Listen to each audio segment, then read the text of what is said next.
It's F-Flex on the beat. It's F-Flex on the beat.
Flex on the beat. Flex on the beat.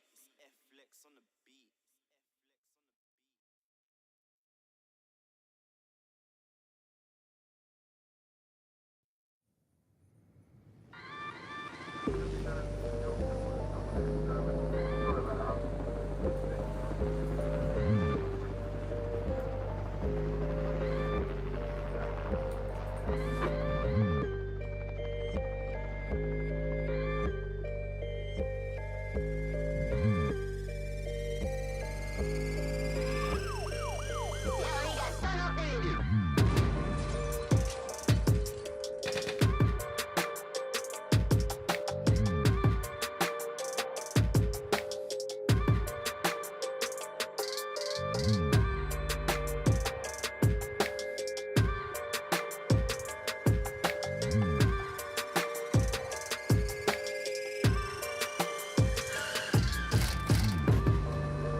This is a brawly fight, quite messy.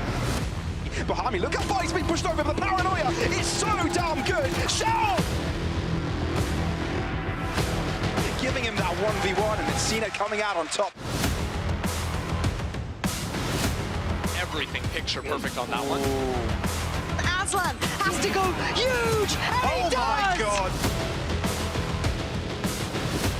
But look how deep it is. It's not really for long. They have to find their way back in, and Maxwell holds them! Right, Zipan is so low. Oh, it's Jordy! It's Jordy! No way! Trying to set up a crossfire here, out to the open. Rivera, very risky, but Shin is able to trade right back out. Both of the players hand in hand. Peek out from XMS, ends up dropping Shin. Good first shot, good double up, and now he's got only one left. So that it's over. Recon to the floor.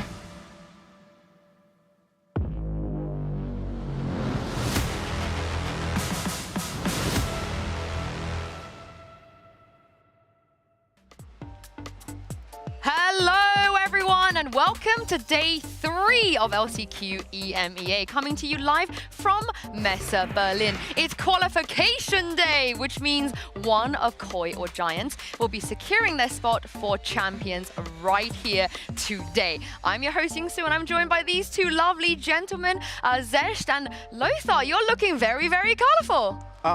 Definitely my style wasn't chosen by someone who's called Mitchman, and I definitely didn't choose his clothes today as well. Wow, I look forward to what he's going to be wearing. Yeah, what about you, Vincent? What's going on here? Picked a random shirt from the wardrobe, put it on, and I'm gonna call it a day. Well, it looks great, Vincent. It looks great. Thank and you.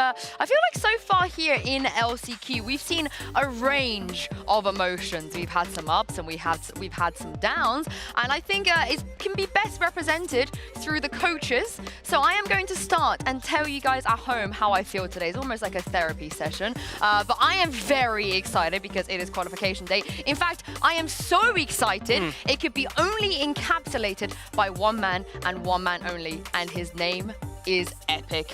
I am feeling epic today for Epic. It's a good start. I think he looks kind of epic. He's the epitome of emotions. Like, what can I say? Maybe the way they got eliminated is not that epic. I feel like that's a collage of like 10 photos in one. Yeah, I mean, how are you feeling today, Vincent? I am feeling like my wonderful, cynical, but amusing French friend, PM. I'm feeling PM happy. PM happy is kind of what I would call it right now. Maybe it's PM. It's not going to be the best game. I lost the 1 versus 5, but I'm still happy kind of PM. So this is me today. My emotion of the day. Let's see if you stay that way by the end of today. We never know. We never know. And last but not least, Lothar, how are you feeling? I'm feeling, this is like my just I know that guy. spirit animal, I would say. Yeah. Barba is just like me. I'm an angry man inside, you know, and I'm feeling angry today as well. Just like Barba, I have a pen as well. So I'm gonna do some additional airtime for the pen. That's like half a second. Impressive. You know? Yeah, we were going to give him a desk, but Barba's broken them all, so we don't actually have a functioning desk right now. But let's see if we're going to feel this way, like I said, by the end of today, because if we take a look at the playoffs bracket, we have 2 very, very big games coming up. First, it is the qualification game, of course. And then, as you guys can see, as the bracket goes on, we've got another really, really big elimination game as well. But I just want to kind of let you guys cast your eyes to the fact that the team that Vincent, most people thought were probably the best EMEA team, Navi, have to do a lower bracket run if they want to make it to champs. Well. I mean, they were very much posting what is a lower bracket. I've never heard of that. It's a lower bracket. It's not in our vocabulary. Well, what happened? They got quite drastically eliminated from the upper bracket by Koi. It was not like, oh, it's a nail biter. Could have went both ways. No. They are very deserving in that lower bracket.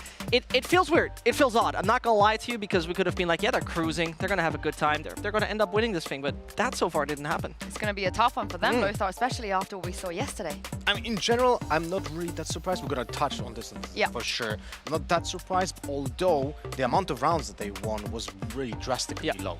So that's surprising. Do you know what I am surprised about is the map pick rate. If we take a look at how the map pick rates went in the regular season and playoffs, compare it to LCQ, there's a sizable difference. As you guys can see, if you cast your eyes to this area for Pearl, we went, Vincent, from 17% to 50%. That is quite a drastic change, you could say. Throughout the regular season as well as playoffs, we were hitting 7 times Pearl out of so many weeks played. That is nothing. We saw the likes of Navi trying themselves a little bit of Sova, as well as Gecko. We saw the Yoru come out of Heretics. There were a lot of interesting tries, but this was not our predominant map where we're like, yeah, we're seeing Pearl every day, every week. That simply didn't happen. Yeah, we were the region that didn't play Pearl. We were looking at America's like, what are you guys doing over here? But if you can't beat them, join them. But there is a reason, Lothar, why Pearl, the pick rate has gone up here. And I think we can probably confirm that it's come down to the new changes on the map. Yeah, there's a lot of changes for Pearl that actually dictate a lot of changes when it comes to the playstyle that teams represent. So I'm actually very happy that we're gonna see more, or we have seen more Pearl in our region, because now the map is way more, let's say, balanced or diversified. And when it comes to the changes, I don't have anything to show. I can offer you this one. I'll just take Vincent's hand, and we're gonna point out to the changes. So first, there's a lot of changes on top B. When it comes to the ramp, it got completely revamped, and we're gonna see now. on the second photo over here, the ramp is smaller. That changes the dynamic of the post plant, but also the first contact on long when the attackers go into this stage, because this is such a small area now that it can easily be spammed from the long B, which changes the dynamic, as I said, for the post plant, because there's not many angles that you can hide. Also, there's a lack of the cubby area over here on top B, which means that when you're retaking the site, there's gonna be not many places that the opponents will be. There's no cubby on the right side, you don't have to worry about that, you don't have to use the utility. The only thing you have to worry about is the actual ramp and then the left side of it and the pillar. That is way less options. Now, let's go to the next slide. We're gonna go back a little bit. Those are huge changes that are going to happen right now on site, because the screen is now not just a screen. When we're going to go back to the right side, I like the sound effects. Yeah, it's like a duck, you know? So when it comes to the screen now, it's not only smaller when it comes to the height, so a player can literally peek out of the boxes behind it, but it's also not really spammable because of the metal boxes behind it. That also changes the dynamic when it comes to attacking that area. So now the side of the defenders is actually boosted because of those changes. It's actually huge as well, because the space between the box and the wall is smaller. We can actually cover it now with a singular smoke, and that changes everything when it comes to defending the side, but also attacking and retaking. So, and now the next slide, we're gonna go to the back side of B. Oh, my back. When we had the elbow area, that was very simple, just an L shape. But now with the change of its cubby, that changes again dynamic of both retakes and defending in this area, because you have to sacrifice now more utility to clear that for both attackers and defenders depending on the stage of the game, and that allows the defenders to be more, let's say, free when it comes to using the utility from the sentinels if they're still stationed on the B area. Because the thing is, Yinsu, that with those changes that we have seen, and in the next slide we're just gonna show a small pillar change, but that's not important. But the thing is, all of those changes that we have seen in Pearl right now are shifting the focus, and we see more teams actually attack the A side. And because of that, the power of the defenders is being shifted more towards the other side of the map, which is something that we didn't see with the previous iteration of this map. Your arm's all right? Yeah, Hey. you good? Got a firm grip. Yeah? Yeah. It's kind of... Look after the guns, Vincent. Look after the guns. I'll do my best. But the thing is, I feel like you said, expertly broken down there, Lothar, these changes have encouraged teams to lean more towards here for this tournament. We've seen Pearl, I believe, so far every single day of the tournament. The question is, are we going to see it again today? Because if you guys take a look at the match schedule, we've got a few teams here that aren't afraid to float it or even pick this map out, right? Navi versus K-Corp is going to be coming up a little bit later. The fact that that's an elimination match in itself is kind of crazy, but more importantly, the one that matters, the big one, the one that qualifies you to VCT Champions, it is going to be Koi and Giants versus Giants even. So without further ado, let's just get right into it.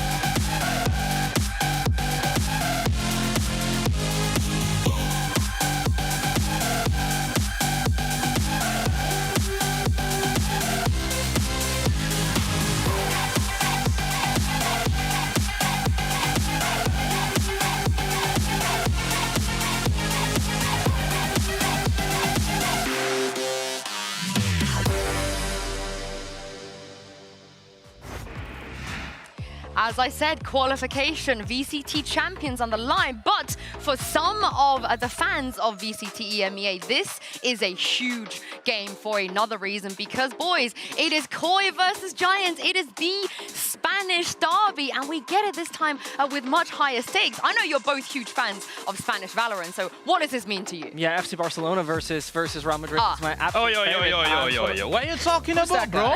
What are you talking? No, get out of this. Nothing. No, get out of this. You're not talking from Spain like this. You're not talking Spain like this. Welcome, Uli. It's great. Great to see you. If you guys don't know this at home, if you stand in front of your mirror and say Spain 3 times, you actually conjure Uli. Yeah. So welcome. Wait, someone is calling me. But, I mean, I'm glad to have you here with me. This is a huge game. I'm going to ask you the question I asked the boys, you know. Koi versus Giants. We've seen it before, but tell me why you feel like this could be maybe the greatest Spanish game of all time? Yeah, for sure. I mean, we are the players that have Kilas, one of the Spanish Champions winner, but we never had a club from Spain getting into Champions, not even international. It will be the first time we already secure one of the slots, but we have to pick Giants or Koi. Ooh, where should take? I can have both. You're like picking between your kids, I feel like this is for you. But I do want to ask, because for Giants, I think they proved themselves through the regular season. Not many people are that surprised that they're here. But Koi, on the other side, are you surprised that they managed to turn it around like everyone. this? I mean, there is only one person who's not surprised, is Sergio Ferra. All the people is surprised. Who is going to expect that we're going to have Koi like this? I mean, they beat up to Navi, and they're playing huge. I don't expect it. To be honest, I don't expect it. I mean, one man, though, I think you can expect, right, to make international tournaments is this man here, For sure. Menta. And Uli, he has a history of always going to these events, no matter what team he's been on. For sure, it's mi capitano. How can I trust him? I mean, for sure, I have to trust him. I mean, he's someone that every single team he has been on has played a competition internationally. We have to talk about someone who has built our first champions. He built that center. He was the one who started with them. Maybe he don't win with him, but after that, he got into G2, he qualified 1. He got to Guild, he qualified 1. So at least he's gonna secure 1 slot on international every single year. So I trust him, for sure. Okay, so it's rigged, right? You think the script, because he's been to for sure. I've been working every single night on the script. Yeah, I mean, as you can see, you're right. You're completely right. But what about his personal performance? Because I think regular season, Coda, not the best, you know, in terms of the fragging department and maybe even the IGLing, as sometimes he was being out-called. But in the last 2 days, I'm feeling like we're seeing Coda Menta at his best. First of all, I think it's a bit unfair to compare someone who's on one of the worst teams of the season, trying to make calls, being the IGL. It's much harder to be performing on that kind of people, that kind of teams when nothing is going well.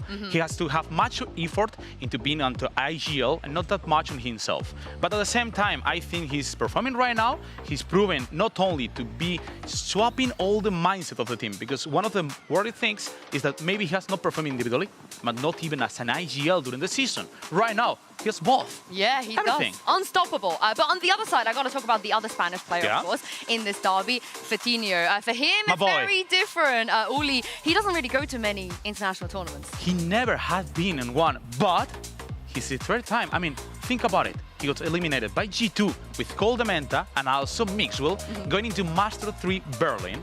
He got eliminated against Navi on playoffs recently. And there is something in Spain we call a la tercera va la vencida. On English, third time, lucky. So, it's his third time. It's time to qualify. It's time to bring one of the biggest duelists. Uli, you want both teams to go. I know you do. But who do you think is going to make it today? More than that. I cannot pick. I want both. I mean, cannot both qualify today? We on the LCQ right now. I mean, they could qualify tomorrow. One of them could go today, one of them could go tomorrow. Is that how you're feeling? To be honest, I think it's hard to choose because both of teams, even for Koi or Giants, during the whole season, we've seen them to struggle into pressure match. This is the biggest pressure match they're going to face on this year. So, to be honest, I think it's a 50-50. Their first map, even the first half, is going to determine what is going on with this match. To be honest, lucky for them, I cannot pick one of them. I will pick both of them. One for today, another one for tomorrow. Of course, Uli. Thank you so much for joining me. He's going to be casting on the Spanish stream, and we'll see tomorrow if you're going to be right about this. But it's not just about the Spanish players, if you guys would believe it, because on both sides, we also seen players putting out insane performances that's given them an edge here in the competition. I want to talk about, first of all, on the side of Giants, Hoodie, because Vincent, Hoodie, we saw the Omen come out of him yesterday, and he's putting up obscene numbers right now. Yeah, the man has not really played Omen that much in his career. 5 times overall, and you know, his career is quite long. So most importantly, I was kind of worried because, to be honest, you would usually not expect him necessarily on that agent that much, but he has been doing a great role. Particularly what I really have to give him, that's his entry capabilities on that agent, when he sometimes, for example, teleported into the depths of the B side, looked quite well. His smokes were mostly on point. He never really wasted them. He didn't die too early in most instances. So overall, the classic Hootie package, I think over the times in G2 and also in this team, we'd be like, he's a consistent player you can rely on who does the job. And that is what you expect from Hootie, and that's what he's done. Whenever I see just someone who's playing on a character that doesn't have a way of dealing damage, deal over 150 damage per round, that means that he just popped off. Like, that's just crazy numbers, crazy consistent numbers. And the thing is, as Vincent mentioned, he had 0 first deaths. And I feel like that's pivotal when it comes to the usage of Omen because of the recurring smokes. So I'm also looking forward to today, if he's going to pick up Viper, because there's a lot of chances that we might see that on that agent as well, and that agent got kind of ripped in half with the changes. So I look forward to how he handles that. Yeah, and other thing I think it was a bit of a surprise to us is Nuclear on Cypher, Lothar. I didn't think that we're ever going to get that. Of course, he himself even said that he was really, really much looking forward to playing this agent, but that's got to be, that was not on my 2023 bingo. I would have never expected him to pick up Cypher from all the agents. In my eyes, he's the Raze main. He's the player that is so explosive. The movement, I still remember that bind satchel when he dodged the auto showstopper. It was crazy, but him on Cypher was actually pretty nice. Nothing, you know, spectacular. That is not the agent that typically just blows everyone out of, you know, like it's not really an dynamic agent. It's actually the opposite. And it doesn't fit because of that to my impression of Nuki. But if he's gonna pick up Cypher today again, I'm gonna really look closely how he adapts during the games with his setups, because that's something that you have to be very flexible about. Yeah, I think it's still a little bit of a logical thing, right? Because in the past, he also played the Killjoy on some of the maps, Lotus, for example, if we go for the regular season. So it feels a lot like it was a logical kind of thing. Hey, I feel more comfortable on Cypher. On such a map like Split, it even makes a lot of sense. So yeah, it was a good move. Not too surprising, but hey, it was a good adaptation. Yeah, showing his versatility as well, and his flexibility. And speaking of that, if we take a look on the other side, I am so delighted because our Bulgarian player of the week, of the month, in fact, at this point of the year, Wolfen has stepped up. He looks like a completely different player, and Vincent with Trex alongside him. This double dive, double duelist team, for me, is just so beautiful to watch right now. I mean, you have to see it like this. Wolfen came from something like 190 ACS over the entire 8 weeks of our regular season, and the man found absolute confidence in his game. And not only that, there was not only one mental adjustment that Koi has done, Trek swapping over to the race consistently, an agent that he has played a lot and is insanely good at, is just the right kind of firepower Koi was maybe lacking throughout the regular season, and with the adjustment they found. And in Wolfen, well, I have to make a throwback because on the desk, I was being very critical towards Wolfen on he played in the past. He was definitely not seen as a duelist with confidence playing his role, and that was completely changed, revamped in this LCQ so far. But I think that this comes from this entire renaissance of Koi, how they revamped the entire team, because they look completely different. They look way tighter when it comes to fundamentals. They look on point when it comes to strategy, the macro, how they adjusted in the games. Yeah, I'm going to quote Starkzo himself here, because before lock-in, you know, we had a little interview together, and he said, honestly, for lock-in, we're not expecting much. We are building a team that needs time. We need some time to get there. Admittedly, I didn't think they were going to need this long, but he was right. Vincent, they needed time, and it feels like this is truly Koi's time now. Hey, if you need 8 weeks and 2 months of off-season, basically, sure, you get that time. It was really phenomenal to watch them on a fundamental basis on how much they improved. One word for the jar there. But most importantly, you really have to see that there were so many departments they were lacking in, right? It goes from mid-rounds playing on disadvantages badly, it's going through first kills, it goes through first deaths.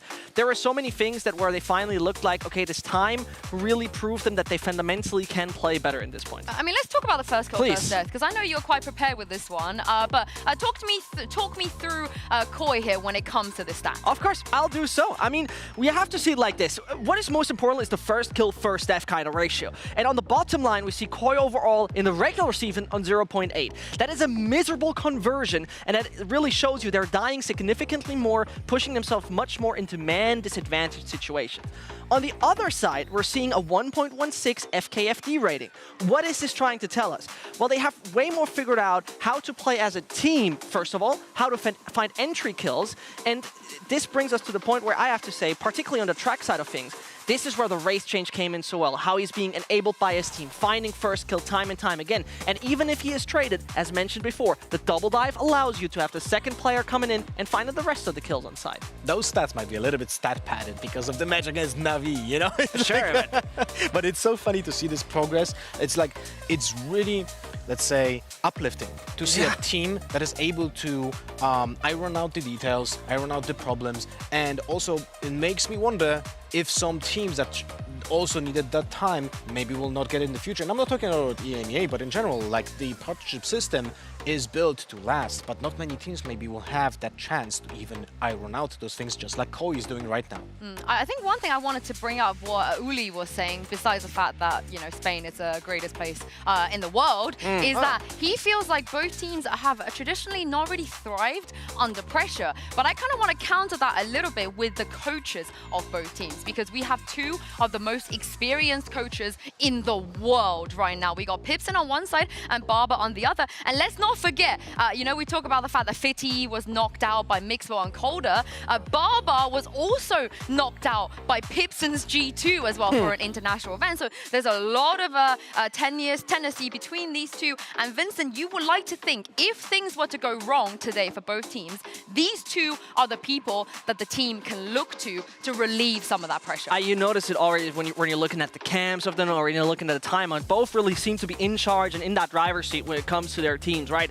We know Barber is a super emotional guy. We know Pipson actually kind of in the same direction, and they very much lead that team in that regard. Besides that, my goodness, those guys have experience further than Valorant. So I'm very much, you know, on the pressure side of them, I'm not even worried that they can steer the team in the right direction. Well, my expectations from both of those coaches were actually very high always in the past years as well. But I have been very critical when it comes to the way that they work on the fundamentals of the teams. And finally, right now, this is like the first moment I can say I'm very happy to see how those coaches are actually ironing out, working on those teams right now. Yeah, they have a big job to do. But the good thing is, even if they lose today, we get 2 slots. So they can still have a chance to qualify for it tomorrow. But this is the time. This is going to be their moment. The coaches, the players, everyone, Spain behind these teams, because VCT Champions is the stake here. This is what's up for grabs, and it's time to bring the teams out onto stage. Give a warm welcome to Koi and Giants.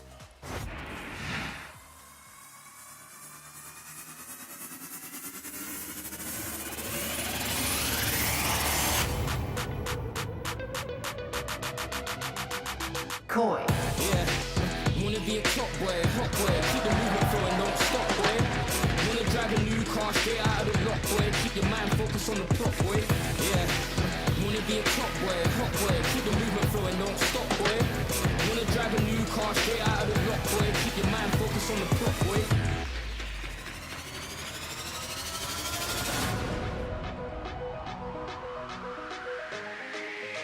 Giants Gaming.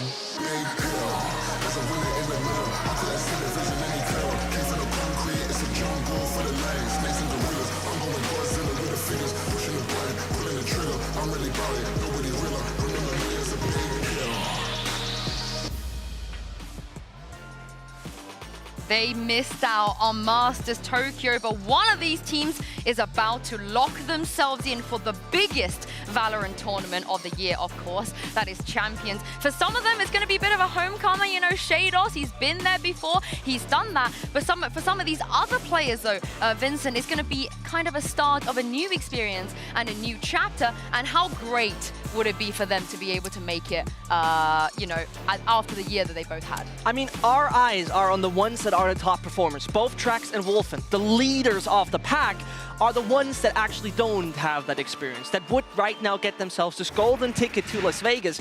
Los Angeles. Well, let's talk about the Navi toast here. A bind has been taken away straight away, as you guys can see from Koi. And Lothar, there's a few maps I think they both could lean towards here. And I think Fracture, smart ban as well. No surprise. The ban ban of Bind doesn't come with a surprise because both teams were banning it in the past. Now, first pick Haven, of course, has to be done. But this time, this map is actually going to be exciting because those teams have a history of using non-meta compositions on the map, but also Pell. So we're happy to see it. You know, as you jinx it, as you desire, there you go, there you have your Pearl. I mean, it makes a lot of sense, right? Those two maps have been working, you know, decently in the recent times, maybe not that much for, maybe for the side of Giants when we talk about Haven, but as we're going for it, no Lotus, which, you know, actually is kind of crazy considering how successful Koi has recently been on that map. Split is out of the pool as well, so by my calculations, and maybe I'm miserable at math, it's a cent. Yeah, it's the least map played in LCQ, if I remember correctly. That's weird. That's a weird feeling. I'm happy about it because the is pretty, let's say, also static. But again, those teams are actually playing non-meta compositions on this map. So I'm very excited about this map, Vito. We're gonna get a lot of interesting stuff to watch and pay close attention to, specifically on Haven, if we get the same compositions, because we're most likely gonna see double Viper from both of those teams, and also a Harbor for a double slice composition. Yeah, and as you guys can see, the teams, they are warming up in AIM labs right now. I think for some of them, they don't really need it, Vincent, after the performances we've seen so far in the last couple of days. But here is the other thing. For Koi, they've only beat 2 teams in the regular season, and it happens to be the same 2 teams that they beat here at LCQ. They did not beat Giants. This is kind of I feel like a new challenge for them to see if they can push themselves out of just the Navi here and Heretics. How big of a challenge do you think that is, Vincent? Are Koi all of a sudden the favorites? Okay, so as we're turning back time, I just want to say that this Giants versus Koi game in the regular season was quite harsh to watch. So I'm very curious to see, because honestly, I think from the momentum and from what Koi has done so far, I think the people are favoring Koi. Well, I'm so sorry, Lothar. You would not get the Viper versus Viper. You do have at least one Viper, though. What do you think about what Giants have changed up here? They literally went back and go, oh, okay, meta composition. Yeah, let's pick meta composition. This the absolute cookie cutter. What you can pick on Haven. So I'm not gonna focus on that. I'm actually gonna pay attention to Koi because the Omen Viper is delivering so much vision denial during the defense. Like you're also gonna be slowing down on the attack typically because of the aspect of recurring smokes and the wall going back and up and on the A area most likely. There's a lot of synergy with the Sky, which can then be comboed with the walls from the Viper, and the Killjoy, as always, huge synergy with the Viper itself. So there's a lot of potential explosiveness because of the 2 flashes and a paranoia that it can be combined with the Jet. I think Giants will have learned a lot from the recent Koi VOD, considering that, you know, it was Heretics, particularly on their attacking side, avoiding a lot of C, and I think they're not going to do the same. There's only one more thing that I wanted to add. The lack of breach will result in a lot of problems with early control. Thank you for that, Lothar. But it's time for us to jump into game. Some changes on the side of Giants, and we'll see if this is going to pay off because Mitch and Tom, this is going to be one of the biggest games of their lives. Oh, well, there's a lot on the line here coming into this game. 1 away from hitting champs. 1 team with 2 different opponents defeated so far. They can see the bag. I'm glad they can see the bag because otherwise it really wouldn't just complete the entirety of the look, would it? I borrowed it. I gotta say, Lothar has done a fantastic job dressing me here today. God. I'm ready for the disco after this, Tom. We'll be coming they along. can't even see the roller skates. That's the crazy thing. They can. It's incredible. Anyways, let's have a talk about this matchup, Tom. I mean, look, the former Kingmaker now looking to wear the crown himself. Koi have got a fantastic opportunity on their hands. I mean, I don't think I've seen a team struggle against the majority of teams in their region, but still make it so far into the tournament. But the changes they made coming into LCQ have paid off. Well, that's the crazy thing. If they win this game, that will be the 3rd team they've beaten the entirety of the season. That goes all the way back to Lock-In, by the way, because they went straight out of that tournament. For Giants, obviously, this is a huge opportunity for them once again, but they have crumbled last time.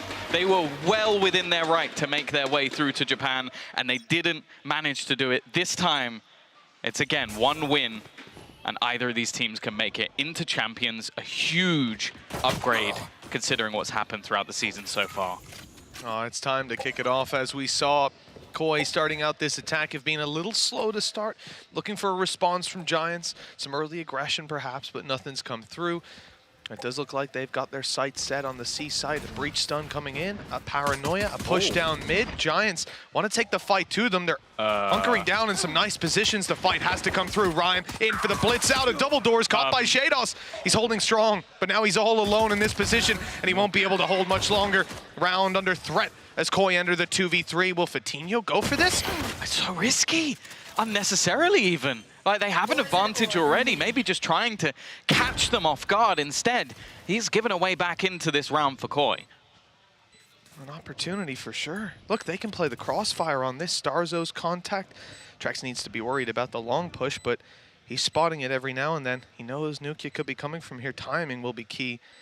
And Nukia yet to really have a big engagement. There it is. A shot to the head with the Sheriff as Trex takes him down. We're looking just to Cloud. See if he can rise above this 1v2. It's going to start with Starzo, and it ends there. 1-0 for Koi as they take the pistol. That's not the sort of mistake you want to be seeing out from Giants. The initial contact play was lovely. Just being able to get that paranoia through, the risk taken from Hoodie to create what was a pretty nasty crossfire as they went their way out of the door, and then even having support from Cloud. A little bit of a miracle play, if anything, from Shados, and then you just have that. Just trying to catch them while they're going for the plant, and that just makes this so much more segmented and into a 2v2. And that's the thing. If you talk about this Koi roster, they have so much depth in talent. You cannot give them that space. Being led by Cole Dementa, Koi pick up that first round. On the other side, the Spanish counterpart of Vitinho. I mean, they call Cole Dementa the abuelo, the grandfather over there in Spain. And a lot of the time they look at Vitinho as the kid. Now the prince looks to take that crown out of his counterpart's hand. Let's see Koi. They were making some early contact on C. Where's the father? He ain't here anymore. But he was there the very first time Vitinho tried to qualify to an international event. He met both the grandfather and the father on the other side. Ended up getting eliminated at the last hurdle, and watched them go on to compete over in Masters Berlin. Vengeance can taste sweet. I still remember I think it was versus NRG, the map that Vitinho played. One of the best maps I think I've ever seen at an international event from an individual. So wasn't able to carry it on throughout the series, but we know that he's definitely got the ability. For now, at least, a very slow round out the side of Koi, and on the other side of things, a full stack into that C site. A gamble from Giants, just attempting to get anything done. A single Sheriff and pistols on the remainder. This is not going to be a great round for them. Unfortunately, they are on the complete opposite side of the map. And now it almost calls into question of, do you even go for any damage? Like, are you going to try and make this one costly? Or are you just going to die to the spike and make sure your opponents aren't building up a load of orbs going into their bonus?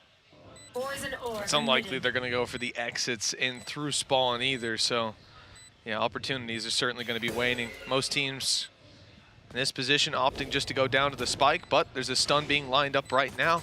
And I assume that means they want to drop out of heaven, want to try to punish. There's the stun. Response a little slow as they make their way out, and Shados is able to capitalize on that, each and every one of them being taken down. And now all that's left is to go down to that spike. You might lose some members here for Koi. They'll be quick running up long and just about get caught. Okay, so weapons dropped at the end of the day. Can they recover them?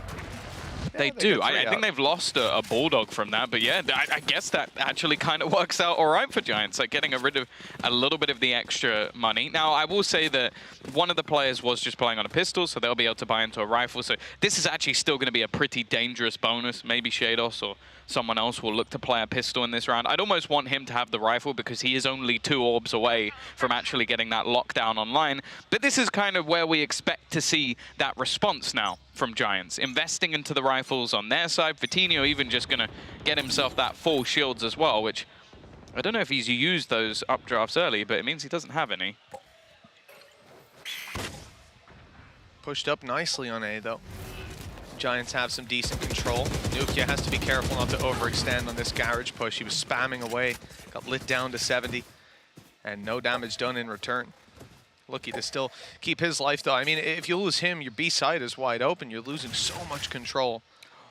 They've just droned through. I thought that might actually cause the response from Vitinho to go forward. Like, you think, okay, where there's nobody there, but instead he's falling back off the angle. Might just be due to the Viper wall going back up.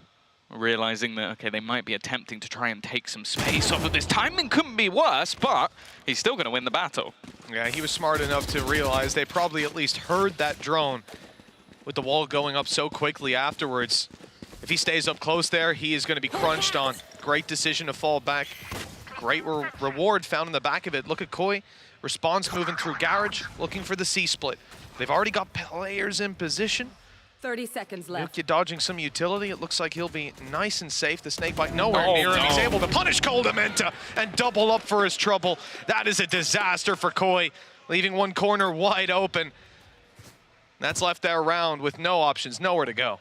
Yeah, no, this slow pace from Koi just sort of feeling out the map, but it did almost just look like the second they lost that initial battle, it was just, okay, let's just try and run it back in towards the C site, hope that we've been granted a lot of space for free, and the fact is there was still 2 players cemented in there for Giants, so great round from them. Probably the perfect way to get back onto the board as well, because you've got every single player surviving, no rifles lost. And on the other side of things, and I think the reason they saved is because they still had a little bit of reserve cash. It'll allow them to have a decent buy. We can see that now coming back into the round. You got shields around, you got rifles. And ultis will start to build up as well. You know, last time around, you talked about Fatinho's fantastic performance on a global stage. And I think, you know, for this guy, he spoke to us over at Lock-In about the pressure from the Spanish community, being one of the main standing icons for them at that event. Oh, and overall? Absolutely. He was able to perform then. Oh, that recon's got him. Nice utility early on. Fatinho again with the start. Aggressive push in towards the site, though it's the same reaction. We've lost a player on one spot. Let's go pushing into the other. Wolfen's done well, in fact. A combination alongside Shados brings us into an advantageous spot, but only for a second. The back and forth continues. They've at least escaped, but just the spam from Hoodie leaves it all onto Starzo. First goes his way, but the trade instantaneous from Fatinho. Another decent round coming out from him. And our Giants are going to level that scoreboard. No, you don't deserve my Back to 2-2. And Tom, I think it's a good time to talk about expectations coming into a map like Haven. If you're a squad like Koi, you're mounting your attack side here. Obviously, it's your map pick. What number are we aiming for if you're Barbar? I'd say you'd like to look at like the 7-round mark, right? I don't think you have to be doing anything too crazy. The problem is, a lot of the time, you're going to see teams, like for example, when they played versus Heretics, they had a really dominant defense. So, especially when you're running a composition that revolves around a Viper, you have a Killjoy in there, I would lean slightly into the defensive rounds. And then on the other side for Giants, they've gone back to a very cookie-cutter comp. Like, you'll look at it last time, oh, they only got 5 rounds when facing versus Foot. Well, they were playing with the Viper Harbor, and I'll be honest, it was cheeks. And look for that little lead at the half. See if Koi can get it across the line. A favorite of theirs seems to be splitting in towards this C site, putting pressure on players like Hoodie, but Nukia has been delivering each time they move in this way. Same position yet again for this man up on top of the logs. The same Tiger goes through, the same response utility to keep them back, buy some time to dash in, the spray. This time good for Nukia again. He just can't be dealt with here. Another 2, tripling up. There's no stopping this man. The classics come out for more. Absolute obliteration on C.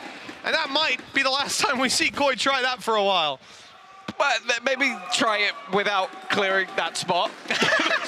Because he didn't move. It was the same spot that they died to in the previous round. And that's the most Nuke thing in the world to do, by the way, is go, I've just played here.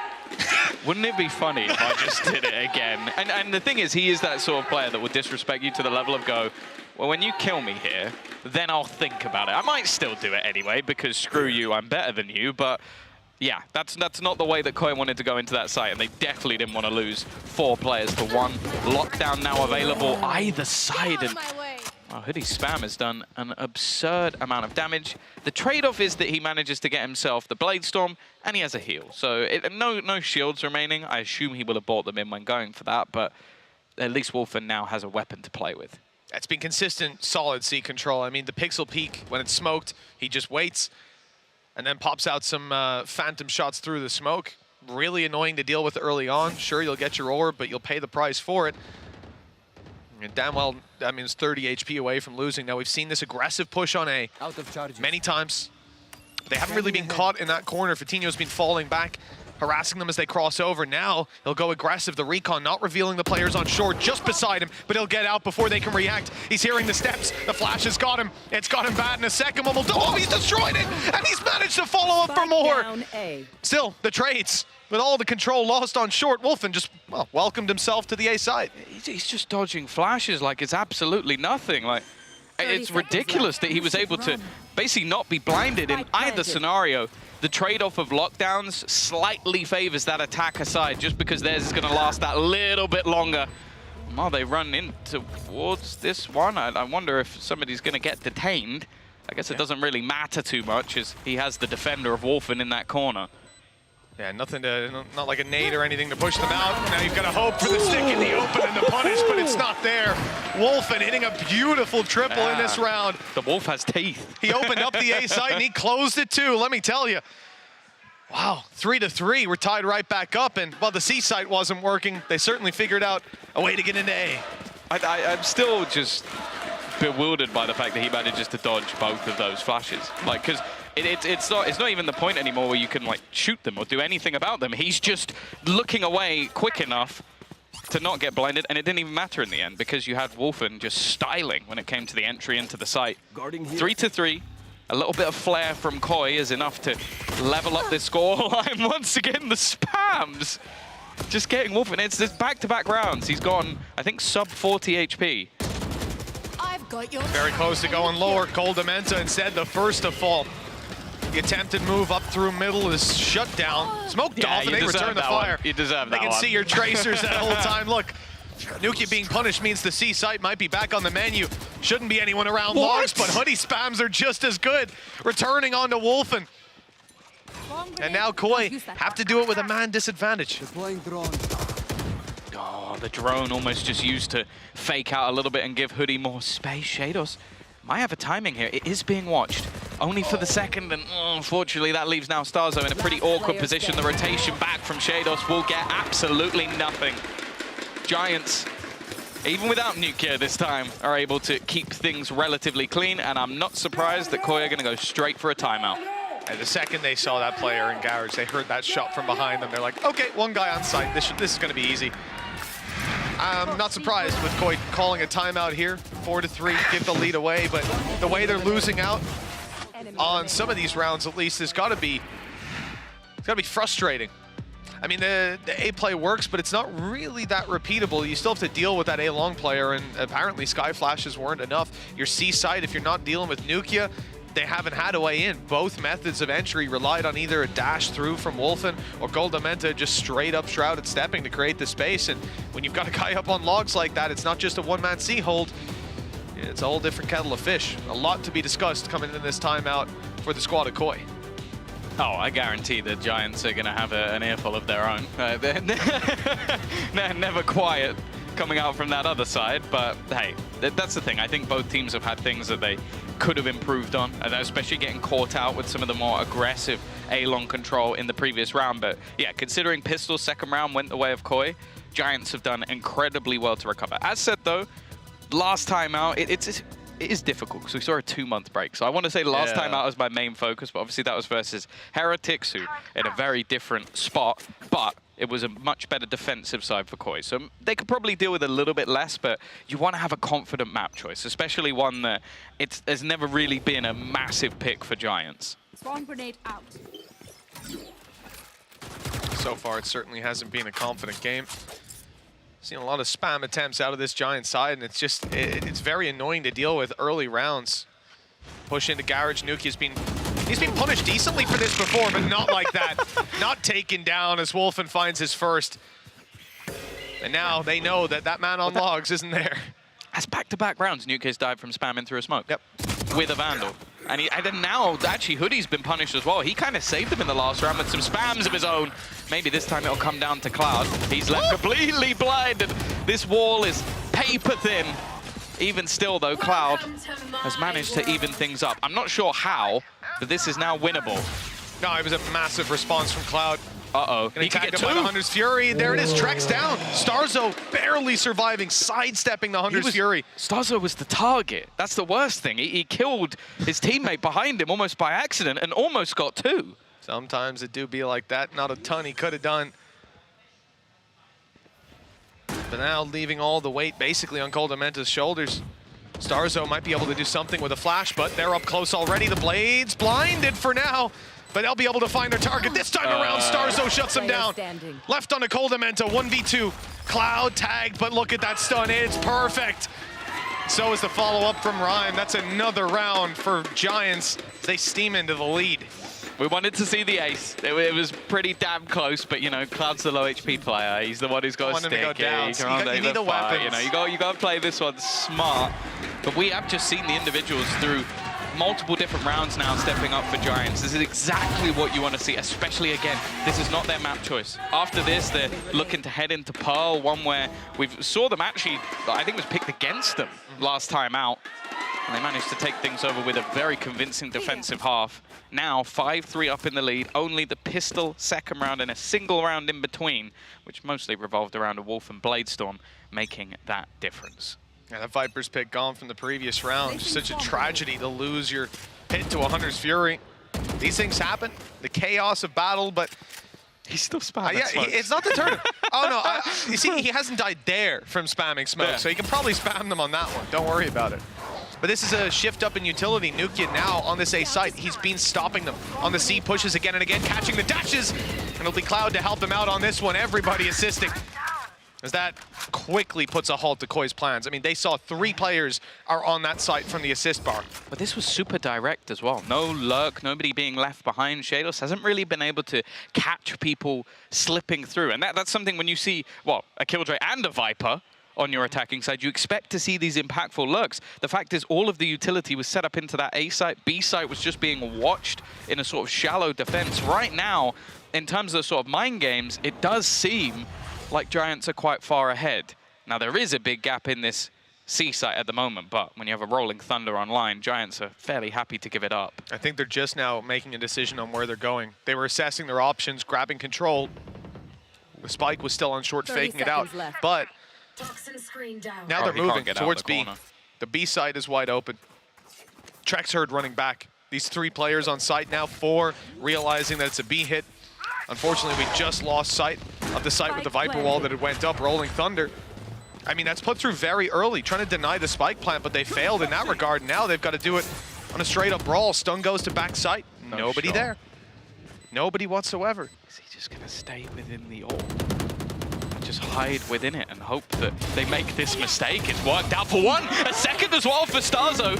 A snake in the grass, sneaking his way through this round, getting them a double, but the trade will eventually come through. Hoodie knows that there could be a repeak, so just attempts to find one as they swing, but still in that corner sits Shados, and now Hoodie's the only one remaining. A triple through for him, a little cheeky play out from Starzo as well, and they've managed to return this round to prominence. Gorgeous stuff. Yeah, just that one guy sneaking in on the site. They put all the utility through, pushing them out of backside, trying to force fights, and they can't get it done. And I have to say, the fact that they start this round out by sending a human recon dart into the A site, Wolfen knew his life was forfeit 9 times out of 10 on those kind of fights. Probably doesn't even get the one, especially when, you know, we've seen it multiple times from Nukia. The spot he dashes into has a nano swarm sat on it, waiting for him, beckoning him in. It's been beautiful to watch some of these adaptations so far. Koi certainly looking like a brand new team. What I've learned about Starzo over the last couple of days, if there's a smoke, you better be spamming it. Because he's always in there with a flash. He's been trying, man. You know, he's been trying. Yeah, that's true, actually. That is true. Always responding. Oh, there goes the flash again. This time they managed to take... No, never mind. There's been a shot through the smoke, and it has killed off Rhyme this time. No smoke is safe. But it will still keep them in a 4v4 scenario. And this is where Koi have been very happy to just grind to a halt. Unfortunate for Rhyme, really. That's the same spot that Nukia was spamming from before. You know, he goes and thinks, oh, I haven't stood here before. This should be easy. Well, unlucky on that front. They were more than ready. Koi certainly setting their sights on the A side. Spike there, but look at the info gathering. Nukia, he was impatient sitting on that B side. He's got no utility left. It's all refreshing. This turret just coming online. He's not going to use it. Instead looks for a fight. He'll be too late to get to site, though. Even this recon, shock darts coming through. Oh, good damage, actually. Fantastic stuff to start that one out. But yeah, he's going to save the recon for a little bit later. Let his teammates group up and throw the drone out to help them entry. Hey, he made it past. He's managed to get past that alarm bot. Now the lockdown might actually cause some problems, but more so, he's going to sneak round first. Damage not really being done onto Goldamenta, but the flash is perfect as well. Again, Nukia just causing them issues. And Starzo once more is going to take an audacious position. Shados has to almost cause a distraction. It's half checked. And now they need to try and clear this man. The flash through. It's labored, but he's still managing to find these kills again. They pull it back into a winnable position. Left onto Nukia, but the time's gone. Shados is just chilling. He's heard those steps. He knows that this is already over the line. It's way too far gone. And another clutch scenario for Koi. It should not be possible. They are pulling these rounds out of the depths. At 5-5 as well, just shy of that 7 mark you set for them starting out the map. You have to say, you know, they're not having the easiest starts to these rounds, but there's always that hero play and a small gap that was left on A. That alarm bot went down for a couple of seconds, and that's all he needed. Patiently waiting to grab 4, and it still wasn't enough. That's the crazy thing. Starzo's repositioning, like, that's the one thing I have to give this guy credit for more than anything else. He always chooses the right play. Like, whatever that play is, and it will always be the 1%. He's the 1%er right now. Just, okay, I need to do something insanely risky. I have 100 choices. He ain't doing it this round. Always, he ain't doing always it this a round. 1%er. It's not a clutch, you know. It's not a clutch. They didn't need him there. Guess there was only one spot he could stand in to get hit by that exact bullet, and he chose it. True. Well done to him. An unfortunate start, but this has very much been like a game of spams to begin each round. Someone's going down blind through smokes, through walls. Don't you dare. Now low again. Every time Wolfen tries to take space, there's a nano swarm waiting for him. Nukia's utility has been so irritating, and with an ult online, this is somewhere that Koi are going to want to pick up the pace. 50 seconds on the clock. Lockdown could buy time. The players sat on site could do it even better. Just saw an alarm ping going down, a warning. Excuse me? What is even happening in this game? They pinged up that be careful of logs because of Nukia's position. He almost just got another spam. They need to be careful of the site. 21 HP, 10 HP. I mean, these guys haven't even seen anyone. And now they're forced out of the site. Like we said, buying time with that lockdown and, well, buying a round win with his kills. 31 HP between the final 2 players. They're running their way to B. Hoping it's open. It is. They might even get a plant out of this. They've dropped Nukia, but still a gargantuan task ahead of them. Oh, yeah, they could be taken out by stubbing their toe. This would be one of the greatest 2v4s we've ever seen just because of the health points that are on either side. A patient position from Vitinho, waiting for his teammates to make their move in towards the site. Wolfen has the right idea. He's going to find the kill, but the shock darts removed another. He has to try and do it all. Knives even going to be popped as he thinks he can win this. Unfortunately, this time out, he was wrong. A nice attempt once again from Koi. They have been the clutch kings so far, but Giants are at least going to go in level. Yeah, I mean, the second we saw that shock dart sailing in, it's going to dive your win rate way, way down. Not much that could have been done realistically when you're up against plays like that. I don't know how you're supposed to combat it. It's like they've got Leo on their team putting darts through that no one else can see. Like, it's just ridiculous. I don't know how they're getting up to it. Knowing your angles, there's something to be said for it. At 6-5, Giants fought hard for this lead. They'll look to close out the half with it. 7 potentially on the board. Operator for Vitinho, and this might be the first chance for a very early round. He's going through the snake bite. He's sick of waiting. His time is now, and he won't hit it. Only a fraction of the head visible. And not found this time. Koi, undeterred though. They still want to push towards this. Yeah, Goldamenta only with an SMG, so limited to angles he can really fight in this one. They're still going to be selling more of a ruse in towards the garage spot. Haven't managed to clear out any of Nuke's utility, though, so he is not going to care. Nobody's rotating. In fact, they've even got their drone heading down long to check, but I don't think it's actually seen anyone. I think the Viper util will have denied any of that information. However, it also did confirm that nobody had pushed that far up, so Fatinho can reclaim this spot. I've got your trail. They hoped they'd sold the rotations. Those Seekers, though, telling them they haven't. These players are close. One on long, the operator still ringing out. He hides from the flash and looks for the fight, but they've already gone. Koi shifting focus towards B. The rotations are once again quick. You have two players ready to fight coming out of these smokes. Paranoia, good stun, even better. They can't follow up on it, though. Counter utilities kept them back, and now the fight on the site stops the plant from actually coming through. Time down to 20. As the Hunter's Fury looks for another, it won't clear back sight. That spot's still held by Wolf, and Hoodie knows, but it's not enough to deal with him. 3 versus 2, a weaker weapon. Now all that's left. Cole Dementa looks to grab the crown himself. He's got the angle. Nuki was looking elsewhere. Maybe with a better weapon, who knows? But not this time. Oh, with Fatinho so low, there really was a world that somehow they would take this over the line. But Giants, I think, I want to say deservedly so, will go in with a lead at the half. Obviously, with the amount of clutches that have gone Koi's way, these ridiculous rounds that have brought them at least back, and the fact that they won the pistol, I feel like Giants have earned this half, but I do also feel like in a lot of these rounds, it could have gone either way.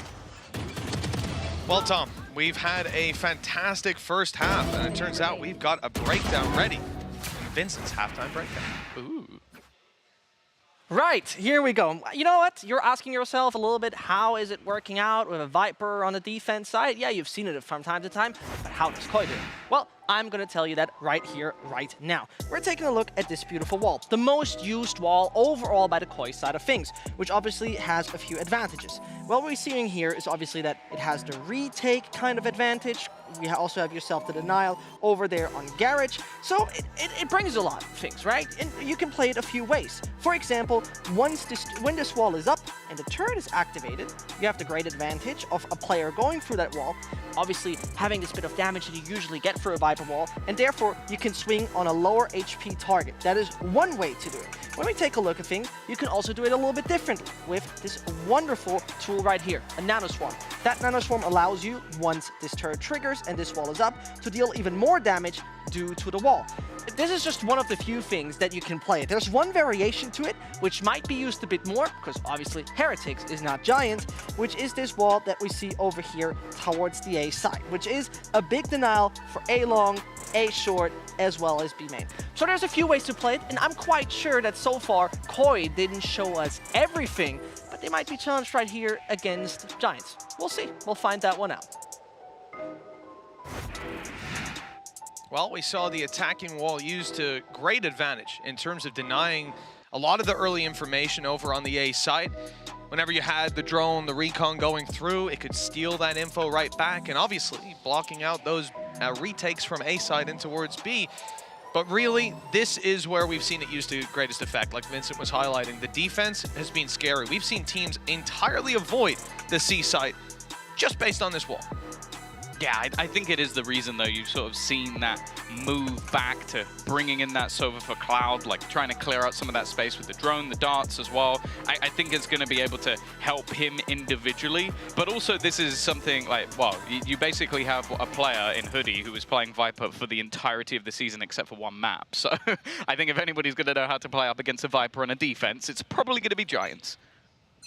Well, we'll see. As we go on into their attacking side, Giants, even the rounds that they've lost towards the end were incredibly close. You could definitely feel like this could be their game already.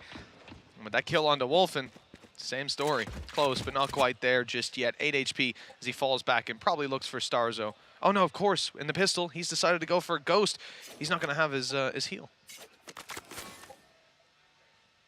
Again, both sides, patient, tempered, taking their time. Shados be that little bit more aggressive. I think he might have just spotted something, though.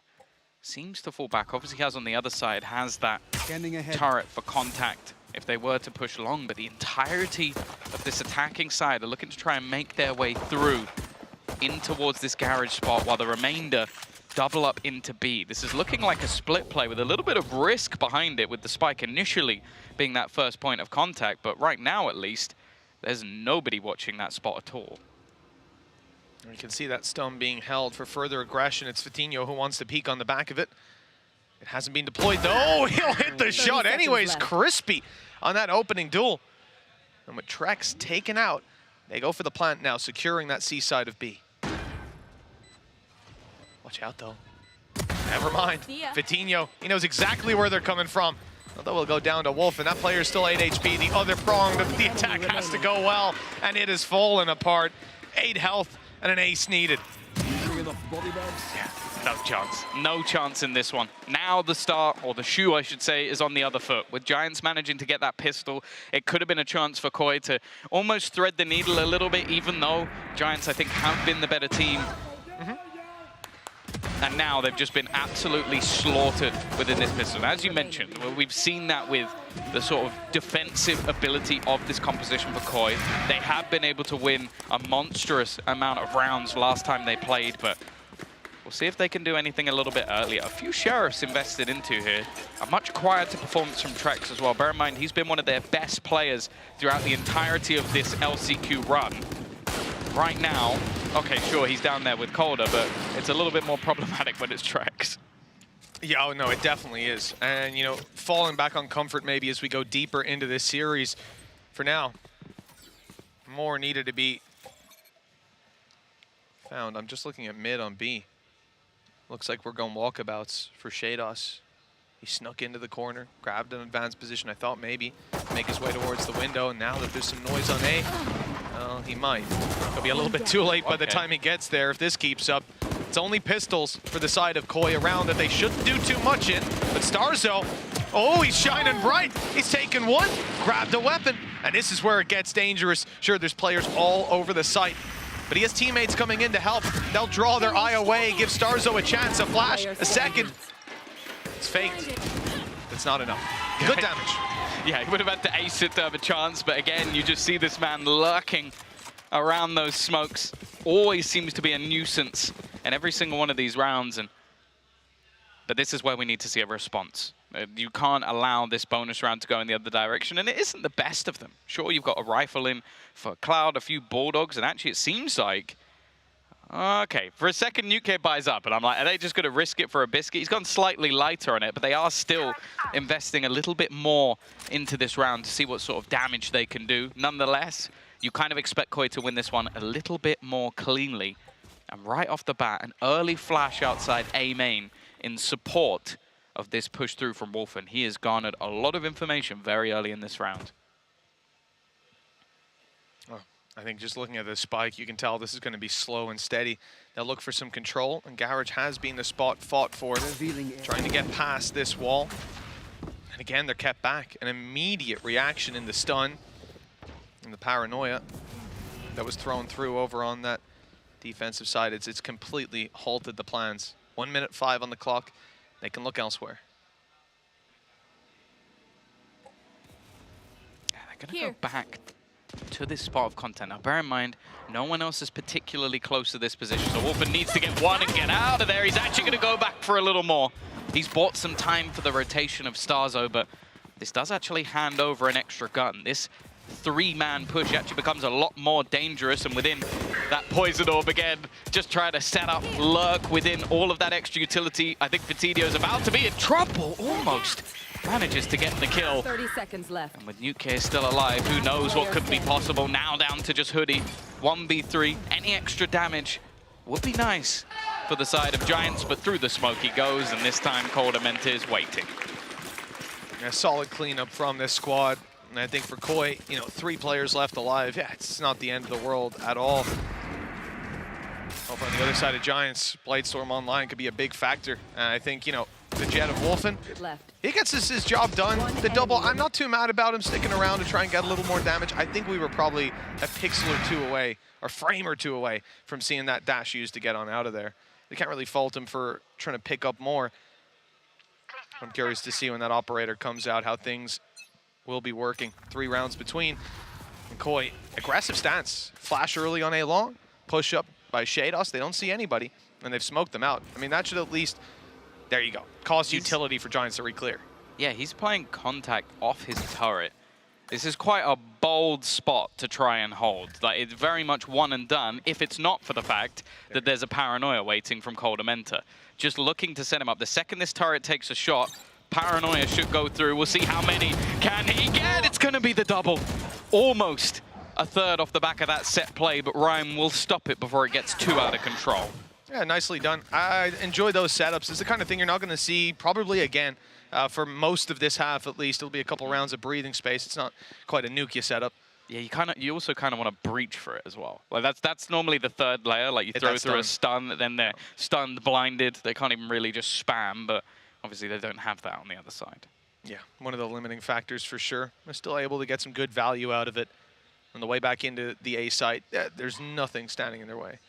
Gonna plant, all but guaranteed, short of some major mistakes. 30 seconds left. I mean, the retake won't be bad. You've got your smokes refreshed up.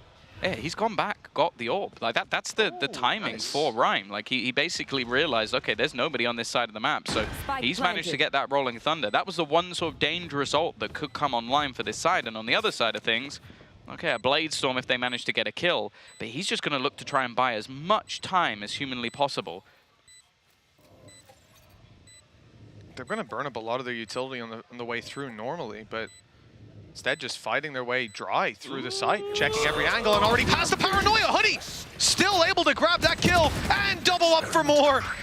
Oh, this is starting to look bad. The Rolling Thunder burned, but it doesn't really have the impact. It's all about this man being dry peaked down below. It stopped the push all by himself. Giants have gotten away with murder, picking up that double-digit round. And that's the funny thing. He is a split second away from being shot in the head with a paranoia in hand. He should have been. He was caught taking his gun back out. It's a bit ridiculous that he's been able to get away with so much, but hey, I don't think Giants are going to be complaining. And that's been one of the real standout players for me when it comes to, again, Giants like going in yesterday. Hoodie was fantastic. And as I said, up until this point, he was basically only playing Viper. We're seeing more depth with him picking out, I think it's Sky yesterday. The opposing emotions again. 10-6 up. Bear in mind, of course, once again, this is Koi's map choice. They'll have to head into Pearl in the next to see what they have on offer. And if I've learned anything from the side of Giants over these last few days and over the season, they are very good at coming up with adaptations. Even though that game was maybe a little bit closer than they would have liked when facing off against KC, it's still going to be one of those scenarios where you sit and go, okay, I still think they're going to come in even stronger. We spoke about the pressure on a player like Fatinho, especially coming into this game up against a fellow Spaniard, a man who's made a lot of the top talent within the scene, who's made it to international event after international event with different rosters. Pressure doesn't seem to be getting to him at all. Cool, calm, collected, playing a good game. It's not that we expect Coldamenta to be on top of the scoreboard by any means, but even on the adaptation front right now, Koi are struggling. And they don't have much runway left in them. A buy up here, a Blade Storm to back it up, and everything on the line. If they lose this one, it might just be too far gone. Need a miracle run back into the map. Yeah, I think they might already be towards that point. I expect that opportunities for Pipson to potentially fix a few issues, only needing 3 rounds and Koi needing more than that just to get back on level peg. And I think they've started to really like this A site. Already again, hiding within the smoke, but Wolfen's done well. A decent opener. Good start, more needed, and it's not found. The Blades just about whizzing past his opponents. The spike in hand, Rhyme should grab the plant. They have nothing to deny this on the other side. A paranoia, perhaps, the push up from Shados. He clears under. He's got support up top, but the firing squad has no targets to take. They've already left the site. Instead, look to fight their way back through incrementally with utility. Cloud found in a spot that he can't survive in, the spike being tapped, and someone has to step forward, step up, and step in. The spam is close. It's not close enough. Not just yet, and it's diffused right underneath their nose. A devastating round for Giants. That could have been the home stretch. But now another lifeline for Koi. I'm almost certain that Nuke after they sort of did the sort of TP trade, expected them to, okay, they've let go now. They should stop. They've stopped, they've got it to half. They're going to now take the fight on short, and I'll just be that snake in the grass, the man at the end to sort of close out this round. Someone normally fantastic in those clutch situations, but not this time around. Koi are going to get their 7th, a close one. And on the other side of things, Finance is still available. In fact, Vitinho now has that Blade Storm, and I think he's a little bit angry about the last round. Oh yeah, he's out for revenge. I don't think that Stinger is going to get too much action this round. He's looking for someone to step up behind that smoke so he can take him right down. But it's not a pointed attack from Giants. They're content to slow the pace across the map and look for some mistakes being made. It's the only gap being double doors. Yeah, interestingly, it seems like Koi have read into this as a fake, because they've now stacked up a second player. It's going to be Wolfen making it in towards that C site, rotating tracks off, potentially just wanting his utility to delay any sort of push back into B, and by the looks of it, they might have actually got things spot on. It's going to be that rotation back, and the Seekers might just give the game away. The only thing will be they've left Nuke behind to destroy this ult. Well, Vitinho's up and in. Again, that Blade Storm, the big factor to deal with, and Trex is quick to tear him down. Smoke on left side to cover off the plant. They still have to cross in with the spike. And those smokes fading on the other side. It's a little disjointed. They have to fight for it, and the brawls go their way to start. Now, wow, so much space. They're going to A. The ult even used just to fully rotate safely. And they're set up for a 3v2. Post plant wide open. And we haven't seen much in terms of both of these retakes other than sneaky defuses. It's labored though. Unusual from Nuke. He's normally the one to close that out all day long, even if there's a smoke in the way. Instead, they now know there's a player on that flank. Turret down, so not going to cause him any more issues, but re-aggression from Rhyme could be a much bigger problem. No chance to react, and Calder with 6 kills to his name looks to try and clutch this one out. Ultimate actually going to connect. I thought he might just be able to dodge it. Instead, tempted to try and teleport, but instead he's got to use everything he's got just to escape from this one. Giants just 2 rounds away now from taking their opponent's map choice, and again, Koi sit looking to try and make a dent. Now the Abuelo going to the C site to save those weapons. He might have been one of the leaders for clutches, I think matching the stats, funnily enough, by Boaster, who's again, season on season, has been the top clutcher within the MEA. Don't know how he does it. But Cole Dementa has been hot on his heels coming through LCQ. But that 1v2 is a little more than you wanted. After Wolfen getting caught on, what, 4 HP or something behind by a good position out of Rhyme. It could be a nail in the coffin for Koi. Even just look at what they're working with this round, Tom. So many weaknesses for this squad being brought through. They're going to try to make that up with numbers. 4 players on this A site early. It's a big gamble on a map like Haven to stack up your whole squad. 3 sites they can go to, but they believe the ability of Shados to lock down the rest of the map. They have to win their fights when it comes down to it, and Starzo doesn't even have a chance. Doesn't expect anybody to just bypass, and look at this. A quick response coming out of the side of Giants, running and gunning into this C site. There's not really anything that can be done to stop it, but that might be the plan. Shados with that lockdown available. Cloud, if he gets the plant, would be able to deny this, but no. He's not going to be the one taking it, so there isn't going to be anything, but it doesn't seem to matter as they run back through. Nothing is achieved for this defensive side. They get mowed down like it's nothing. Giants now just 1 away from taking Haven, and I don't know, that looked rough for Koi. That looked really rough. That was an attempt at using a different wall, retaking back through to C. It just blocks off way down on long, and I think they had the perfect read on that from Giants. They knew that, well, They cannot afford to go down on long, play that post plant, and just be walled out. They can't afford to give Trex a kill. He would have had Viper's Pit to fight back through. And instead, their solution is to fight into the spawn, to have all those players. You take sight and you stay on it. And it's worked out wonderfully. Now 5 chances to close out their opponent's map pick. Giants have made this one look easy. A couple of close rounds here and there, giving Koi a chance. No chance in this. The in-game leader already down. The Kingmaker.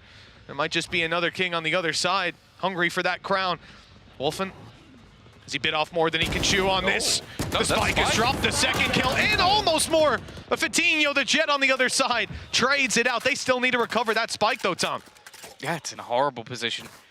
Shadows waiting. He's missed the window, but there's still a chance for more space, and the time being bought leaves it onto Nuke. A master of the clutch. A man who's been in these situations so many times, has to trade out the guns he's being flanked on. The position not even really being revealed of Shados, and he just waits patiently to clutch this one out. 12-8, Koi. It just seems like another blip though, Mitch. I'll be honest. This climb back is going to need a lot more than what they've had so far in this defensive side. 3 individual rounds, none streaked together. And as you mentioned, well, they would need 5 in a row just to take this to OT. Yeah, that perceived danger behind was, well, blinding them from the danger in the corner. The fact that Wolfen just snuck in the one spot that he could be in, the only place, and they walk into it with their backs turned. Obviously assuming with the contact they'd seen with the players pushed back in spawn, that, well, Wolfen was going to be one of those guys who fled the site, but he stuck around for the fight, and I bet Koi are thanking their lucky stars. They swim up into a 4-round gap, but that's, well, quite a bridge to cross before they reach an overtime. They're burning up a timeout on the side of Giants just to make sure that Koi don't have that opportunity. You can respect it.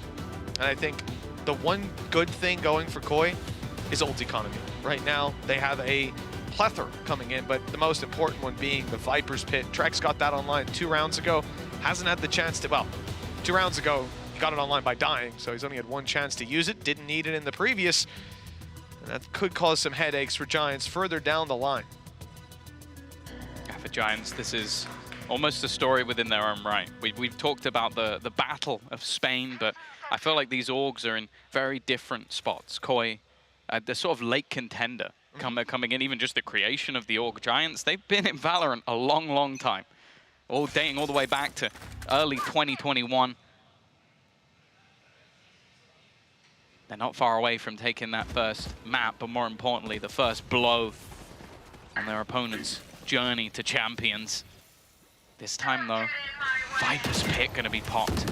Just an attempt to completely deter. And when you look at the position that Wolfen currently finds himself in, you can understand that. He's taken so much control on A. They've got utility, defending B and Garage. Well, the one danger zone was C, and that no longer that much of a risk for Koi. And an aggressive smoke as well.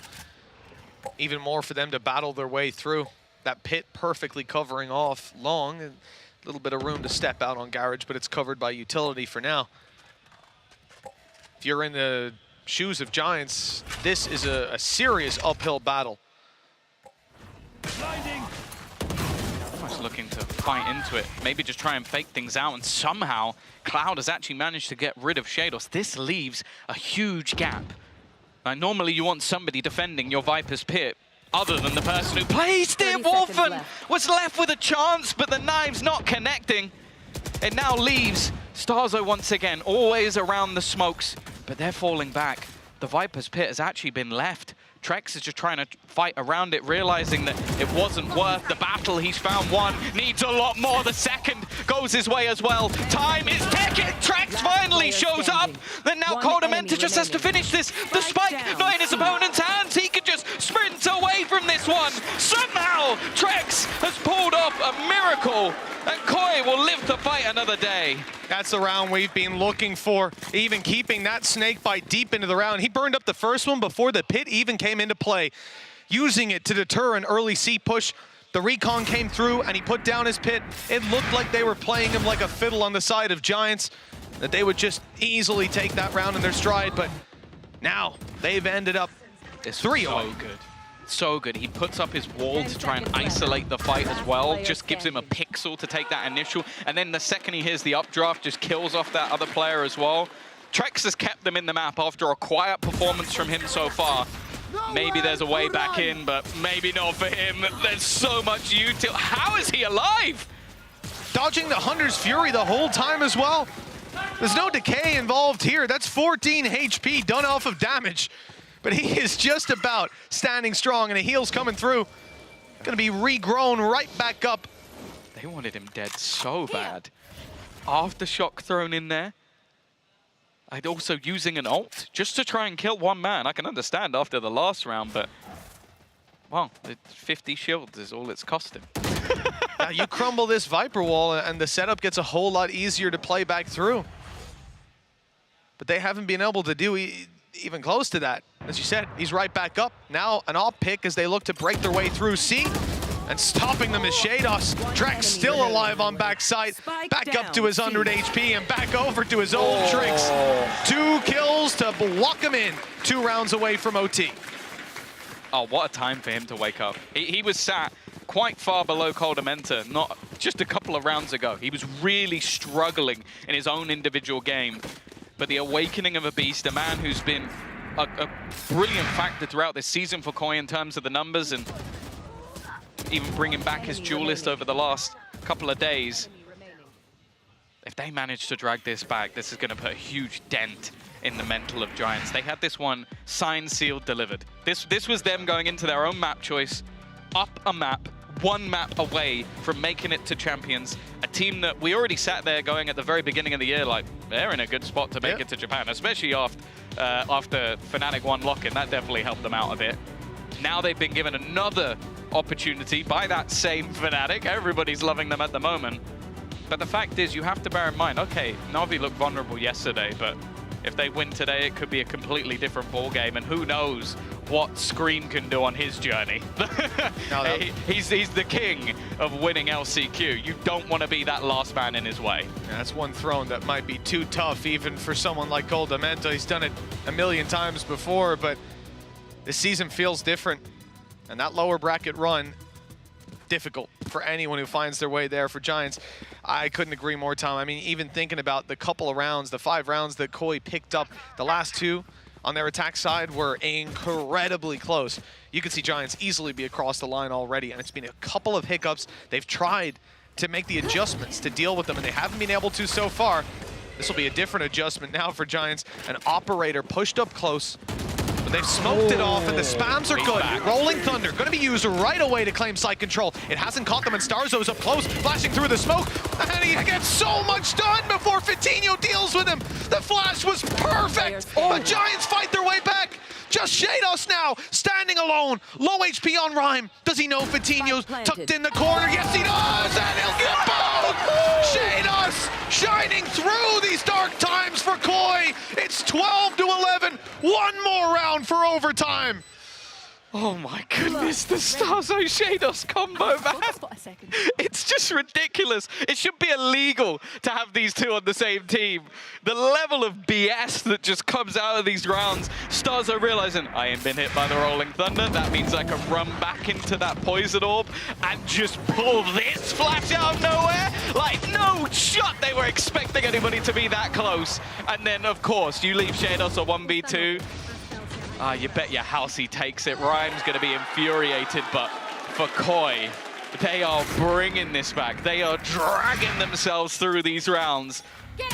Is it a fake comeback? That's the only question I have. 1 round needed, OT on the cards, and Giants have got to be sweating. They were standing tall not long ago, but now seems to be neck and neck. 1 more chance to push this across the finish line, and if it goes to OT, I don't know who wins the battle, but the mental battle seems to be shifting into Koi's favor. Much like their season, they get into a lull. We're all ready to call it over. And they fought their way right back into it. 1 minute and 5 on the clock and no movement from Giants. This is a squad that's taking every single step into account. They don't want to give any gaps to Koi. Again, lockdown in play, so not really feeling the same need to dedicate themselves into this A site. They've set up that operator. Information spotted, but it will be this B site. Always tough to hold, so we'll see what is got planned for Giants as they do look to claim a little bit more control, but instantly that lockdown is put into play. Do they now go towards the A site? No, they're going to plant, post-plant on A instead, leaving it open for them. This could be tough. Paranoia's landed, and there's a fight on the other side. Shados already on the double, and this round has quickly fallen into Koi's hands. They look down and out. For God's sake, Giants' lead was undeniable, and here they are. Standing amongst the Giants, Koi prevail in this regulation. They push us up to an overtime. This team just seems impossible to beat Overtime. easily. I like it. They're never down. They've got so much experience. Champions winners. The Kingmaker himself, man who's taken multiple different teams to international events and wants to add another one to the tally. Not given, but earned, of course. He's definitely taken the hard route, and in this match as well, 5 rounds they were down. 5 map points Giant had on Haven. Now, it's a level playing field. Dead even once again. Now, they could still just win this next 2, and okay, they're sweating a bit, it's a little bit stressful, but they go into their map choice. But if Koi win these next 2, well, not only have you given past champions the confidence they need, but for Vitinho and others, it might be history repeating itself once again. He's been close.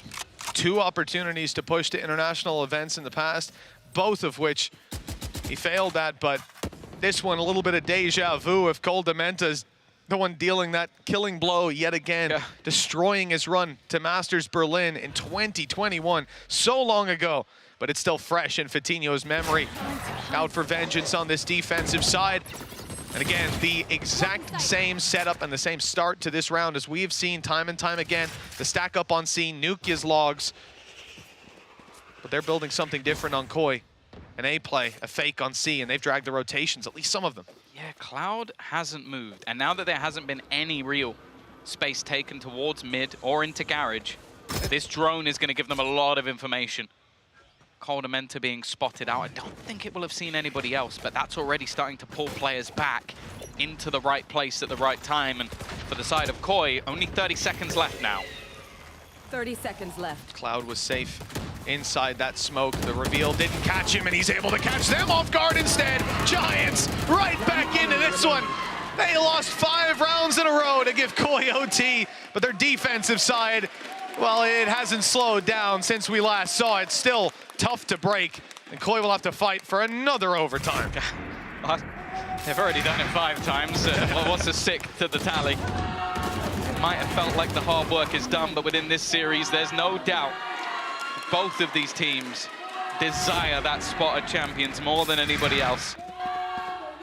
They don't sit there in many cases with multiple trophies or anything to their names, and for both organizations especially, this is a chance for history to be made. We know that over the years as well, this task is only going to get tougher. There won't be maybe an extra spot every single time coming from EMEA. There might not even be teams lower down the board. We've just seen Gentlemates coming through. They're going to be no slouches. So this could be one of the best opportunities, and especially post-partnership, to be at that first champions. It's not going to get any closer. Yeah, it's going to be something that these teams will never forget. And for some of them, for the wrong reasons. This is Giants calling the timeout. You can see Pipson rattling off the commands here. One last chance. They've looked very, very good when they've come in to their defensive sides. I think their C control's huge. Up until they have map point. That too. You switch to the attack, and you know, I think the reality is Koi, decent defense rounds, but some really big clutches needed to keep them in it. And Giants, it feels like they just need to stick on that game plan, like Ryan said. Play the logical game, and they'll get there eventually. Wolfen, again, looking for this fight. Vitinho looks to punish, and even blind, he'll get 2. Finishing off their hopes, perhaps, as the A site's now wide open, and Cole Demenda's forced back. This plant will come in, and the advantage not waning for this squad. Yeah, a lot of the time they've been caught out by someone getting a timing, somebody making a play through a smoke to get them on the way through. This time, they have a huge advantage. Every angle watched, a turret for behind. Utility being fired out to try and clear some of these angles, but space yet to be taken. And even again, the snakebite doesn't really clear the angle. They're still able to hold on.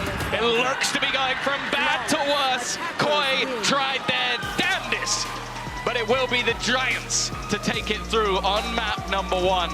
Maybe should have done it a while ago, Mitch, but hey, they got there. They swam upstream on the side of Koi, but in the end, they couldn't seize this map. Their choice. Now moving on to Pearl, the disadvantage is theirs, and Giants may just be within arm's reach of the top shelf, pushing all the way to Champions.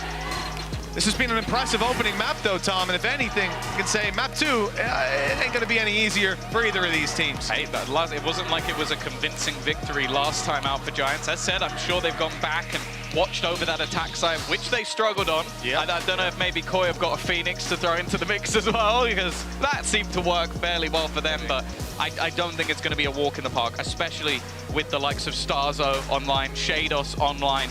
If they can still bring that through, maybe with a little bit of extra tracks in there, I think we could easily see a map 3. Well, we'll see if it returns to comfort as we step onto map 2. The battle isn't over yet. Let's toss it off to a break. Get this second map underway.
Calling all students. Compete in the ultimate Valorant competition. The Red Bull Campus Clutch. Register now for your national qualifier.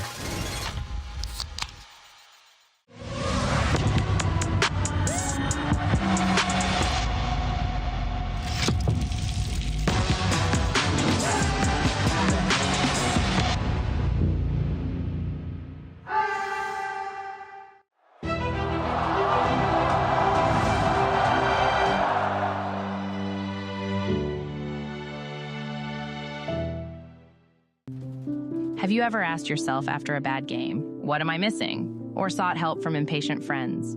Or browsed desperately for answers that only bring up more questions? Your self-doubting days are over with Discovery, the first game-focused AI. Discovery is trained on the world's leading esports athletes to be your everyday personal coach. That's right, Discovery can help you improve your gameplay by giving you tips and strategies to take your game to the next level. Get started at aimlabs.com/discovery.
Giants, they were fighting for their lives out there, and they are on the board in this qualification game. They lead 1-0 against Koi. I am your host, Yingsu, and I'm joined once again by Zesht and Lothar. I mean, if you're Barbar right now, I don't think it's just the pen that's getting thrown. I think everything is getting thrown. Very, very close. You'd be fuming. It was all looking possible. It looked doable. It looked like we might end ourselves in a beautiful situation where Koi actually win their map pick, but here we are. And I personally am highly disappointed in, from a climax perspective. It's like, this didn't end as expected. But I think the first half already gave it away, where it's like, this is not the kind of Koi we witnessed in the previous Haven we had.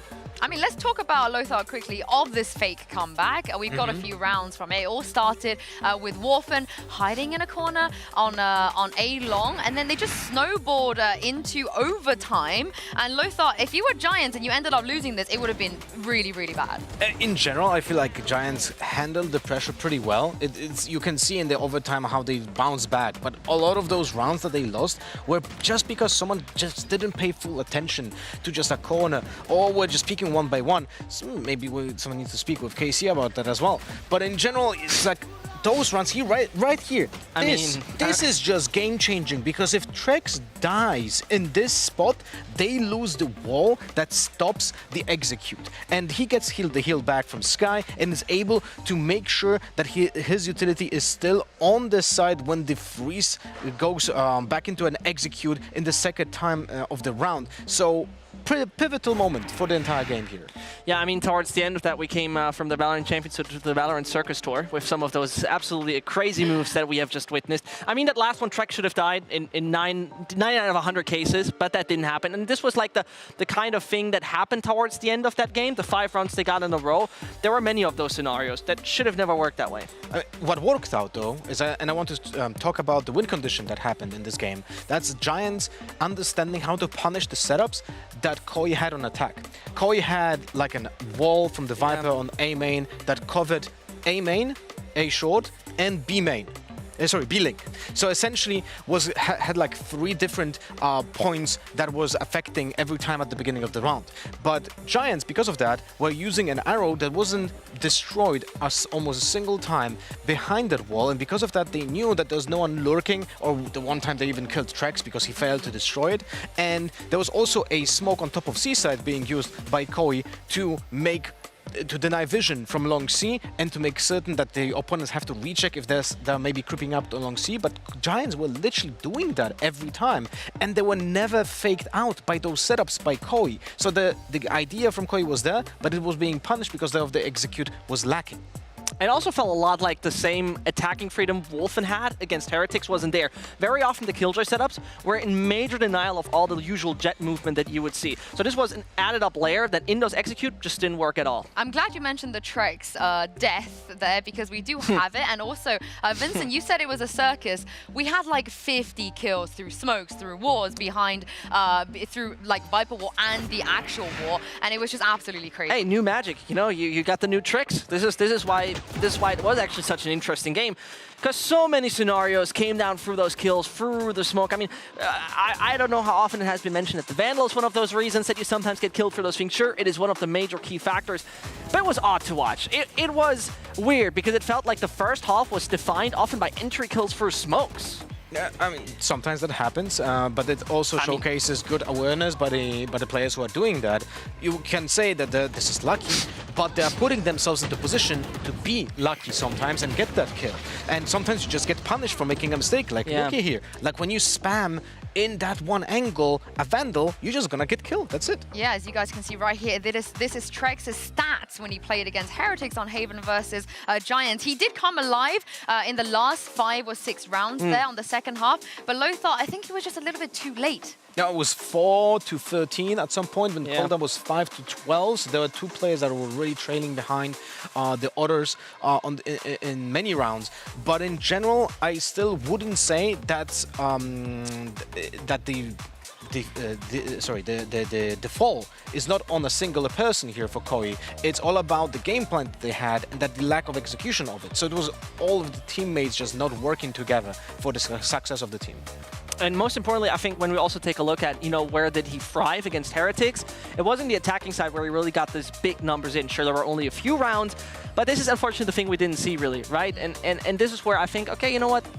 It happens. It's part of life. But, most importantly, if we move further, maybe Trex is getting more on his more comfortable roles or other roles. Yeah, I think there's a little bit of nerves we saw as well. Uli mentioned potential.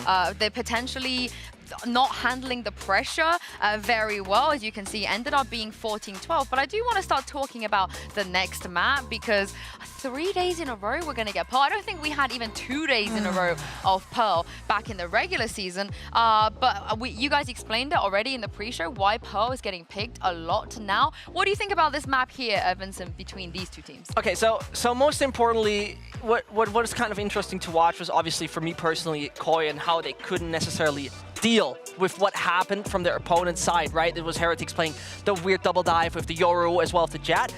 From the Giant side of things, obviously what they have picked recently, it was not too crazy in that sense, right? It was not that you wouldn't expect that this was something like would happen.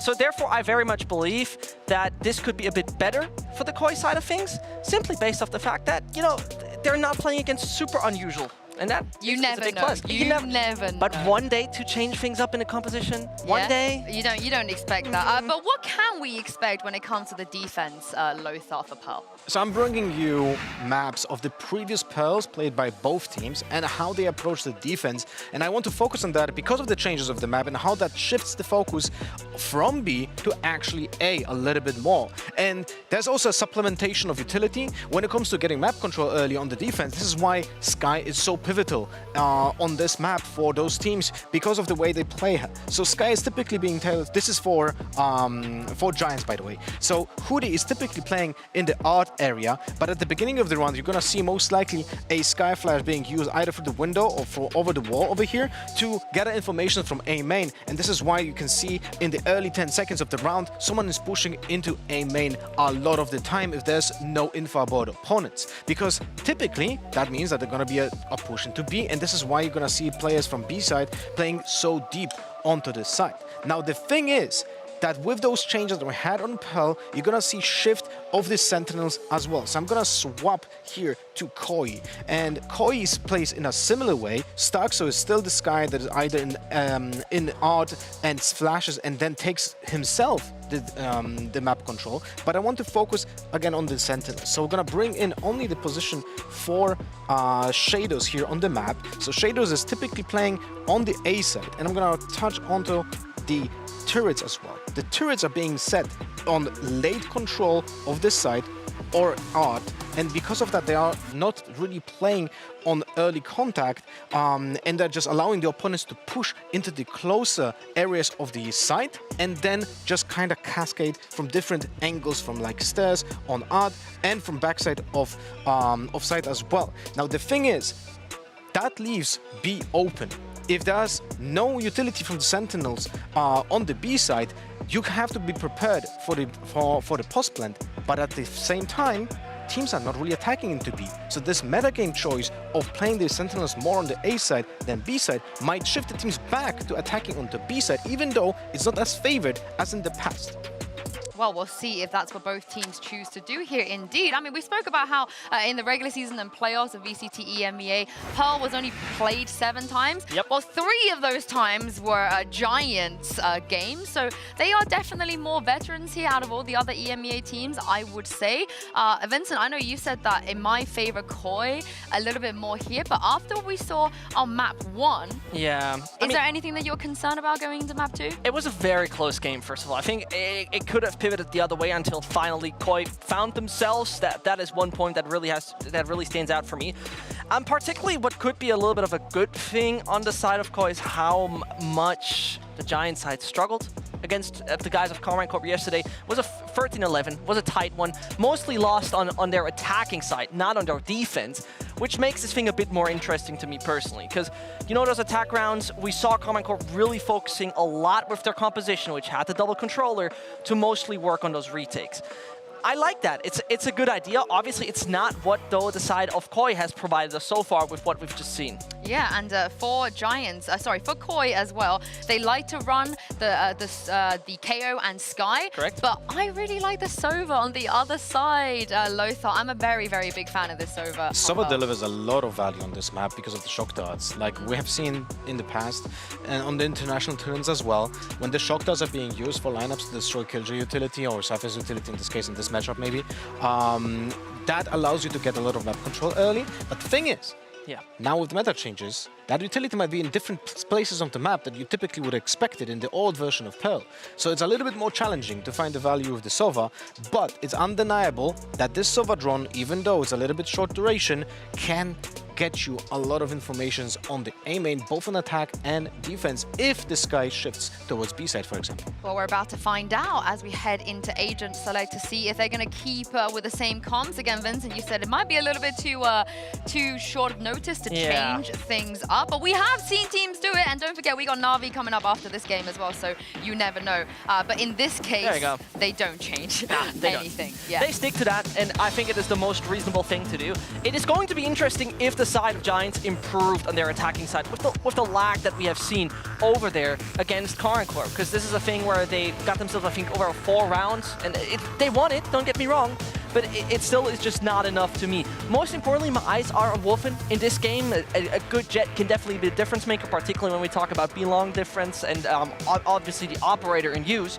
Something that I would like to see a lot. If he comes in with his usual confidence that we have seen at least throughout LCQ, he can be a game changer for the Koi side. Well, you're really leaning towards Koi, Lothar. What do you think? I do. Well, the point of the Jet from that Sesh made is actually even more important right now, because teams are shifting towards the A attack, and A requires you to dash onto the sides to clear corners and create pressure, which is not really something that you need that much on B. But I wanted to just also touch upon the fact that teams are not really effective on attack on this map, because right now in LCQ, we have 78% win rate on defense for every, average 78%, which is insane. So attacking on this map right now is a big challenge for every single team that plays Pearl, and all of that is because of the changes on the map. Pretty much would agree on that. I mean, it's a small sample size, but you got a valid point. I mean, most importantly, if we want to talk about players waking up, I think we want to see Atrax being consistently on point. That would be the direction I would lean into. Even though one thing that we saw really yesterday from him is his KO is really good on the defensive side, often stalling enemy executes, particularly with his fragment. Got so many kills out of that, which is fairly unusual, so I'm looking forward to him. Well, Giants, they are just one map away. Most of these players, they've never even been to Champions before. Mitch and Tom, it might just be their time to make history. Well, that's history for one Spanish squad or another, but this map... Has to be someone's, right? It has to be. It has to be. We're writing a new page in the books, but it's whose name is going to go on top. And after that first performance, it's going to be heartbreaking for Koi being so close to coming back into it, just to let it slip at the end. But you have to say, at one point, that did definitely look like Giants' map was already secured, rather, that the first map was already secured. Maybe it was a second lease of life that will carry forward into map number 2. Yeah, I am definitely interested, because I agree with what Lothar was saying on the desk, where it's like, this map in EMEA right now is looking incredibly defensive-sided. Both teams have proven that while playing it. I also like the highlight of Wolfen, because even in that loss versus Heretics, he managed to get 25 kills, so it's sort of like he definitely can pop off, but it is now going to be looking at Giants and going, okay, well, you're kicking things off on the attack. You now need to show us what you've got there, because you've now picked this map. It was picked against you last time. You got the favorable start. So it's going to be that defensive side start for Koi, which on the last map and the last time they played this one was definitely their favored. Well, we're going to be kicking things off as the barriers go up, and right away, an interesting strategy from Giants. They're dodging the flash with a cloud burst. No one's able to see them. The alarm bot, though, will rob the information that they were trying to sell, that they're towards mid, towards B, or even just sat in their spawn. Instead, moments from now, that info will be in the hands of a ready Koi. But they're sort of out of position. Caught off by the timing, they might have to go for the retake. Yeah, just they were basically looking to try and put that alarm bot down as a, okay, if they rotate back. Instead, it's going to be 4-5v5. Cloud, he's dodged that one. Maybe expecting players to be stunned. Vitinho's there alongside him, but Cloud has done the work, and it is a slaughter in the pistol from Giants. as quick as they come when it comes to pistol rounds. And special about that. I want to add this in. I love our observers, man. I want to so say, you know, we got to see from a third-person perspective because they, you know, 3 bullets in the chamber for Cloud. He's going to pop the reload surely. He right-clicks and takes down 2, I think, with 1 burst. Ridiculous. It's just insane. But just the initial start as well. The fact that they were so ready for that flash information. Silvermel weren't sleeping on the job for the first even like split second before the barriers even go up there ready. And that's going to be something that they have to take into consideration because even though they've done that, the other side of things might not know. Yeah, I mean, they took long enough to get back there as well. Bit of a brawl towards A main. 1-1 to start it with. Damage done on the Rhyme. 5 HP now. Hoodie's the one to go down, so no heals to bring him back even to 100. And that'll bring him down to 0. Quick kill by Trex, a headshot, but toe tap would have been enough. They are already thinning out the herd. As we see Giants move towards B, there's a few players close. The flash to be popped. This could be very dangerous indeed. And already the first to fall, a weapon retrieved, and it's going to get the kill. Dropping the spike in the open. And Nukia, he might have to flank. He hasn't even got a rifle. Now his opponents are better armed than he is. This is only the 2nd round, Tom, and they're putting up a fight. Oh, and they know where he is as well, or at least the rough area. The thing is, none of these players have shields. So this Ghost is going to be ever more deadly. A chance for him to take this away, but not this time. Trex, well, we've seen him become that Swiss Army knife of different roles. Last map, he was over on that Viper. Now he gets to be that little bit more aggressive. And I think that's actually where I want to give the most credit over onto this roster of Koi. It's not the individuals, it's not even a lot of the... Well, I suppose it does revolve around synergy. I think they have better flashes than anyone else. Okay. Because like the pop flashes we've seen from Starzo all the way through have been unbelievable. And Trex, that flash just left everybody screwed. And the timing of it couldn't have been better. It was doubled up on as well, if I'm not mistaken. Starzo threw one of the birds through at the same time, which I think blinded Trex somewhat, but you know, it did more to the opponents than it did to him. Just ridiculous work from them. That was the first time that we see them with just nothing. They're coming in, they're expecting it to be 2-0, and all of a sudden we're neck and neck. Serious competition to be played out here. A smoke that has actually stopped Trex from being blinded. He steps out of it, ready to go. Great utility coming out of the side of Koi and specifically Goldamenta. Right there. We were informed there was a little chant coming in from the Giant streamer asking where he is. He might have showed up for this one. Even still though, Cloud's managed to trade. Actually, Fatinho's got another. The problem is the HP. They're so desperately low, and well, Fatinho will soon meet his maker. Rifle yet to be retrieved either. Last player standing. Well, they're slowly being picked apart. Nuke, as said, he is a legend when it comes to clutches. But a 1v3 with a Marshall. Yeah, you know, if they had no shields, maybe. 30 but seconds left. it's headshots on 2 of them needed, and none of them found. 2nd round for Koi. And they started out in a bit of a lull in the pistol. Not bad to have this kind of a response. Giants having the brakes pumped on them on their map pick is a great sign. But the brutal thing as well is, we mentioned already, going into that attack in half, you need anything you can get. Yep. For both of these sides, they've really been favored on the defense, and that was even when their opponents were playing a defensive Phoenix last time around, which at times can be rough. I will say the way that KC ran it, I actually really enjoyed. A lot of fun to be had with that composition, but they struggled. And so being able to get a good start and have it stripped from you immediately does have to put some doubts in the minds of Giants. They already had that from the last map, losing 5 rounds in a row and closing things out eventually in overtime. Trex, though, you can see the confidence, maybe a little bit much. He's the player on this squad, though, that can go down, I suppose, in the early fights, considering the setup they had. Be long control, they're confident, hasn't been touched, nobody peeked it, no utility. That's certainly giving away that they can shift their setup a little more towards this side of A. Great read by Koi to do so. Leaving Wolfen holding the angle of double doors, but oh no. The drone that went in double, it's got them confused, confounded. And they're looking elsewhere while this take comes through on Art. The smoke's pulled back and the A side theirs. The thing is, they have got Starzo pushed up. If he can keep this control, that could be a serious advantage for them on the way back through. Yeah, he's got the turret as well, so he'll know that Somebody's at least been able to sneak past, but Nuke is so aware. That was the one danger in this round. Now everything from here onwards should be plain sailing, but bear in mind it is Koi in a 3v5. Now this double peek coming in on the backside for Vitinho seems to be dangerous, but it's not too much of a problem for him. Cleaning up the first, buying time for the second fight to go down, and the save is already called. Cole Demento wants nothing to do with this duel. I do think, you know, the beginning of this, moving towards the A site, breaking through Art, getting no contact.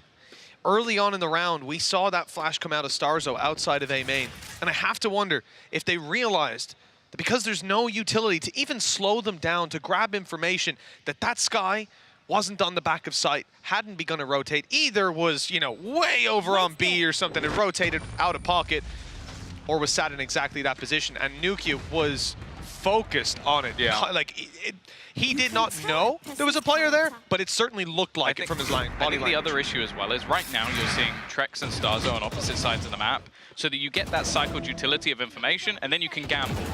Well, with Trex dying instantly, you don't have that on one side of the map anymore. So that's why you see Starzo so aggressive, because he needs to try and find some info, but it leaves a huge gap. And that gap would have been filled by Trex if he was still there later in the round. So I wonder if he's going to have to be a little bit more tentative. And in fact, already they're swapping things up so that you've got that mid control being fought for alongside him and Shados.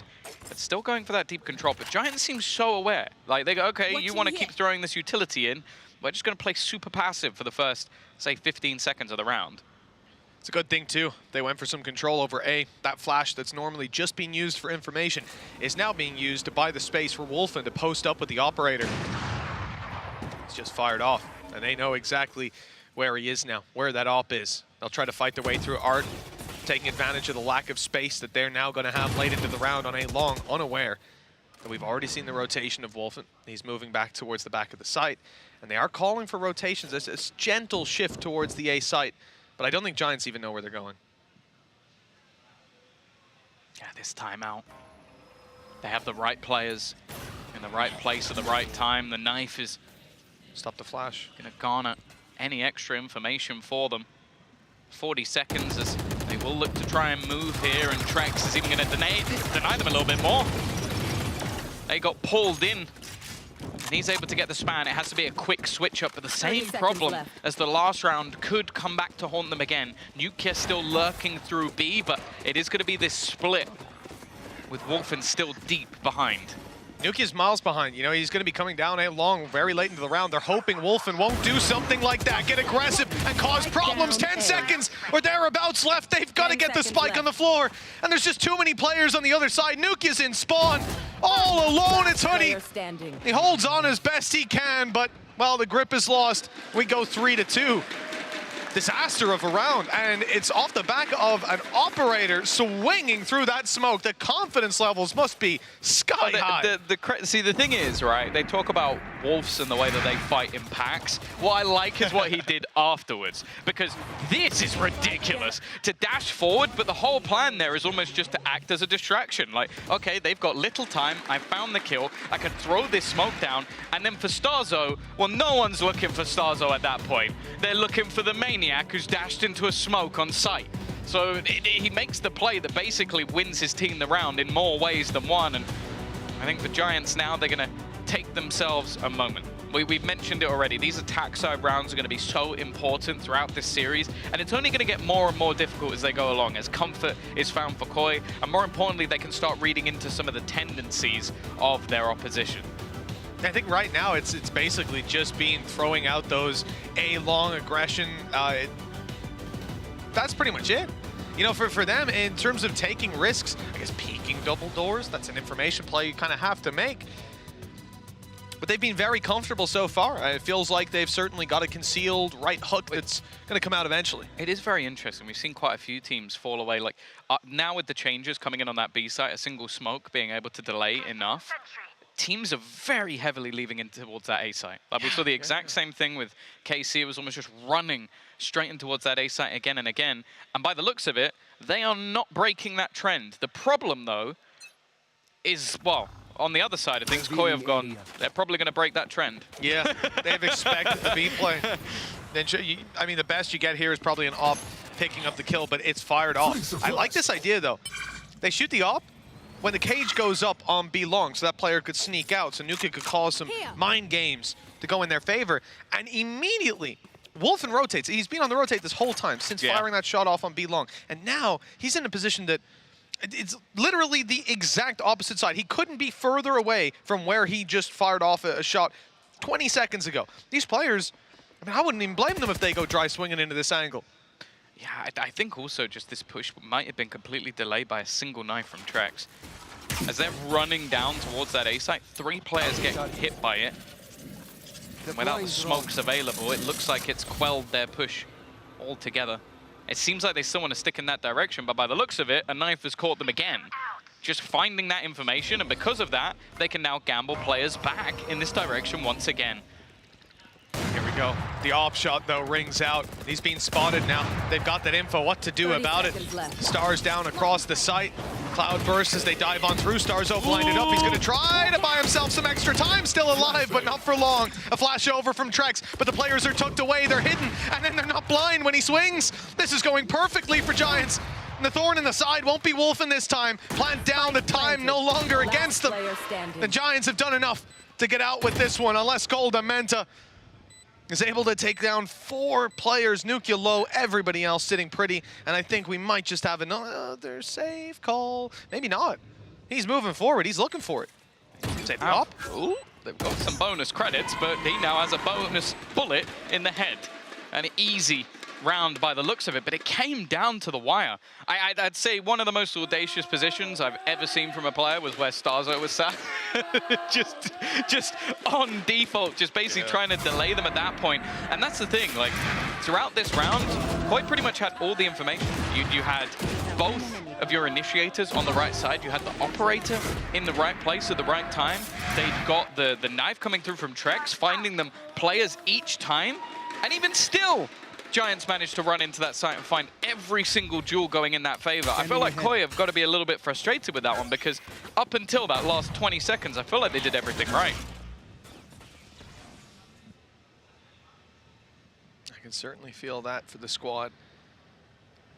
The economy, you know, it was tested a little bit. They've still got their op out, a Bulldog on Starzo. There had to be a weakness, unless they played the Blade Storm.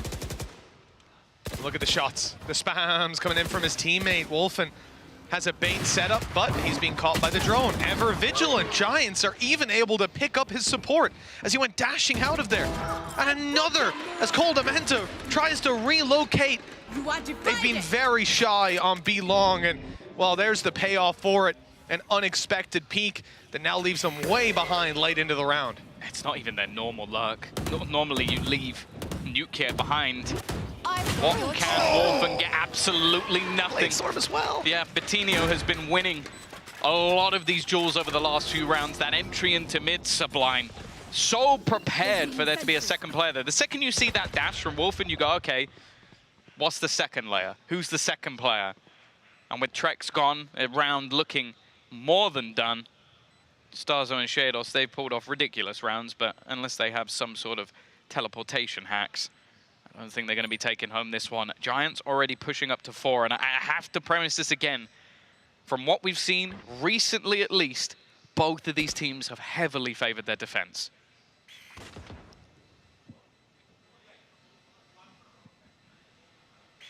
At the start of that round as well, the setup was so nice. I'm such a big fan of having that, having any player, right? Pushed up, you're spamming the wall, you're baiting for them. You're getting towards the end of your magazine. Whoever's close on that corner just thinks, I can get him. I can catch him unaware. But the fact that they decide to throw through that drone, the dash went down seconds before that. The team was able to swing in, catching Trex, falling back. And a really unfortunate duel for Wolf. And as I said, that's the Blade Storm and the op gone. Like that is a massive blow to that side. It could have helped them out. Even imagine in this round, Wolfen drops the rifle. He plays his Blade Storm. It's a wholly more healthy buy. But he can still get the work done this time. 2 rifles, 2 pistols, and a stinger is what Koi bring to the table.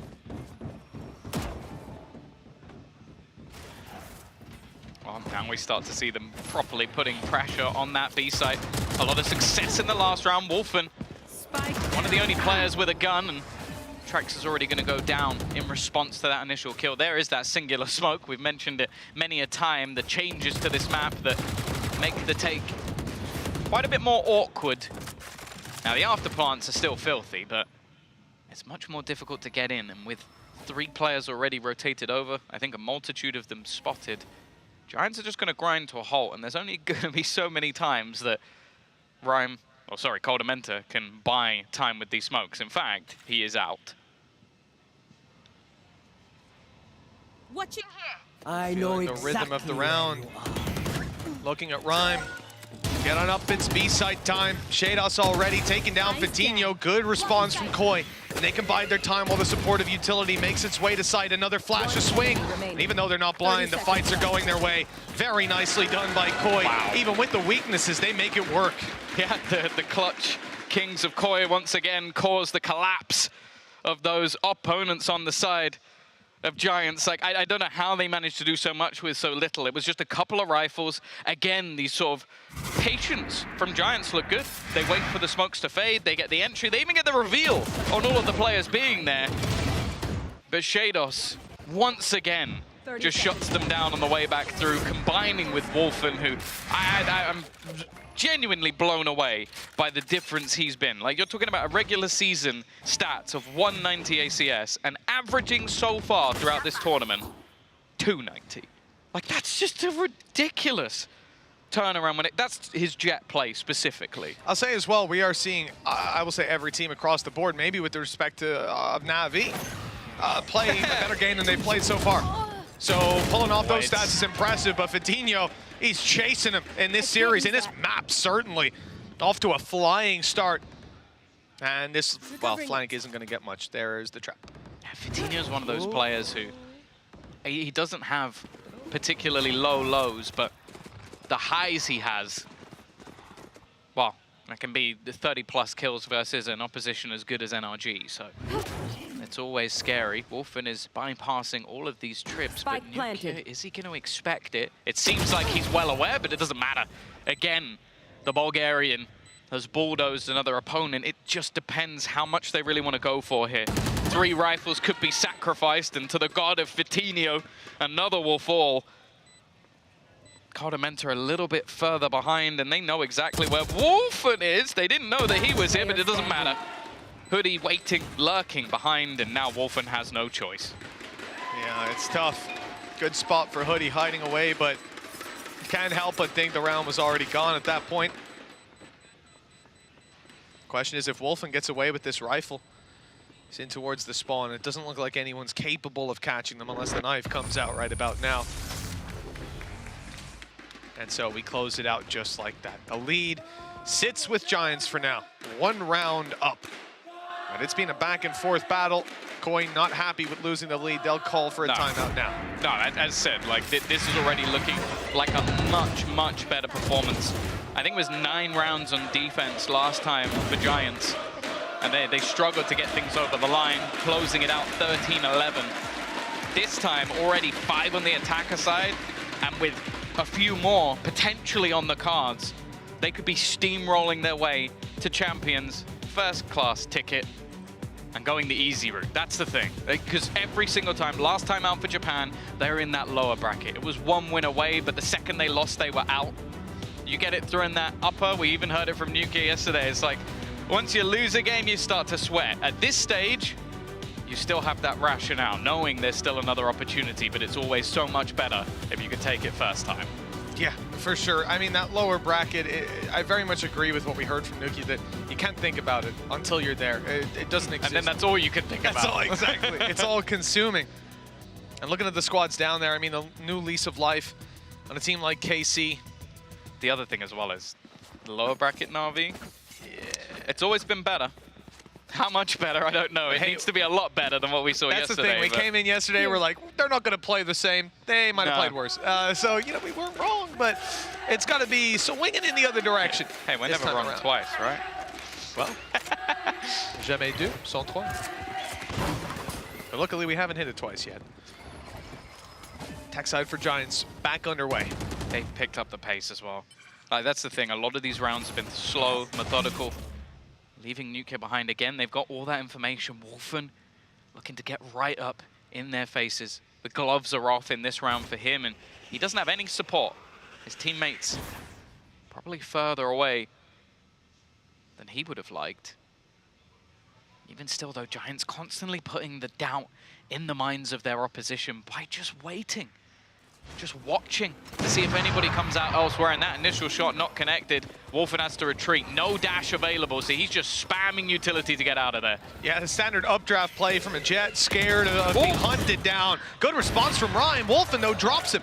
And that's Spike on the floor. No more smokes to block off these angles. They've got to fight it out in the open. The plant now finished. Cloud trying to make his way in behind them, and he hasn't been detected. His timing here is key. The rest of the squad can cause some distraction. The flash was perfect, and Cloud picks them apart from behind. Another round for Giants. That one came a little close on the sight, but weaseling his way in behind, Cloud has got them it. Yeah, they did the perfect timing just to get back round on that flank, and you can see the initial setup didn't seem bad. I don't know how Ryan manages to get 2 through that. That's got to be infuriating. But with all 3 players patiently looking to make their way back through, Giants now, it may not look like a hefty lead, but as we've said already, 6 rounds to the good on their attack. Unless Koi have been in the workshop over the last day or so, this could be looking pretty bleak for them. Again, the same A control being fought for. Nuke being pressured on the other side. This might force them into that A take, but instead, no. Not wanting to risk it. This is, I mean, if Nukia fell back, he might even be dead with Trex holding his back. Instead, he's pushing forward. Here comes the Jet play, but a headshot midair, sniping him out of the sky. Nukia, he's just crushed the main hope of this round for a squad like Koi. They're miles behind, and the info's very much had. And good night to Starzo, nice try. You have to try to do something, I guess. Yeah, that's the other thing, is like that kill actually getting him the neural theft, just the rest of the team are like, oh, they're all trying to kill Nuke right now. I think we'll just go the other way. Good luck, buddy. And well, he came out with just a lick of damage, barely lost any HP. Obviously, cost at this stage doesn't really hold any value. You're talking about Nuke at 8,000 credits, 8,900 for Cloud. He'll be maxed after this round. It's all about maybe getting a couple of orbs for Trex, and well, if he can somehow pull off a ninja defuse while the whole team surround this site, I don't think it's going to happen. No, you would be a little insane if you were of a different mind. Unfortunately, he's being caught, and now they're focusing in on taking it. Hello? All right. Well, he's managed to get the kill and a rifle out of it. You know, he wasn't going to go down, I guess, to the spike, so that's about the best case scenario. Pick up the rifle. Like, yeah, it could have been a much, much worse case scenario where he doesn't have any cash to play with. So, yeah, a little bit of a risk taken by Trex, but he saved his stats and a gun. So I guess that's something a little bit extra for the next round. Nonetheless, 7 rounds on the attack side for Giants. They are looking like they've got a new lease of life on this half, and 13 and 5 for Fitinho. We've mentioned it before that qualifying to these international events has not been something he's been able to achieve, other than the one he was gifted a ticket by joining or staying on this roster. But he's definitely looking to earn it this time around. Those Seekers have given a lot. A ton of information and a ton of space to push up on A. 4-man at the start of the round. They gained a lot of space and a lot of control. Problem is, if that spike goes down on B, it's a little harder to get right back in there. They got the Cosmic Divide, though. Over on the side of Giants, that could even get them in. But without Nukia, their back's going to be open. Cosmic Divide used on the back of that loss. And I think at this point, okay, no, actually up top, I didn't realize Trex was going through the wall. He wanted to take the fight. Maybe we'll see a pop flash through once that plant begins. Yeah, they've got the advantage. They've got the lockdown, but a potential counter for Cloud as well. And even just him getting back into a post plant could be pretty awkward. He sat all the way back, just waiting to try and take this one out. Cosmic Divide also utilized elsewhere, but it's Hoodie to take the first blow, making this one look ever more prominent for the side of Giants, but they're now tagged up. Stuck in that corner, sat back as Shados just looks to run his way through. A jumping shorty as well for Trex, and nothing that Cloud could do. Finally a response from Koi, but even still, we are coming in with a solid attack half for Giants, they can be very happy with that. That's the thing, 7-5, you know, thinking about the previous map of Haven, pretty much where we ended up. Giants even took the pistol, leapt into the lead, and then things fell apart. The difference here being it's Pearl on their defensive side, and it's their map choice. So a lot more signs pointing to this being a close to the series, as opposed to us pushing all the way to Ascent. Big battle ahead of Koi. Another upstream swim. And it's been tough, man. I think there's been a lot of these rounds for Giants where previously Koi were at this stage 5 rounds and it was really, really close clutches. They really found their identity, but it's just the half swap is what takes away my belief. Yeah, that's the thing though. I almost feel like that could be utilized as a positive because a lot of what they want on the defensive side, am I sat there going like, oh, structurally they had the best defense I've ever seen? No, it was people running through smokes, flashing, and then getting multi-frags. Yeah. Does the side of the map matter in that regard? If anything, it's better on the attack. Probably. You could you get to go, hey, 5 of us are going to go here, Exactly. 5 of us are going to flash through, and 5 of us are going to plant. Now, is it going to be that easy? No, of course it's not. But it genuinely does make me believe that there's still a possibility here for Koi, but it does need to show up early. You can't allow these rounds to go back because the other thing as well is you've just got players popping on the other side. It has been a worldie of a half coming through from Vitinho, especially bear in mind, he's doing this on the attack. Most of the time, he is first point of contact. His entry kill statistics, I don't even need to look at them. I know they're going to be phenomenal. The way that he was catching out players in very awkward positions, he is playing a worldie of a match right now, and that is someone they're desperately going to need to shut down. And the fact is as well, Nuke so far, his attack in half, quiet.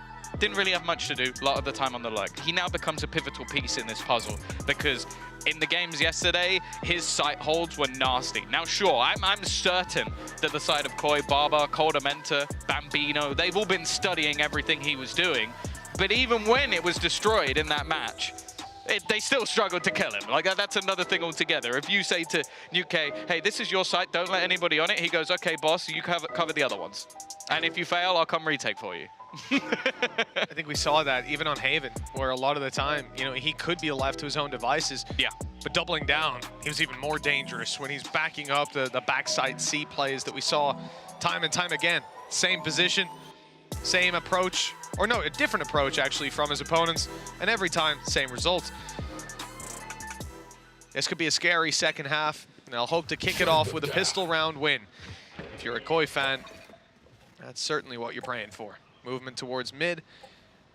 It looks like we might have a decently quick art push. Everybody needed for aggression is in play. That's the thing, this has become such a common part. Now that the B site's tougher to take, art seems to be a place where a lot of teams like to pressure right now. Wolfen leading the charge, but the Spike yet to really be committed. They might be looking to try and pincer back through, and actually, Hoodie is just watching. The angle doesn't matter though. He may have been ready, but somewhat asleep at the wheel. Yeah, doesn't matter when the shots don't land. Tucked in, Cloud's able to catch him off guard for the first. Wolfen on the reload, but the flash has kept him back. Still Cloud. It's more than he probably should have. Dash for Vitinho, possibly needed. Not even used. Spike down. Nuke down to the 1v2. Damage done onto Trex, but the plant will come through, and these players could, well, seconds from now, be anywhere. That's the thing. Section 1 of the Nuke code has failed. He did hold on to that A site, but the team has fallen. Now, well, it gets to Section B. Whether or not he can clutch this one out, as said, hasn't had a lot to do, and with how isolated these players are, it does give an opportunity for a 1v1. There is no way the Coldamenta will expect him to be this far forward. The first is all but free, but now it's the puzzle. Can he put it together? Yes, he can! Always in these scenarios, Nuke is unstoppable. And he makes that one look as easy as you like. He only had a ghost, but he was the phantom on that one. Unbelievable, stepping past their sightlines like a game of Splinter Cell. You even see the fact that Coldamenta checks sight, turns around to watch his back, he puts it together. Your buddy isn't back there because you wouldn't have been looking that way. And he only has one spot in his mind for where that player might be. What a read, what a play, and what an execution. Never in doubt. It's Section B of the Nuke code. If they go in the other direction, he'll clutch the round, and, well, It's always nice to bank on UK, and he delivers. Always delivers. As said, 5 kills in the first half. He's already won a crucial round in the second one. The pistol heading the way of Giants. A bit more of an investment, though. Now, Wolfen did get pretty much all the kills that we saw. So he's going to actually invest. Do the animation. Do the animation. Into the Stinger. And the full team are going to go walking. Now, they managed to dodge UK setup last time around. This time, they are walking straight into it. So much utility on this side. The dash in, and he just barely misses it. There it is. Oh, good night to Wolfen. No chance to get damage done on that. Nukia's nasty setup paying dividends. And the flash, very good for Starzo. Too many targets, though. Way too many players. Good damage done. A chance for his teammates to pick up a little bit more. Good shot to Nukia. That's about where it ends. Yeah, still managing to drop the majority of the players on Giants as second rounds go. It's not bad, and this bonus is going to suck unless they're going to fully buy into this one, which if they do, I think Giants have lost the plot because they're 9-5 in the lead and have absolutely no need to. Unfortunately for them as well, with Nuke getting the majority of the kills, they've got neural theft online, which is that unfortunate? Because we already saw the impact of it in a round so far. As defenders, it sucks. I would argue as attack, it can work out because you can rotate, you can find empty sites. Unless you're going to fight, you need to get a kill. Most impactful so far this game. I guess if he gets a kill on a lurker and then uses it, there we go. Now you're thinking, Tom. Now you're thinking. Then maybe they'll be in the right place with their pistols. There you go. So thankfully, they've got that ult online. Yeah, I was sent that in a message, more of a threat from Kakuta. Very strongly worded message. That's what we call it. Well, yeah, Koi, they're not up against too much, other than the neural theft as we've covered. It should be a nice, easy closeout to the round for them, provided they don't run on into a stack, which, well, it's not really a stack, but there are 2 players ready to fight this position. One is a Sky, who has some good pop flashes up his sleeve. There's one of them. Hopefully they've fallen back. And they return their own. I like where that flash went. So now you know there's 2 players here. Alarm bell's kind of ringing that the A site might be the stack up. So they look elsewhere. Shock dart. Another? No, he's back. He's out of here. They're looking to just team back up. Again, UK has the same sort of setup. Those trips just looking to try and make things more awkward. Cloud, he's going to dodge the initial util, but does get hit by the Tiger. And Wolfen is going to execute him. Hoodie, however, has managed to refine Swans, but again, Wolfen is just popping off. It seems to be the game of Jets at the moment. And Vitinho's caught one with the SMG. Somehow, an advantage found for Giants, and some guns at that. Big upgrades. Nukia, the only one with a pistol still in hand. It's a Sheriff, though. And they're down to the 2 versus 1. The flash used, Starzo has no more. And now they're defusing. He's got to swing this, and he's got to do it dry straight into the Sheriff and straight into Vitinho. That is a devastating round if you're a Koi fan, and the squad, I wouldn't be surprised to see a timeout after that. The home stretch mounted by Giants on double digits and double their opponent's scoreline.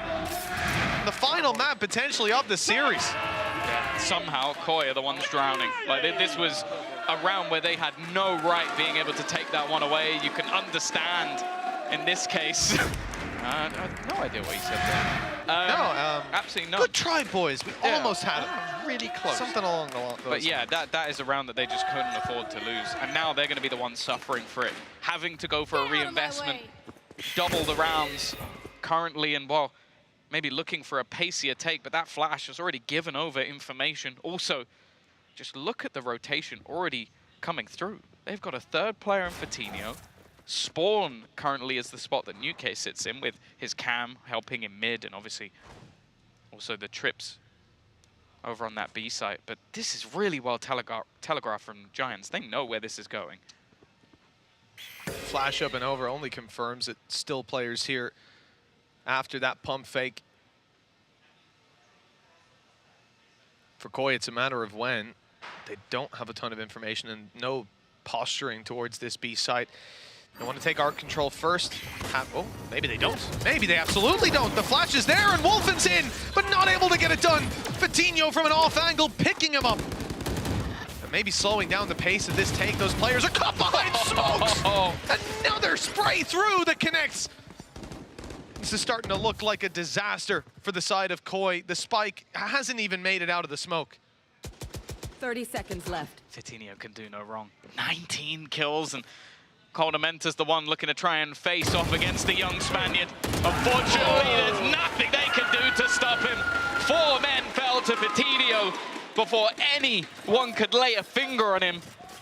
Absolutely dominating in this map, and now, well, Koi, this is a last-ditch effort. The lower bracket awaits them. Yes, they're not out. The chances of champions doesn't diminish or disappear with a loss here, but it's not going to get any easier. And then the pressure truly is on. And I'll be honest, so far this season, Koi have not looked good under pressure.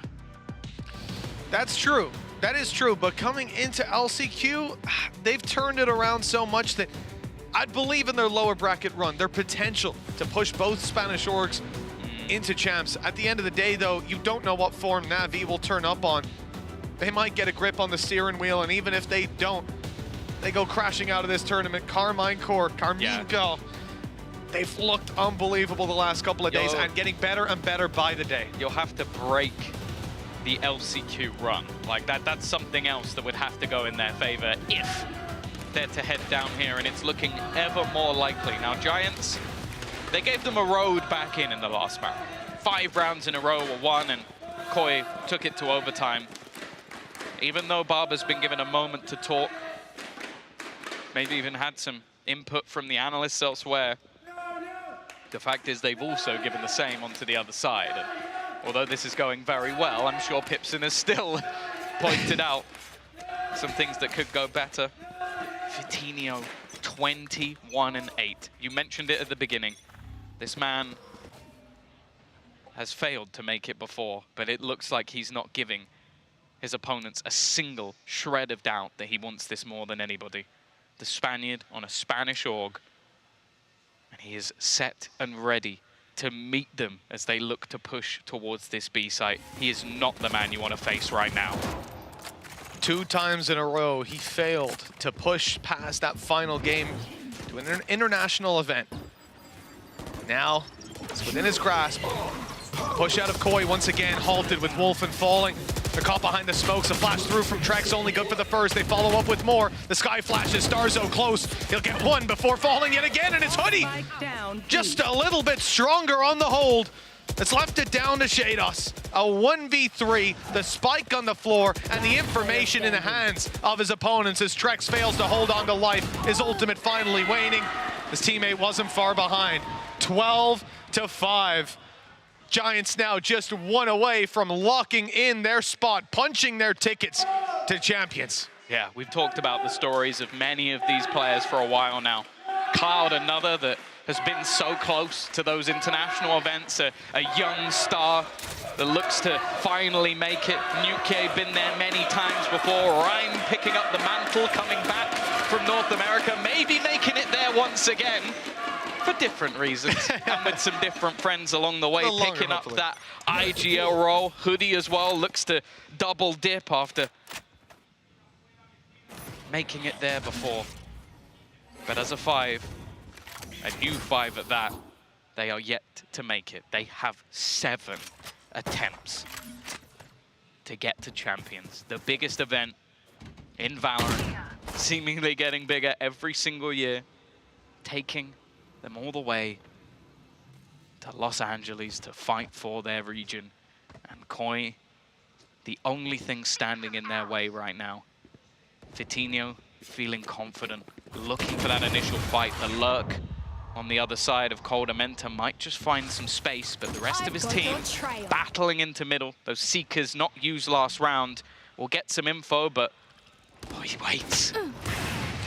But he won't hit the shot, not to start with at least, and now the pressure of the utility coming through. It's forced him back.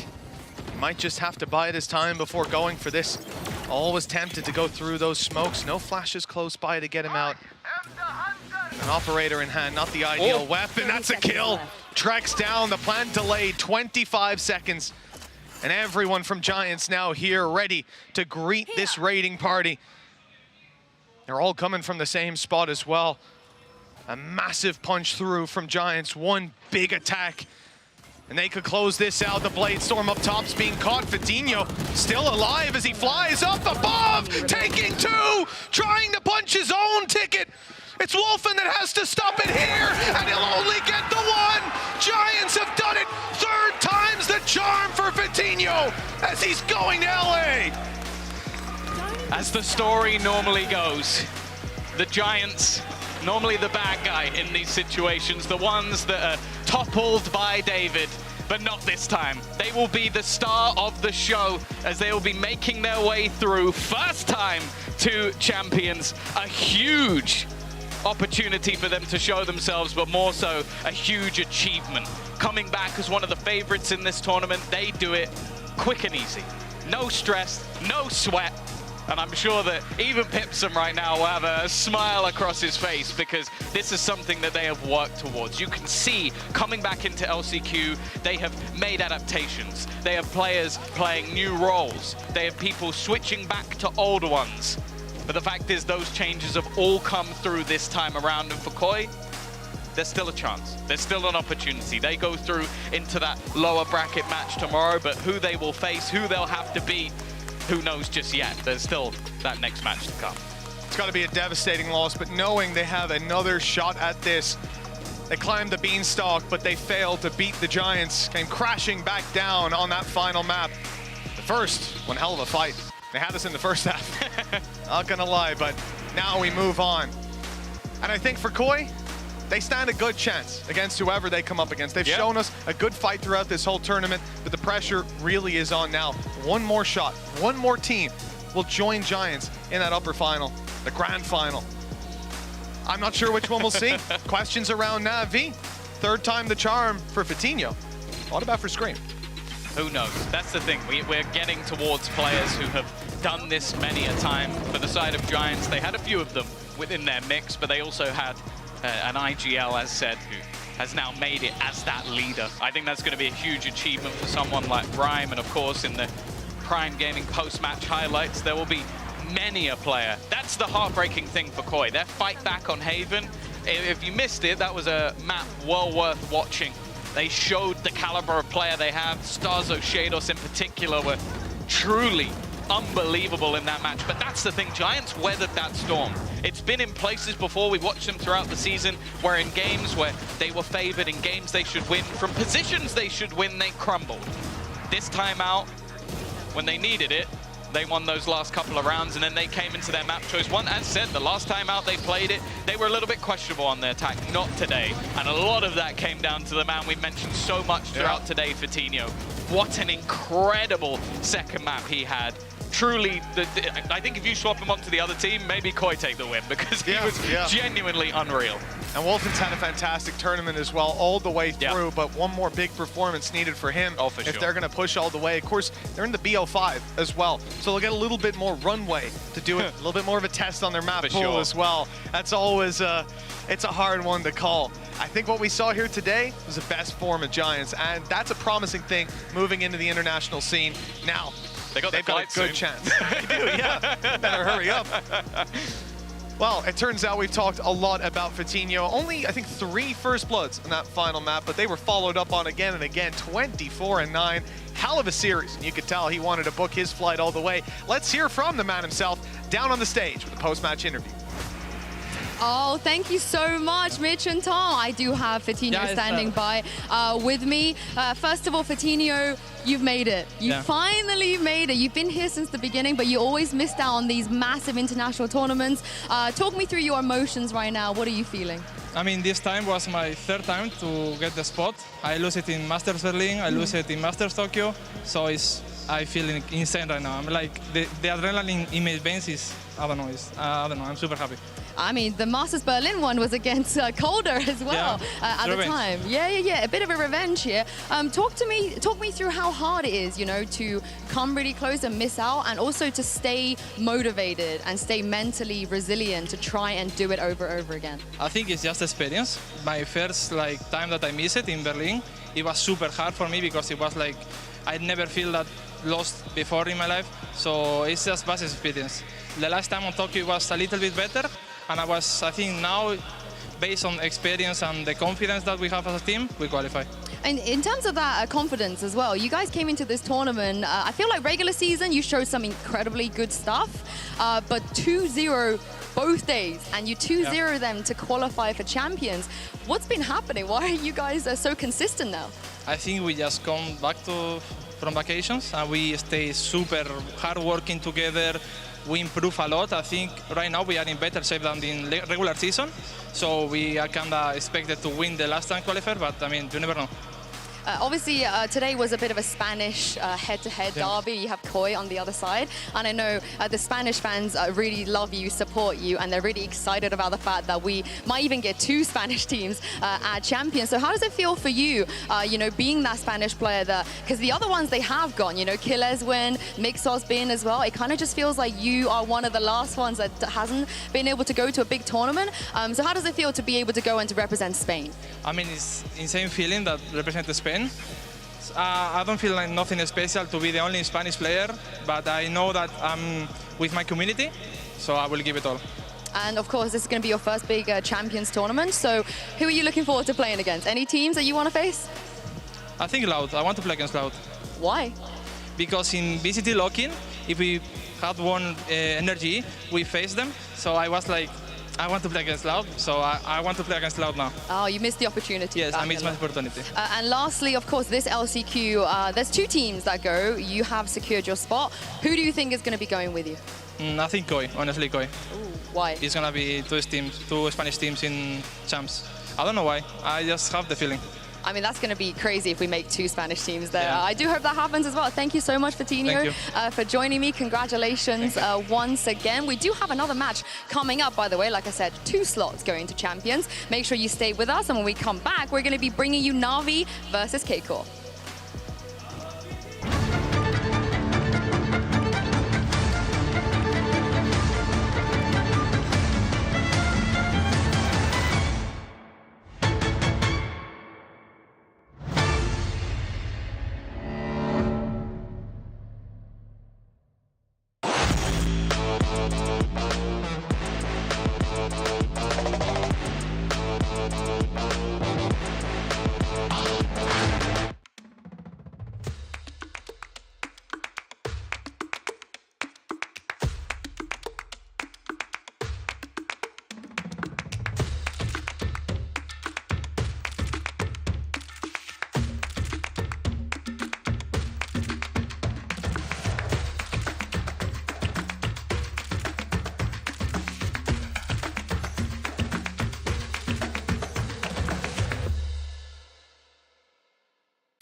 Calling all students. Compete in the ultimate VALORANT competition. The Red Bull capless clutch. Register now for your national qualifier.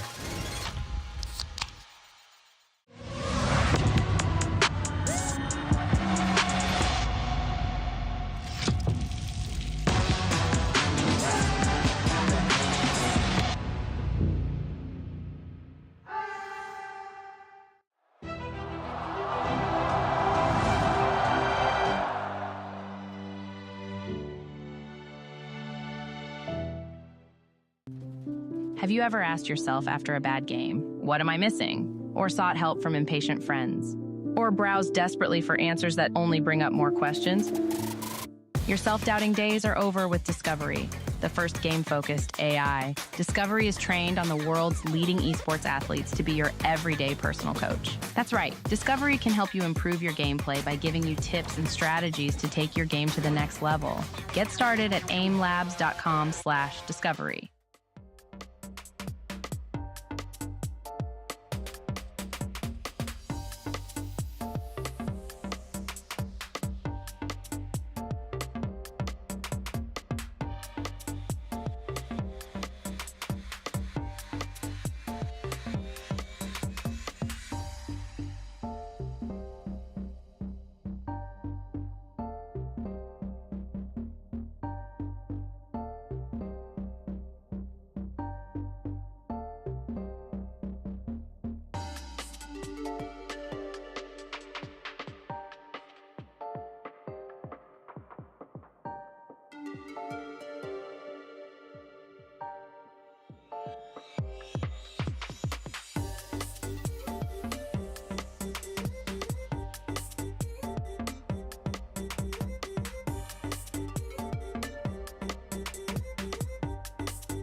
Giants, they have done it. They become the first Spanish team and also the first team at this LCQ to lock themselves in for Champions. I'm your host, Yingsu, and I've got Zesht and Lothar back here with me. You guys, that was just so clean. I think Giants thoroughly deserved, and Vincent, I'm very happy for them. It felt like they were kind of robbed during, the regular season and the playoffs of VCT EMEA, but they finally done it. And we were asking a lot of questions. Is Koi going to be dominant? Is Koi repeating the performance they had previously? None of that.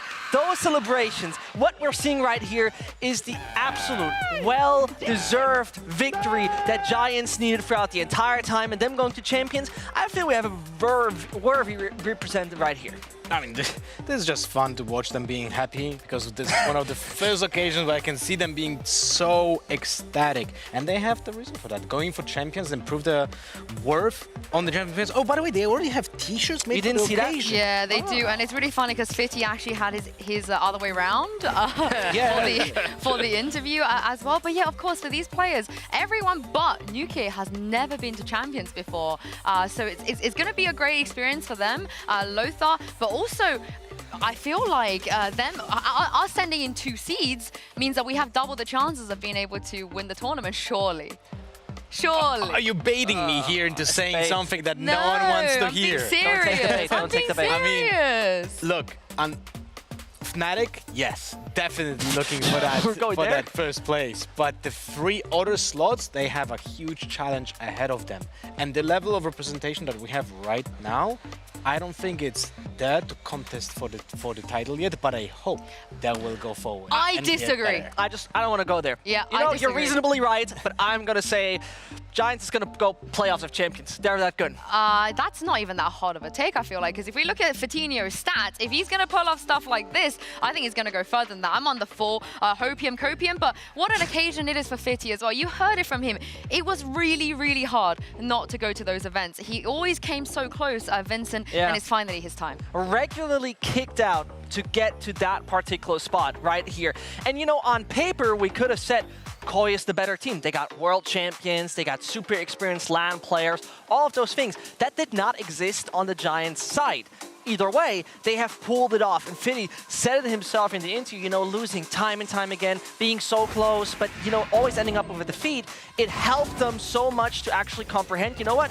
It's not a big of a deal. It's a regular game. And they showed us how much of a regular game it was. In general, they also just outclassed Koi in almost every single way. Fitty, of course, he just went nuclear, plus 22 on the scoreboard, 188 over 2 maps ADR. That is insane. Average for over course of 2 maps, he gets a kill and a bullet from a Phantom on a player each round. That is absolutely mental. And also, on the other hand, Koi had every single player in the red.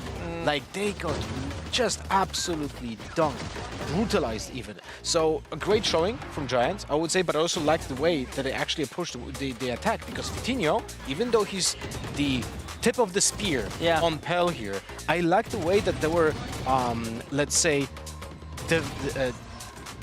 put into a position to condition the opponents that they're going A so many times that when they finally went B, it completely wrecked the plan from Koi, and they had to swap the Killjoy to B side, and then they went back to A. Like, those small basic stuff that was happening from Giants showed that they were really well equipped to change the way they played the attack in the previous time. I think one thing that has to be mentioned overall, for the fairness sake, is the impact that, you know, Hoodie had to enable someone like Fitty, right? We saw in one of those clips with the flashes, was perfectly made, otherwise the man would have been dead in no time.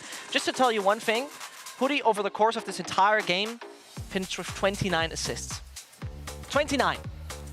That's pretty good. I mean, that's more kills than Starkso had over 2 games. Oh, wow. We're gonna be that toxic, Vincent? It was just suitable. No, I like him. I forgive you. But I feel like you said, they were robbed a couple of times, I think, and nobody's that surprised. The Giants, out of all the teams at LCQ, will be the one making it. But it's not the end of the world, right? We have a second spot. So Koi, Fitty seems to think that Koi are gonna be the ones to make it as well. Do you guys feel like they might have a chance still? I definitely do. They already won against Navi once. Why right? not? I mean, hey. So I think they definitely have a chance still, but they need to learn a lot from this particular match right now. Yeah, I mean, they might not even play against Navi, because Navi, they got to win their game first today, and they are going to be taking the stage against Karmine Corp.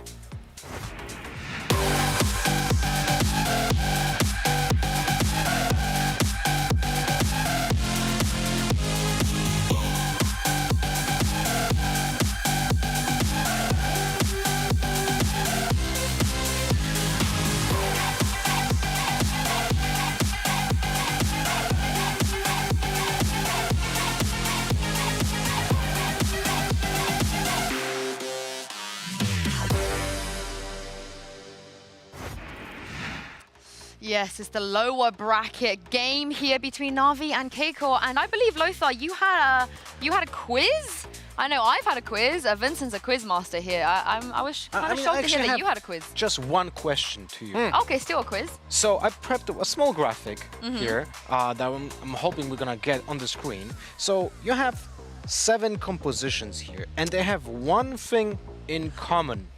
What do they have in common? Vincent, I know it. It's super easy. Those are the 7 last compositions you had to face in your ranked games. Oh, what about you, I like it. 7 times CNED hated his life, not playing Jet. Yeah. Well, you kind of guessed correctly. This is the 7 compositions that Navi played this year on just Lotus. 7 different compositions, and they actually played one twice. So it's like, it's incredible how diverse, let's say like that, how diverse the game plan goes when it comes to this team. But now let's bring up another graphic that I wanted to show you something when it comes to Navi, with the amount of compositions overall that are being played. Navi played so far 24 different compositions on 33 maps.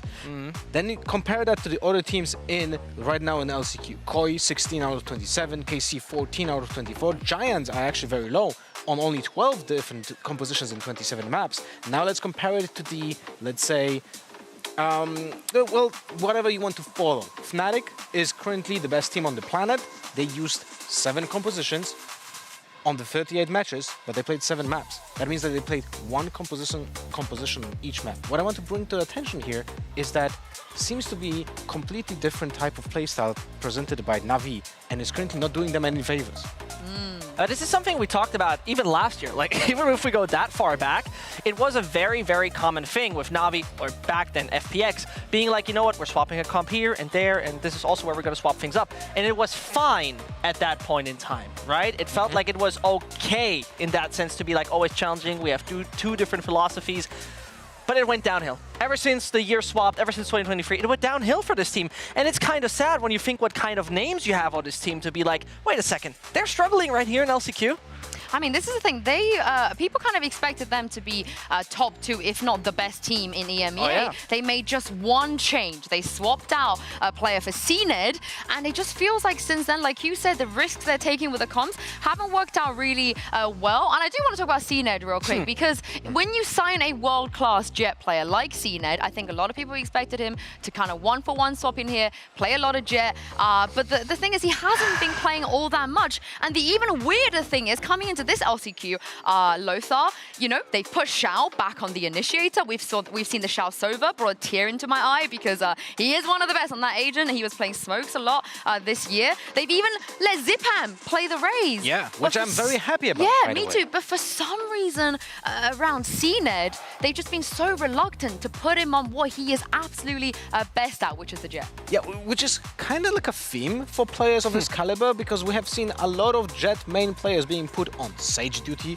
for some reason, like Ye, like Ardis as well, and then kind of like not be in the same position to play to their strengths. And CNED, in my eyes, was the best Jet on the planet. Once upon a time, he revolutionized the way that you should play Jet, and many people followed his way of creating the meta game. And now he had been playing Sage, he had been playing a Neon, we have seen him on Omen as well, and as you said, he was, let's say, just probably hating his life when that was happening. So he is in a very tough spot when he's following this challenging way of playing the game. When they don't want to be red, they go for the diverse compositions that no one can prep against, because they are changing it every single time. How do you approach it? Is that the fix though, Vincent? Is the fix is as simple as CNED on Jet, win? I wish I could tell you that. I'll be honest with you, I wish I could. The thing is, it seems to be much more deep-rooted, because as we've said, the Navi philosophy is changing things up and changing things up and changing things up, right? The matter of fact, what they invented yesterday on some of the maps has been crazy. So overall, I'm more disappointed. I wish it would be that easy of a fix. It feels like there's much more deeper-rooted issues within the side of Navi that don't go only down to this man right here. Well, I just hope that maybe they will change the composition again, but this time we're gonna see comfort agents being picked for the players. Everyone else was on comfort agent though. This is the thing. Angel was playing smokes, Xiao was playing Sova, Suigetsu was on Sentinel, Zipham played the Raze. Yeah. CNED Sage. But it just, I'm with you here. But the other thing is, I don't want to harp on them a little bit too much, because yes, it is a lower bracket. Yes, the expectation for this team is extremely high.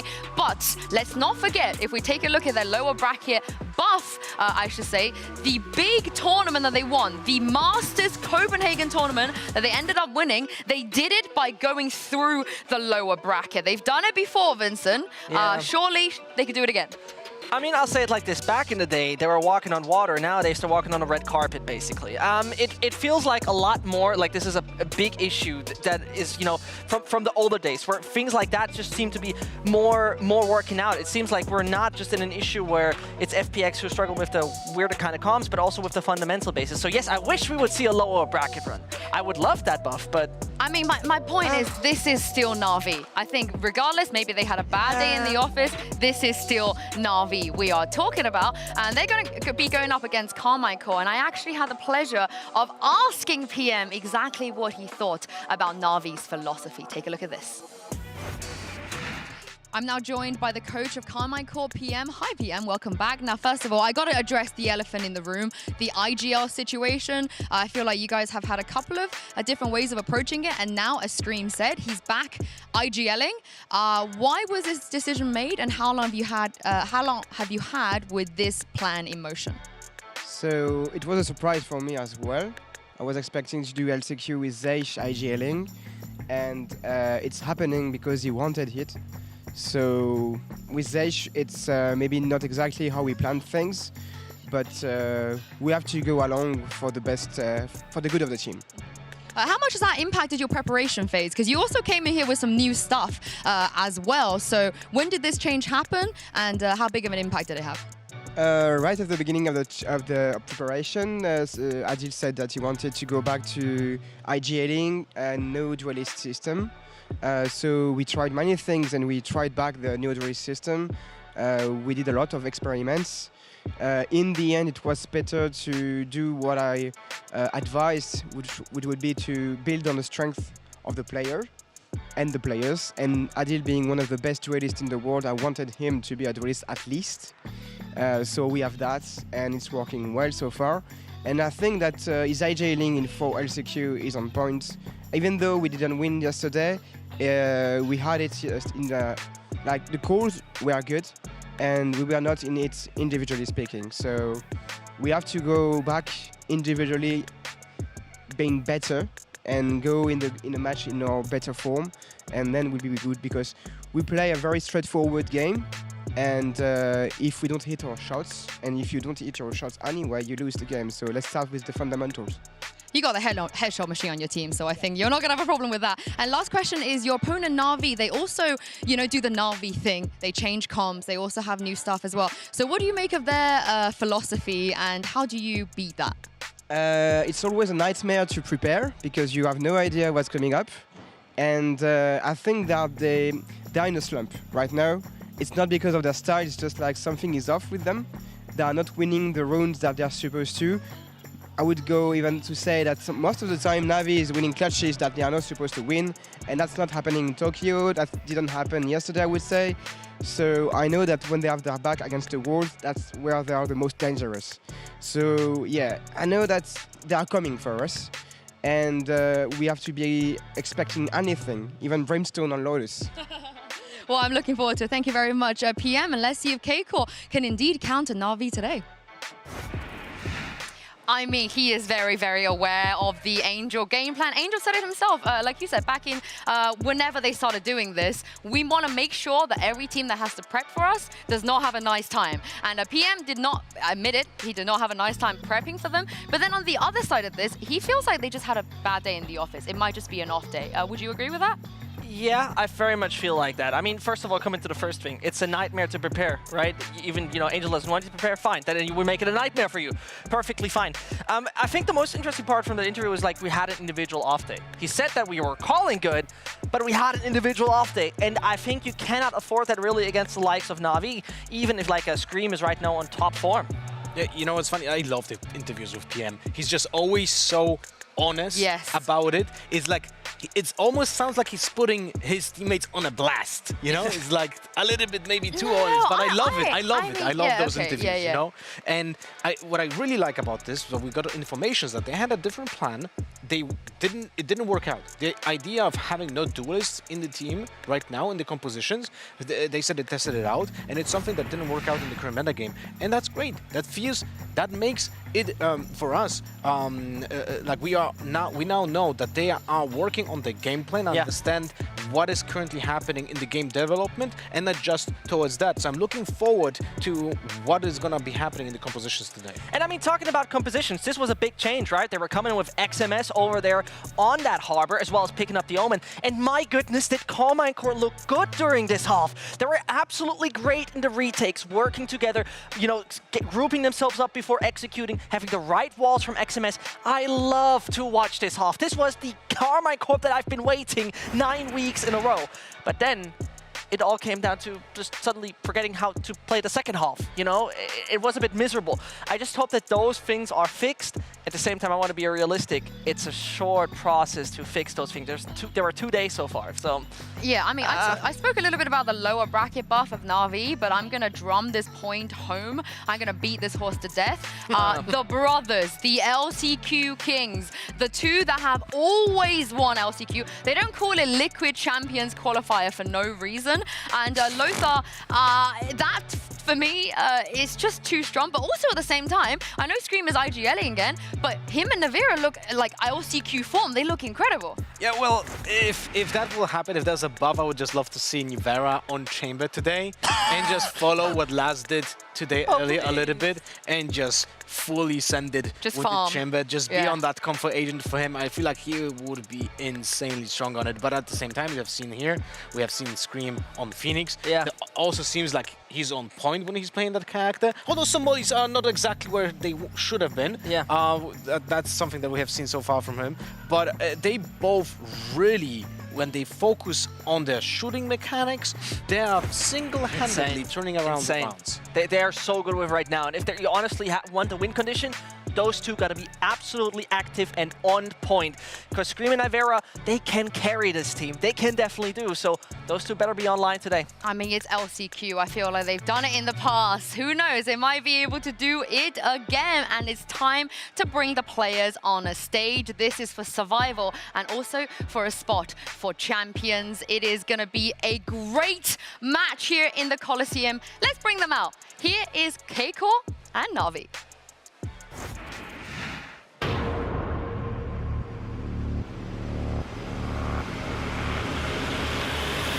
Navi.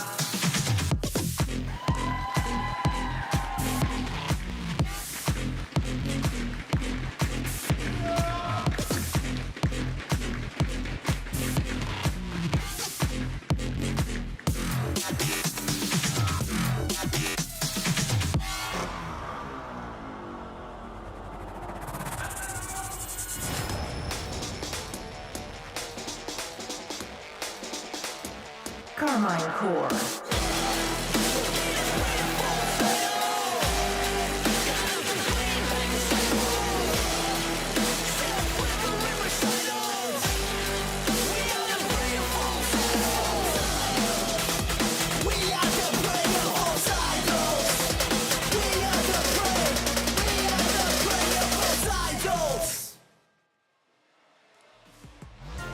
It is the one team with all of the pressure on their shoulders, all of the expectations fully on Navi versus another team I don't think people even expected to make it this far in LCQ. Only one of them can go on after today. It will be eliminations. But like I said, even though you guys had reservations about Navi, in the end of the day, it is still Navi. They should not be getting knocked out this early. Look, this is a team that consists of 5 really insanely talented players, and this is one of the reasons why the playstyle worked so far. They were able to play everything and consistently frag out. Now, I hope this is gonna be the theme for today as well for them. I think one thing we have to reiterate about this, there's pressure on Navi and Karmine Corp that just can play. This is the number 2 of the regular season versus the number 10. That is a big difference. It is a big difference indeed. And let's take a look at the map vetoes here. Wait, is that KC banning? I think it's KC banning, right? It is, yeah. And Navi, surely the Haven is gone. They've only banned Haven so far this entire year. So there's a lot of options we could go to here. I'm really happy just to see the split being banned by KC, because I always just get so nervous when I see KC play split. Their calling on attack is just always so late. But we don't have to worry about that today, because the first map is going to be Lotus. Is that going to be another composition from Navi? No, from Navi. Oh, I would love to see no Brimstone. Yes, absolutely. We're going on your favorite map, Lofa. We're going on the thankfully. I like this pick. This is such a safe pick for Navi. You don't need to switch things up here. You've always been good on Ascent, and it's always a map that they don't really do their kooky stuff on. So I'm happy about this one. Yeah, and KC bans Fracture. There's a common denominator here between Split and Fracture. They're insanely tough to play on attack, and that is a bans not favoring, but they are able to, let's say, delete the problems for KC to some degree. So I'm gonna be that guy and say that Navi never, that KC never won Ascent. So if they're winning today against Navi, I will definitely... Not only that, the last 2 times they played, they lost, if I remember correctly, 5-13, 5-15. That is correct. Yeah, it's just a comfortable pick in general for Navi. As you guys can see, K-Court, they are warming up here in Aim Labs. And as PM said, he wants his boys to go back to the fundamentals just to hit their shots, you know, relax a little bit. And when they do, to be fair, hit their shots, they do look good. It is kind of ironic, particularly, because hitting your shots is great, but he also said about Navi, they are winning clutches that are impossible. Just a friendly reminder for all the viewers out there, there was a 1 versus 4 and a Turco ace that pretty much forced him into overtime onto Bind. So if you want to lose impossible clutches, I think Navi is the right team to play them against. Also, I am so with that pun, by the way, side note, navigating to chance. Beautiful. I'm very proud of you. I love it. But first map will be Lotus. This is not really a surprise for KC to pick this. There was a lot of things, I feel like, from Navi's Lotus yesterday that could have been exploited. But the big question you guys have both spoken about is, do they keep that comp from yesterday? Are we going to get the Brim Breach Neon? Is it coming? We're about to answer that question right now because Agent Select is here. There we go. And they keep the comp. Okay. I'm worried because I'll be honest with you, Karmine Corp played a really solid game against BBL with the exact same composition. So what's obviously interesting is the overall meta swap that we're heading way more into Sova on this map. Has not been too common in the early stages of this game. But one thing that I'm worried about is Navi has been disconnected as hell with CNET on that Neon, right? He was very often isolated in his plays, picked off, and then there was no chance for Navi to go any further. Well, this composition from Navi is just like a piece of strategy that needs to work in unison, because you have just all-in compositions like Brimstone with Breach that just use the utility and you're expected to go into the side because you're not getting a lot of utility back, right? So you have to commit. With the Neon on top of that is like a sprinkle of on that execute, right? And you need to go in, and that's something that we didn't see yesterday on the attack side. We expected a full-in send with a Brimstone Steam Beacon to keep up with the Neon, and that needs to be, let's say, just improved for today for that attack strategy to work. Well, they decided to keep this comp. KC, it's their map pick here, and this is going to be a fight for survival, and once again, a fight for that spot in Champions. Let's jump into game now with your casters for this very, very important match. It's Pansy and Hypop. Very much, Sue, and the desk. Always wonderful to hear from you. Now, let's kind of cut to the quick on this. I don't really want to be taking too long because we've said a lot about at least one of these two teams, and I'm sure we'll say a lot more about Navi soon. But let's start with KC. Simplistically, talk to me about win conditions here in this matchup. Where are you looking? Yeah, and it's interesting the desk look towards Screaming Nevera because I think historically those are probably the constants. Right, the variables in this team actually come from elsewhere with obviously Zay stepping into this, but particularly Shin and XMS. And so far this week, XMS coming from, quite frankly, call a spade, some embarrassing performances across the season. It wasn't good in regular play. Shin has struggled. Again, we can put that down to some composition changes that Karmine Corp have explored post-Zace coming in. We have seen him have those performances too. Absolutely, we absolutely have. I think you know what you're going to get from Screaming Nevera, and historically, I don't see them as the issues in this team. Which is why I wouldn't highlight them as win conditions. I look at it the other way. And so far this week, for me, XMS has really impressed me. Absolutely. And I didn't think I'd be saying that no, this that's week a sentence we didn't expect. with what we saw across the season.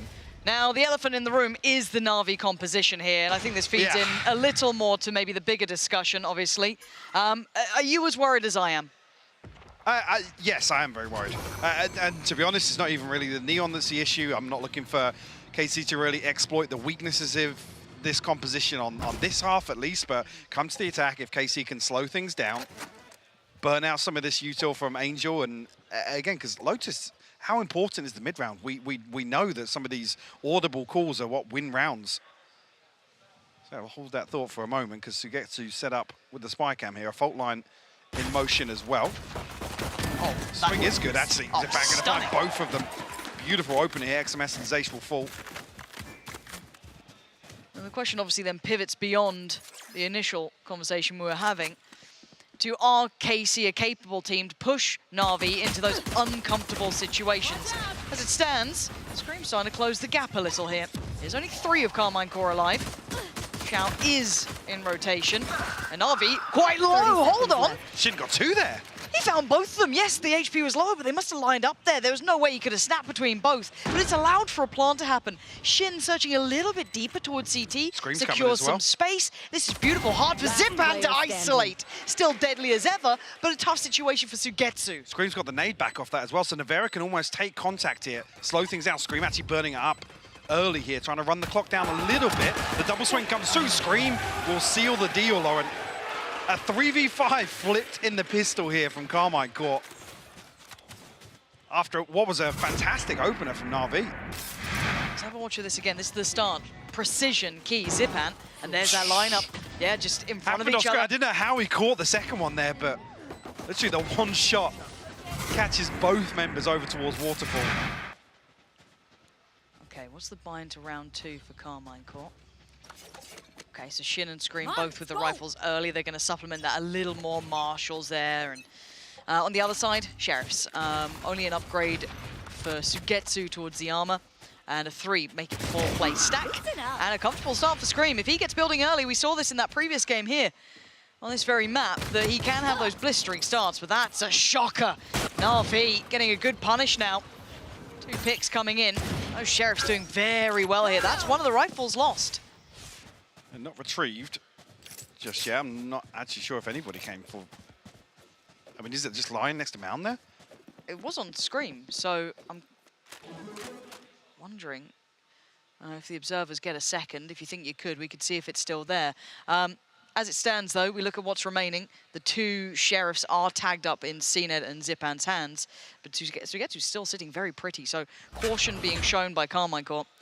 Oh, yep, it's still there, yeah. Got you. Behind the door as well, which looks a little bit unnerving to deal with, and that is that. Zipan is hitting today. Some very clean shots for him. Getting a little closer as well. Navera now on red alert, having to defend as the spike does go down, but outnumbered now. Can't isolate cleanly on the first, and Navi flip the script into round 2, showing why you got to pay these guys some real respect. A fumble in response there. I mean, even initially, Angel challenging underneath the one way. The smokes are removed as soon as Angel falls, and on the back of that, 2 picks come through from the Sheriffs. And yeah, the awareness is there from Cena as well to go and retrieve that rifle that we did see. Let's try and get it. There it is. Both rifles in hand. That. See here in the kill feed, Shao finds this, Cena finds one at exactly the same time. One enemy remaining. Like you said, Zipan landing shots to shut down that A site post plant. I mean, it's been his show so far. 5-1 for him. What a beginning. XMS buying back into this. I mean, Scream can afford to. I think he's obviously got a drop from Zayshear, but XMS has brought down to 100 credits. And you're going to have a battle. CNED's going to move himself up here, commit towards the wall. He's going to know there's a player nearby. It's a little messy, but he gets the job done. Assistance is there, the support in tow. He's not a one-man show, there's 3 next to him. Karmine Corp have to walk away, tail between the legs there. Did not get what they wanted. A chance to re-clear this space at least. Potentially retrieve that rifle that was purchased by XMS. It becomes valuable inventory. Scream, we're just going to retrieve the orb here outside B. The lack of presence shown by Navi, but I don't even know if the rifle was noted there. I mean, XMS falls with the paranoia in hand. I don't know if he saw it. But they're still sitting very close to where it was dropped, so maybe just policing it with presence for now. Trying to show a little bit of something towards B to maybe try and draw those players away, open up the chance to regather that rifle, but we can see it. Angel's sticking around on this. He does also have CNED there. So they're going to have to utilize a lot of kit to try and just clear this close corner. CNED is forced forward. But they still can't get through that smoke. Scream is ahead of it, though. The spam comes through. CNED actually able to get away, stunned up, but yeah. That movement speed increase actually gets him out there, but Scream will find another one to Angel. It's a 4v4 now. Surprised Angel stuck around on this, but it's Zipan who's been exceptional. Able to connect 2, calling in Sugetsu for some support, but Navera left alive on 5. But with 10 seconds left. The numbers aren't adding up good for Karmine Corp here. I think Navera might have to just try and suffer.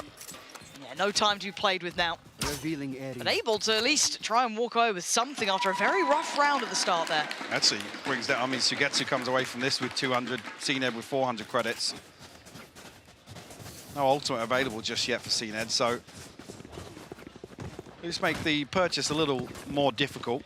Showstopper and Rolling Thunder already in hand for Karmine Corp, and we talked about Scream's utility usage in particular on the Raze. It's not just been raw gunpowder this week at all. No. It's really impressed me in that regard.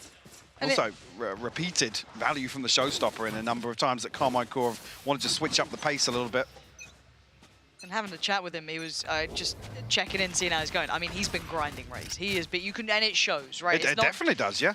It's just not just the mechanical side, but that capability beyond. Now, look at this space backfilled from CNED.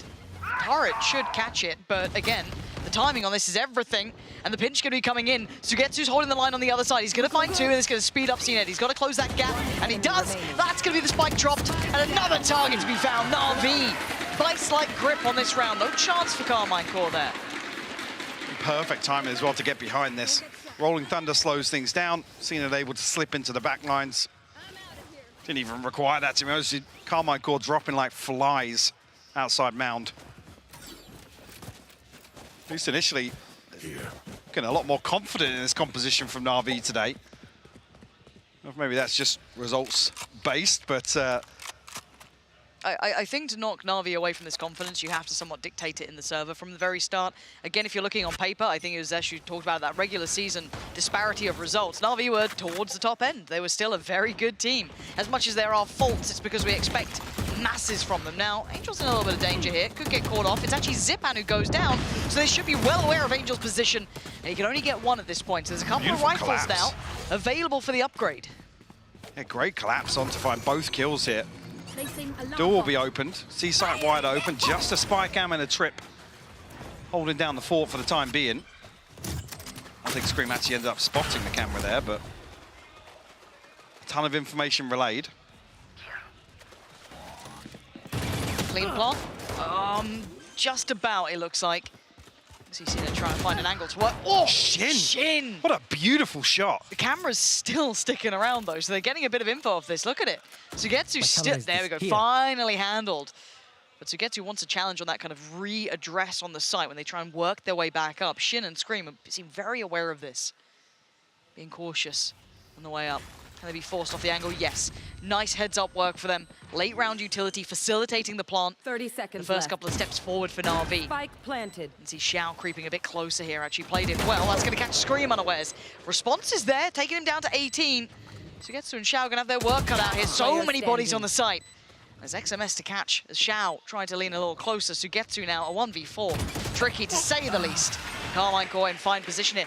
Nice discipline. Loving the pace that they're able to bring into this. Yeah, definitely. And again, the Cypher discussion here opens up many opportunities to play a much looser hold on C. Look for maybe wallbangs if one of Navi want to play. Oh, that was a beautiful reaction there on the edge of that smoke. But as I was saying, that the Cypher does open up a looser hold here to basically deny the plant, force KC into maybe a plant behind double boxes or even just an unorthodox position and throw the post plant off ever so slightly. Change up here, going to be Operator in the hands of CNED, so that's going to be into play. And a quick take towards Mound. Scream going to show presence very early on. They're not really wanting to play in towards that A side at the moment, leaving that very much in Navi control. But we've seen some good work here from Karmine Corp, taking the rest of the map space. And still, two very critical ults still to invest on this Navera with his and Shin waiting to invest if deciding now's the time.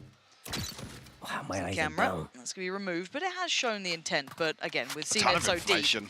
Yeah, they can almost leave him up posted in a very deep anchor outside rubble, and you're almost hoping Karmine Corp are going to explore elsewhere as a third member of Navi has made their way across. Zipan ready and waiting with a ton of utility to invest here.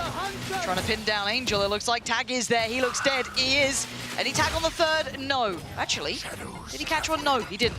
So, they get the first pick off the back of the Owl drone and then the follow-up tag of that, but now we're going to look towards how they take the site. There's a lot of bodies here. All that information early on has paid off, and now going to be sent packing. The flood comes in from Karmine Corp. Sugetsu still good for 2. Holds the site and makes it trickier. Karmine Corp back down to 3, standing, but against the 2, this is rough work here for CNED. Not going to be played in much here. Is that the ultimate? They do want to still go for this, but Zipan burning up all of his utility. It's going to make that difficult to really initiate anything early on. Wouldn't surprise me if we see them try and hold on to this. But Cena creeping closer. Close. Maybe looking to swap out for a rifle and make this happen. Oh, Zipman's dead. Yeah, not so It's time much to go. now. Hit the emergency brake, get out of there. Yeah, operator Don't back. forget that. Yeah, that's quite important. But good recovery from Karmine Corp. Let's kind of talk about this, because it felt like they were going into the site that had the stack on it, aggressively using the Hunter's Fury, worked out well for them, finding Angel's great, but there's still a lot of bodies there to get through. Yeah, definitely. I think as soon as that information is given up, there's a window of opportunity to explode on the back of that if you're Karmine Corp, but waiting another 5 to 10 seconds almost feels a little dicey, right? Yeah. So it happens. It really did look like he actually got a follow-up tag as well with the Hunter's Just Fury for a after. second, yeah, it was. I'm curious. Yeah, I'm sort. I mean, on the observer PI, it looked like we saw a tag in the background, but nonetheless, beautiful response here to actually catch the extra body that's rotated across to the site. Not sure of Angel's utility situation there, but obviously removing the smokes and the molly to really open up that site. Well, we might get that playing now, that operator. Forced away early on, though. Saw that 338 rattling through the wall, so gonna maybe fall away from this. I mean, Xiao still went forward and got the orb Which there. is kind of wild, right? Now, that's... Again, they're responding so quickly to this, so they pulled 4 players over towards that C site. Missed orbital strike as well. You saw the fault line come Yeah. through from Zipan, I guess, on the back of the spy cam once again. No value found there. Just trying to test the waters a little bit more, Karmine Corp. They're not so kind of one-sided, it feels like. Maybe holding a slightly longer default here. Again, CNED was getting a lot of information, kind of playing late towards A. And now with this fallback, you're seeing... It's creeping up here. Oh, God, this is a CNED round. It has to be if he wants a chance in it, and it's a miss. He's in danger, and he can't get away. Yeah, huge punish. Navarra catching him on the way back out is massive. And this was the kind of one man on the site. They put 4 players elsewhere, 3 dedicated towards A, and then 1 drifting towards B. So they do have access towards this. Karmine Corp obviously don't know how open the site is, but now with the dark going in, the smoke's going up there, well aware.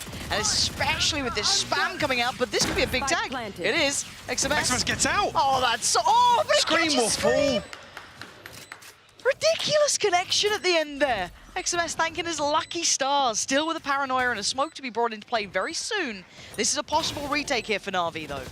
Now this one burned up very early on. As soon as that smoke gets popped.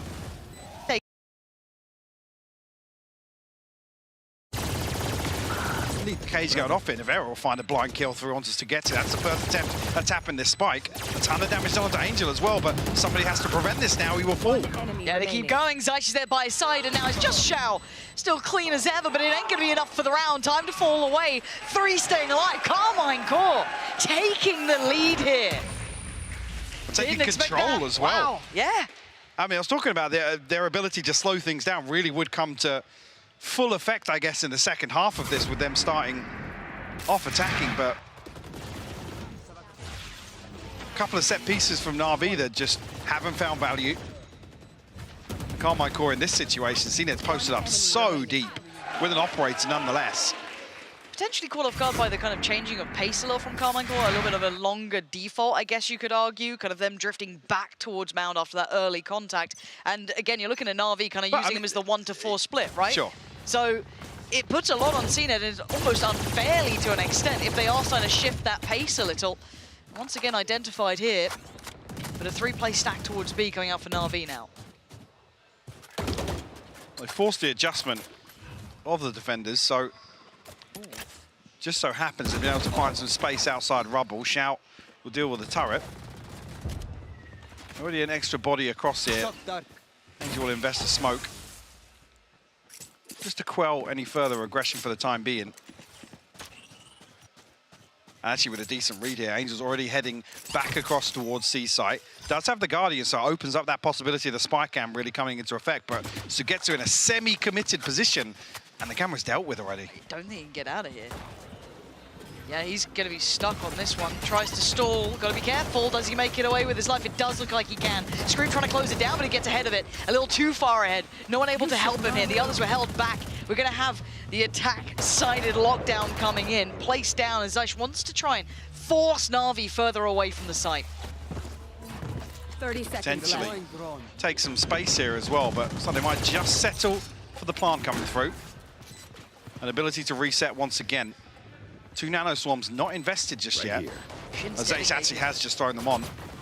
He's going to get checked, but he outdoes one. The trade's there, but XMS worth his weight in gold in this round. Pop for the off for Cena, but he has to clear the back line. The last one's Aisha's the prop, boom, and he's staying standing. He can't do enough. Tried to adjust for the dart.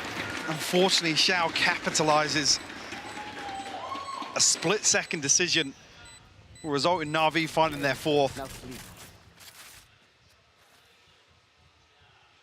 Yeah, a ton of pressure being applied, though, as Sugetsu's lucky to get away with that. I mean, he gets away from the paint shell, the drone, the fault line. None of it's able to pin him down in that position. But even then, XMS, 2 beautiful kills. Oh, you could see it then. Xiao given a chance. Tense times here between the 2 teams. Neither fully breaking away yet. Navi still doing Navi things, keeping up, but it feels like such a silly conversation we have to consistently have about Navi. Is them being tied up at this sort of scoreline a reasonable affair so far? Karmine Corp are playing a very good game. They're looking very solid, but this is a team that finished towards the top end of things. Top end team of EMEA. If we're sat here at 4-4, if this was Fnatic, would we be saying, oh, that's all right? No, I think as well it's really difficult to comment on because, I mean, I've spoken to Angel, I've spoken to Doomboss, and it's really difficult to pin down the logic. I guess it's, you know, a lot of it comes from, oh, we don't want, you know, our opponents to be able to prep for things, but... If you ain't making it to the tournaments, what are you prepping for? Yeah, when do Navi look best is when they're relying on raw power and vanilla compositions. They were so good at that. Yeah. I mean, the bread and butter was just perfect with them. They were that all-encompassing team who played good Valorant. You know what I mean? Like thinking man's Valorant. They had a lovely read to it. We'll see. Again, this could tilt back into Navi's hands, and it looks all sunshines and rainbows, and it's wonderful. But our worries still persist. As Karmine Corp very much testing them here. Tied up. Let's see what Karmine Corp do now, as they've been presented a challenge here, as Navi getting themselves back into this matchup. Camera set up here, but nothing to play off it. Already a preemptive rotation across from Shout. It's a heavy lean towards the C side of this map, and all 5 members of Karmine Corp about to reveal to the camera. Camera taken out. Don't look to explode off the back of that, but a big tool removed at least at the start of this round. A very cautious approach here from Karmine Corp. And do they double pump back towards C to deal with the single player? That's what I'm interested in, because Cena often gets left as the kind of counter anchor, right? He's not as committed this time around. True. Playing much deeper in comparison to being dedicated to Mount. Like that little gap was enough that Navera got him on the way back out, so... Problem being, Zipan's going to be tested outside B, it looks like, yeah. Going to try and split through. Zipan full utility, nothing invested just yet, but the drone will spot things out. Nade will force him off the angle as well. He's turned his attention towards the connector side rather than B main. It's opened up a space for Karmine Corp to start taking towards the site, but look how close by Navi are. With 15 seconds, this becomes precarious. Scream has to try and defend this, as do the others. No one can take a glance in.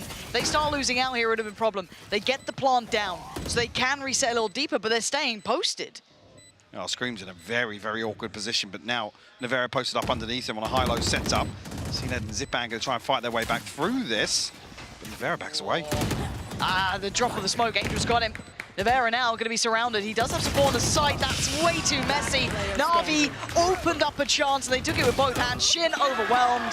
Clean retake there from Navi. There's just no commitment to a single engagement there from Karmine Corp. And even if you get 2 people tucked up that close towards the backside of B's site, I'm curious as to why there's no push through. If there's no utility available, they're waiting for someone to come back off cooldown, but somebody shouldering the angle forces Navera to be backpedaling with an Odin. Scream then falls on the back of the smoke, dropping. These aren't positions that are kind of set up to receive this retake from Navi. They're just open sight lines. No ults quite there yet for KC. 1 away from the Hunter's Fury. Yes, they have XMSs, but hard to bring into effect. On the other side, actually quite close by to a couple of big uns. Early test again towards A. Navi being proactive on this defending side, still trying to take that early space, or at least posture as though they're doing so. The orbital strike again, we did see it thrown out previously towards Mound. Navera will actually retrieve the orb. Hunter's Fury available now.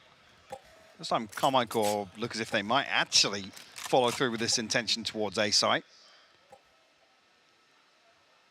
Last time being round 2, when things crumbled a little bit. Switch up on the camp. Thing is, it's another situation though where Zipan's not actually in a position, so this is purely info gathering. Maybe Angel looking to swing off it. Camera taken out. Let's see what Angel does. But he backs up. He's got to be conscious now that he can be spammed out or util dumped inside that little cubby. They're gonna continuing towards the A site. Okay, very, very slow progress from Karmine Corp. This isn't as pacey by any means. Now with the orbital strike, he's going to catch it. Angel takes that perfect opportunity, punishing Scream and alleviating any of that slow creeping 25 pressure. seconds. Yeah, they're running out of time here, and they've not cleared the site. They've got 2 more targets actively on the site here. Shao being one of them, and look what he can do to you. Rips them apart, takes away Shin, takes away Navera, and XMS and Zysh have nothing to do about this. The stall was fantastic from Navi, way more controlled. That's the side I want to be seeing. It takes Karmine Corp so long to actually come forward and deal with this spy cam, and then it seems like there's no call on the back of that. But that's the intention from so early on. Orb retrieved within what feels like the first 15, 20 seconds. So they're already back outside A with more than 60 seconds on the clock. See, unfortunately, that one just sails right by Karmine Corp. Navi up to 6 now. And the bulk of the rounds, I mean, a blessing to turn the second, but then once we've got into the gun rounds, they've really started to take a little bit more of a monopoly here. Now, Ned, he's going to double dip on this. Dangerous. He might got himself dead here. Does he get caught by this one? Slowed down and punished. The Hunter's Fury doesn't find it, but Shao trying to slow down this pace coming out from Karmine Corp. Extremely volatile, explosive in approach. Angel scrambling to get on over. But they've won that opening fight, giving them the man advantage with above a minute on the board still to bring into play. The first time we've really seen that as well, an ability to reset behind an opening engagement. At least ahead of a site hit. Got to be careful here. Door's going to be opened. Angel curious as to what's going on the outside, but actually finds a kill. Shin will fall here. Gets away with murder on that, and actually Navera backs up right into the sidelines of Sugetsu, and Zipan will find the final kill. This is looking again. We mentioned earlier this week there was a couple of examples of Karmine Corp slow to get into a half and struggling to really put ideas in place. And that right there is back-to-back examples. That's an early advantage created and fumbled once again. A little bit of hesitation, it felt like. Just got caught up there. A late bit of proactive play coming out. And again, credit, I think it was Angel in towards door when that, Alvaro comes in, he just goes, okay, cool, well, one of them's busy, I'm going for the other. Brilliantly done. Again, this is starting to see a little bit of the strength of Navi here, and Karmine Corp's weakness of maybe some of that mid-rounding starting to rear some of those issues. Now, whether or not that gets corrected going forward, we're yet to see, but it's certainly proving to be a problem. 7-4 now. And you can see the little setup waiting in B. And there's a lot of Karmine Corp bodies behind it. Unfortunately, it's going to be difficult to really follow up on this Rolling Thunder. They're still going to commit to this. Oh, Scream! He just goes in! His screen is just an absolute catastrophe, but he still connects on it. You should run. I mean, really bizarre, though, because it's such a long sight line, and with no smoke from Angel at the back side of this, towards where the turret's positioned, you can't really seal them in that corridor. Lockdown invested will result in a plant from XMS. Spike planted. An opportunity at a post plant here to maybe draw out a 7-5 half. Zysh's position is lovely as well. A late catch potentially could be coming in towards CNED, and they know that there's no pressure at least coming from that deep kind of T side here. Scream, waiting for the door cross. He's going to catch Angel this time. And now we're down to the 3 on the side. Zipan, CNED, and Shao. Shao's position is done. CNED's position is done. He was already wrapped up. You can see Zysh on that long lurk coming in. And now they have to clear him, and they can't. Zipan goes down, and now all on Shao. That's a difference there. Much better tempo, much better commitment.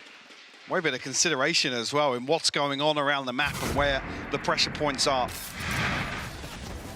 Beautiful wrap from Zaysh, but like I said, the Rolling Thunder gets posted here, and unless you have a smoke at the backside, I mean, it's two, you're swinging into what maybe feels like a couple of players, but it would be so easy for somebody in a deep default to be set up behind that turret and just be able to punish that swing. Yeah, now... Just so happens there's a showstopper on the other side of things. Our thoughts aside, let's head down to Lothar with a quick break here on Just the Half.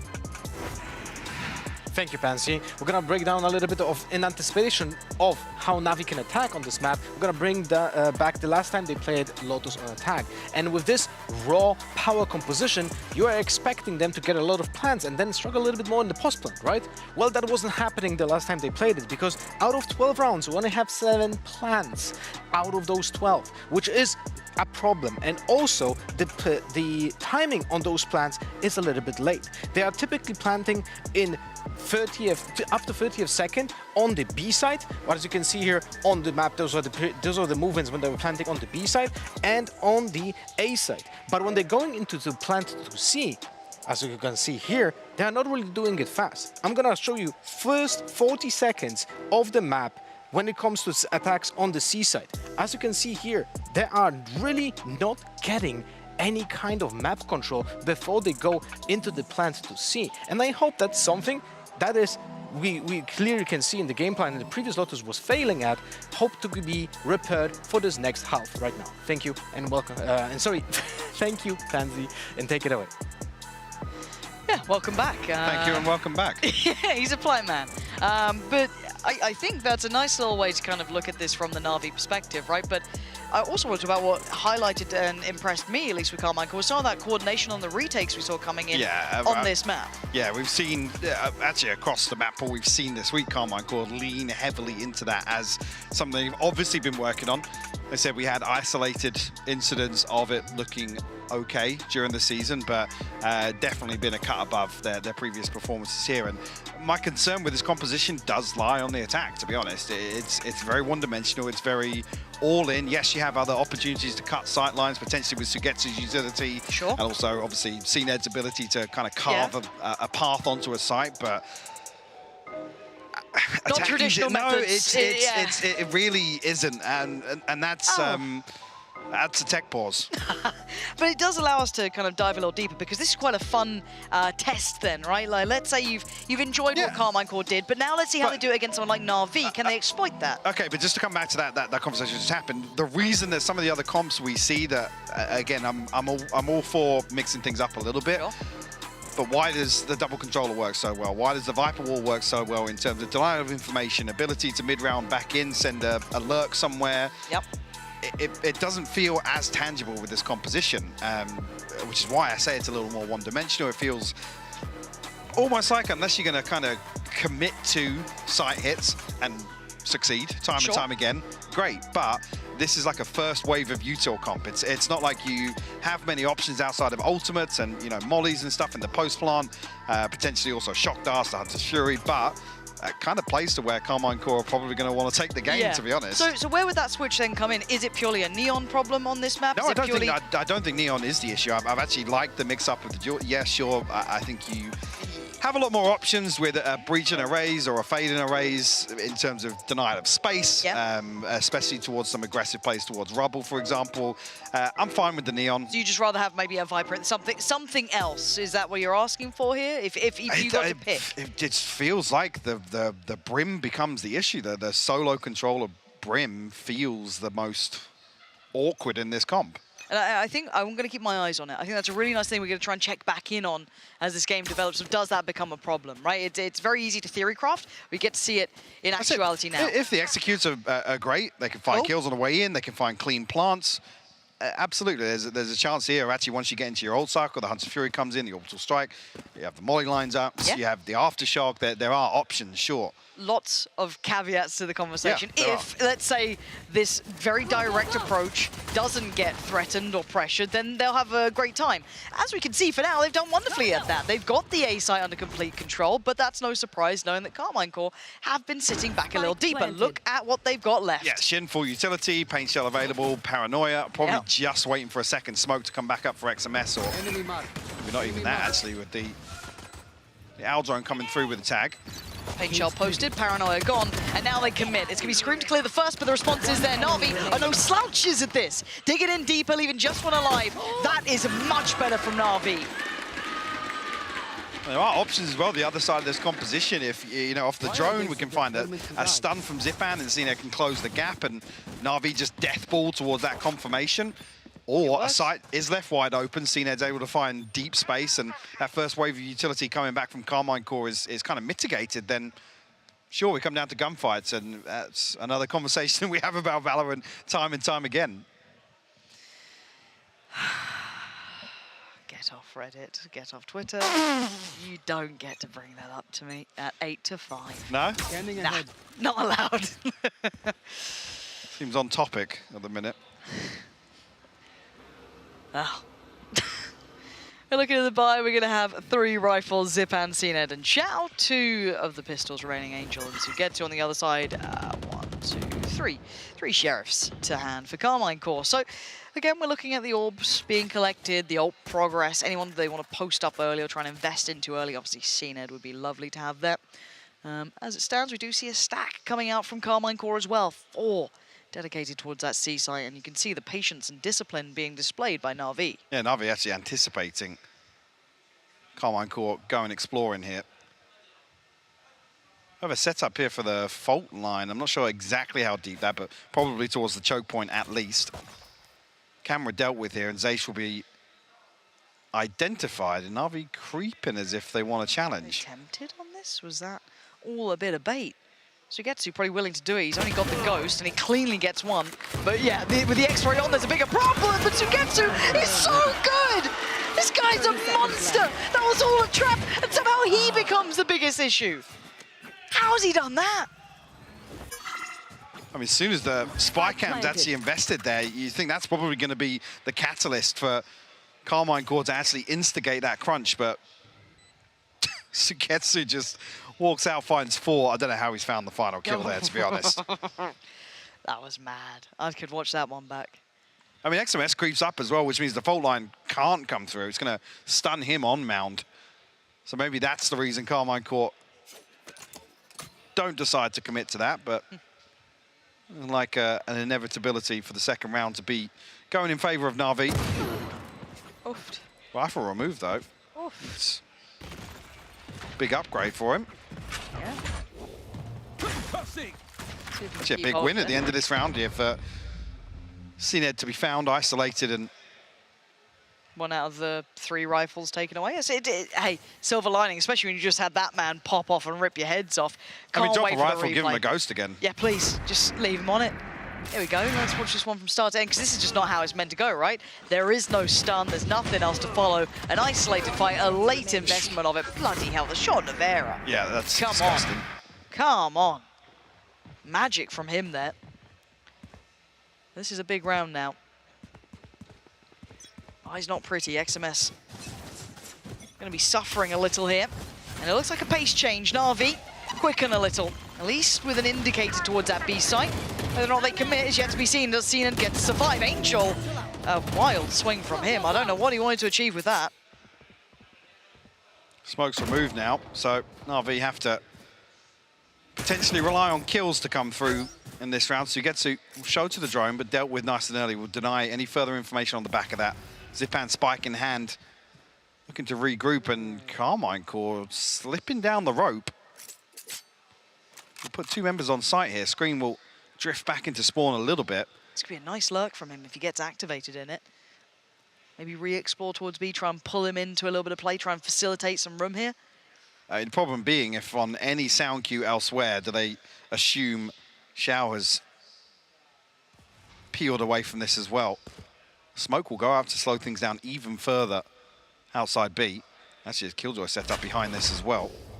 Getting a little low on time to add to injury. They are going to get access here. CNED will get ahead of it.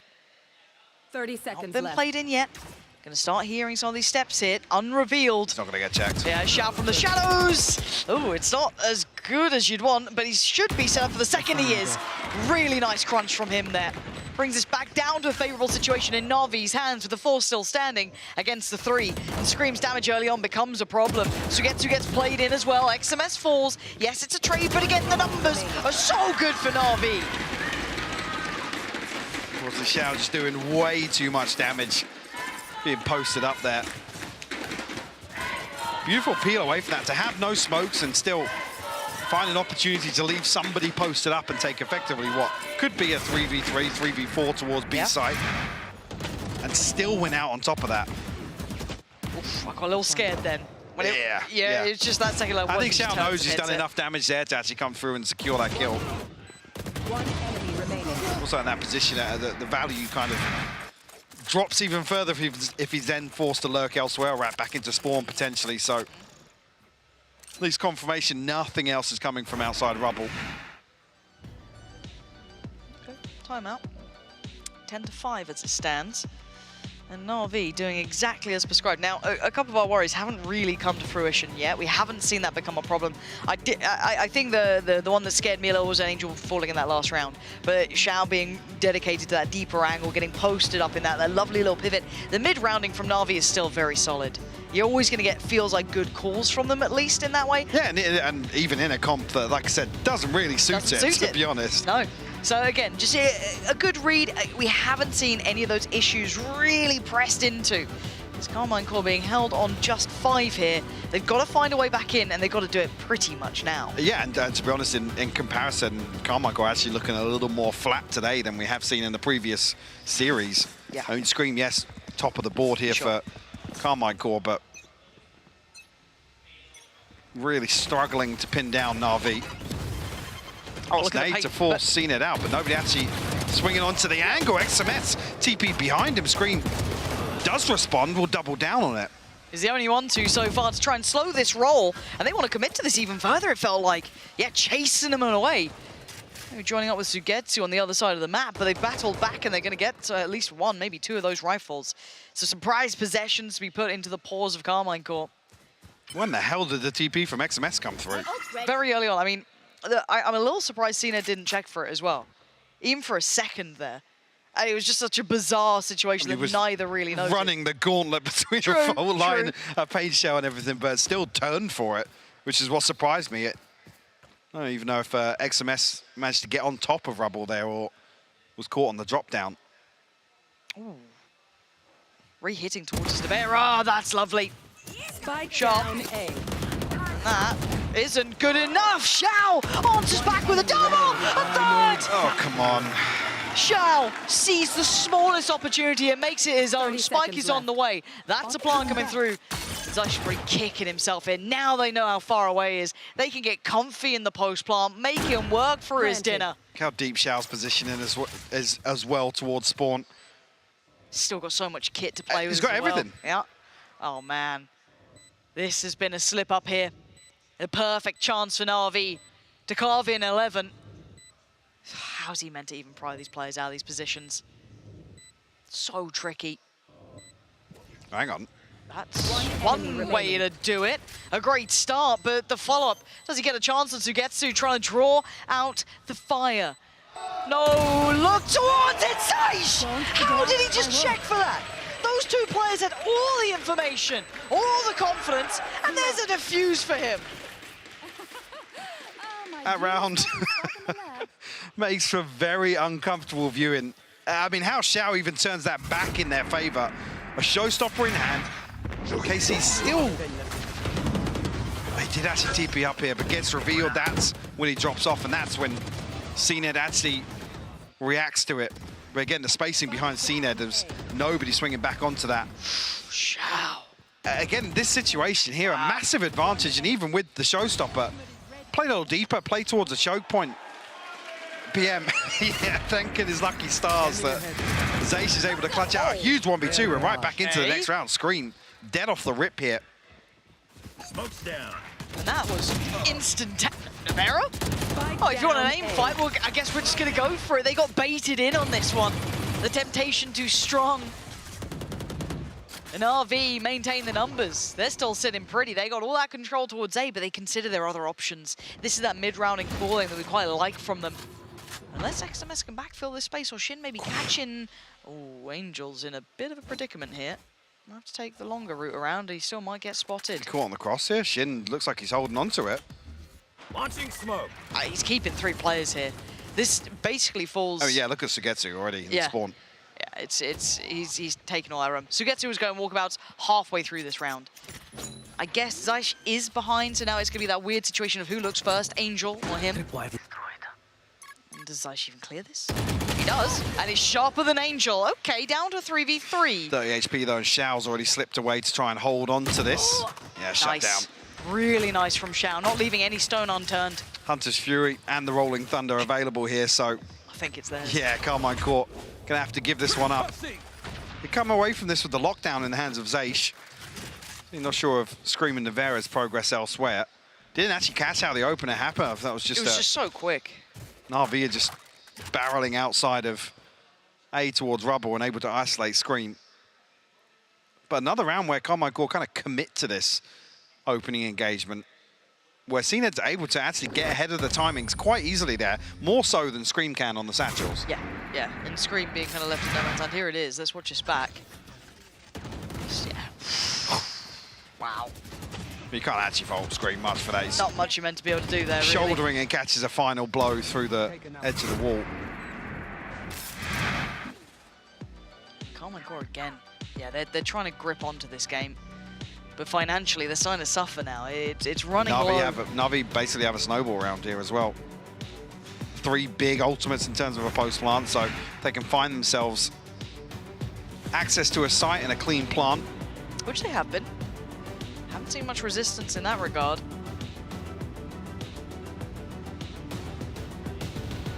This is going to be an uphill round, to say the least, for Karmine Corp. This is going to need some of that magic, right? This is when you want your Scream to have your impact. You want to see Navera finding some value and then hope there's a third that joins them. These are the sort of bailout rounds that they could definitely do with them in. Because Navi, knocking on 12 now.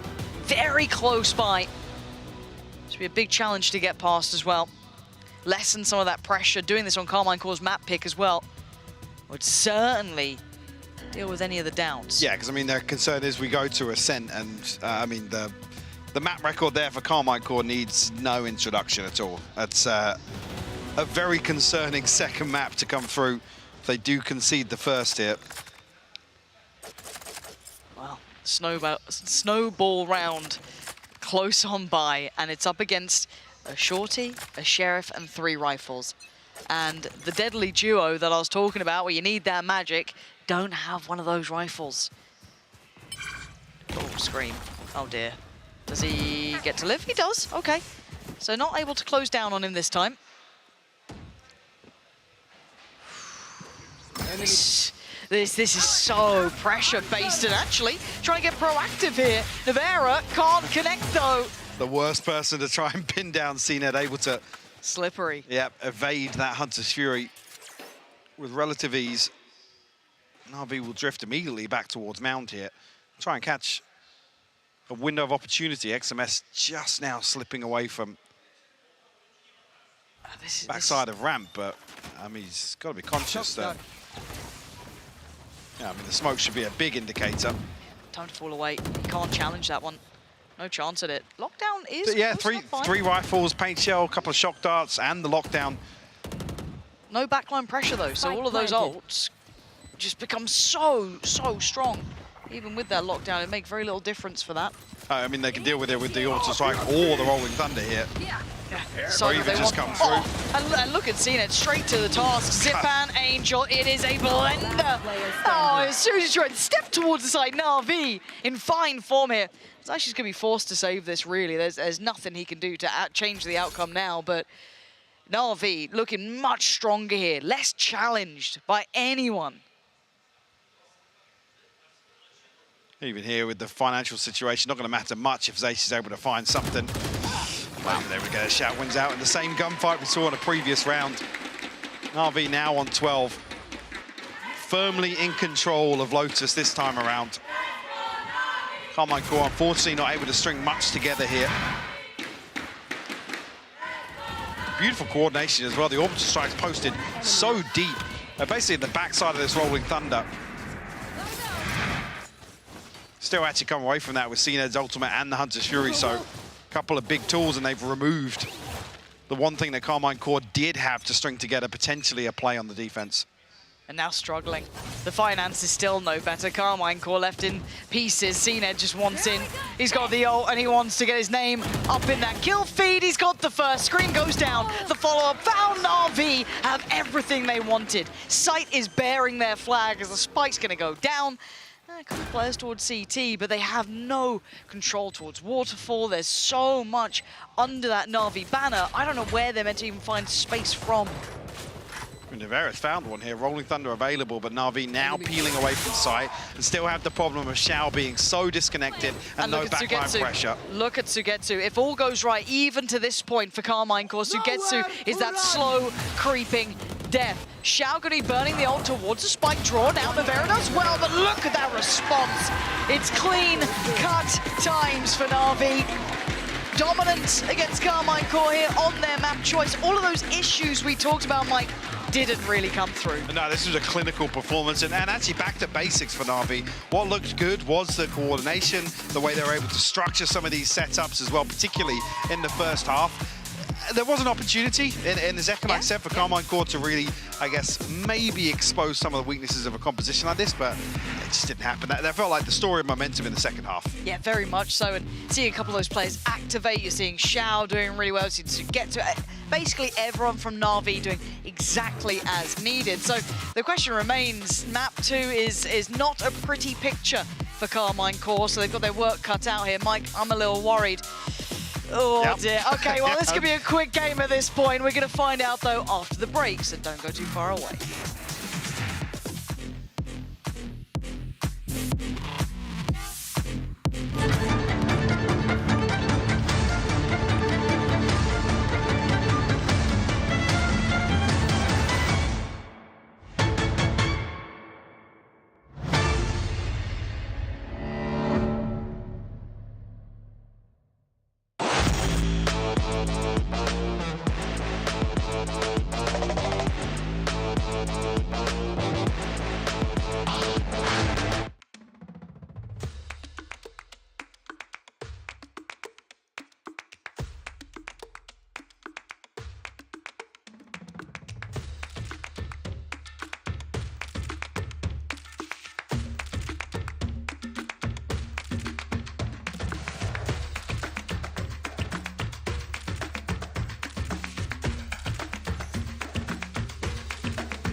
Calling all students. Compete in the ultimate VALORANT competition. The Red Bull capless clutch. Register now for your national qualifier.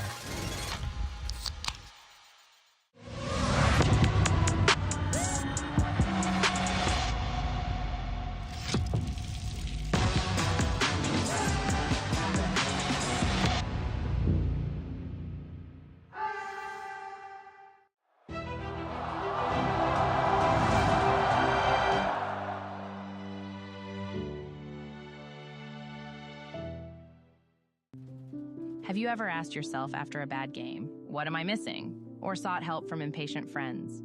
Or browsed desperately for answers that only bring up more questions? Your self-doubting days are over with Discovery, the first game-focused AI. Discovery is trained on the world's leading esports athletes to be your everyday personal coach. That's right, Discovery can help you improve your gameplay by giving you tips and strategies to take your game to the next level. Get started at aimlabs.com/discovery.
Welcome back, everyone. Before we jump into the post-map analysis, let's take a look at our Messe Berlin fan, or I should say fans, of the day. I believe they were sitting on the side of Koi, getting really, really excited, but unfortunately, it wasn't Koi's day, but I hope they'll be back tomorrow, Vincent, to support their team. Hey, I mean, listen, supporting your favorite team, even though you're losing, you know, it's fine. I think that is awesome. I think this is kind of the idea as a fan. So you're standing on their side all the time. Yeah, I mean, as a fan of German Valorant, you're kind of used to that. So Absolutely. Yeah, 50% chance. 50% of chance of failing every time.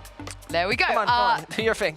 Let's talk about K-Corp versus Navi here. As you guys remember in the interview with PM, he said, you know, Navi, they do win out a lot of clutches they're not supposed to win. They do things like win them rounds where they're not supposed to win those rounds. I think we saw that finally in motion today, Lothar. We didn't really see much of that at Tokyo or LCQ yesterday, but today, Navi were kind of winning some rounds maybe they didn't deserve. I mean, literally just off the bat, we have seen them lose pistol round, but then win the second round. And it's like, it's kind of one of those rounds that you know that it's not because Navi just went and did something completely crazy.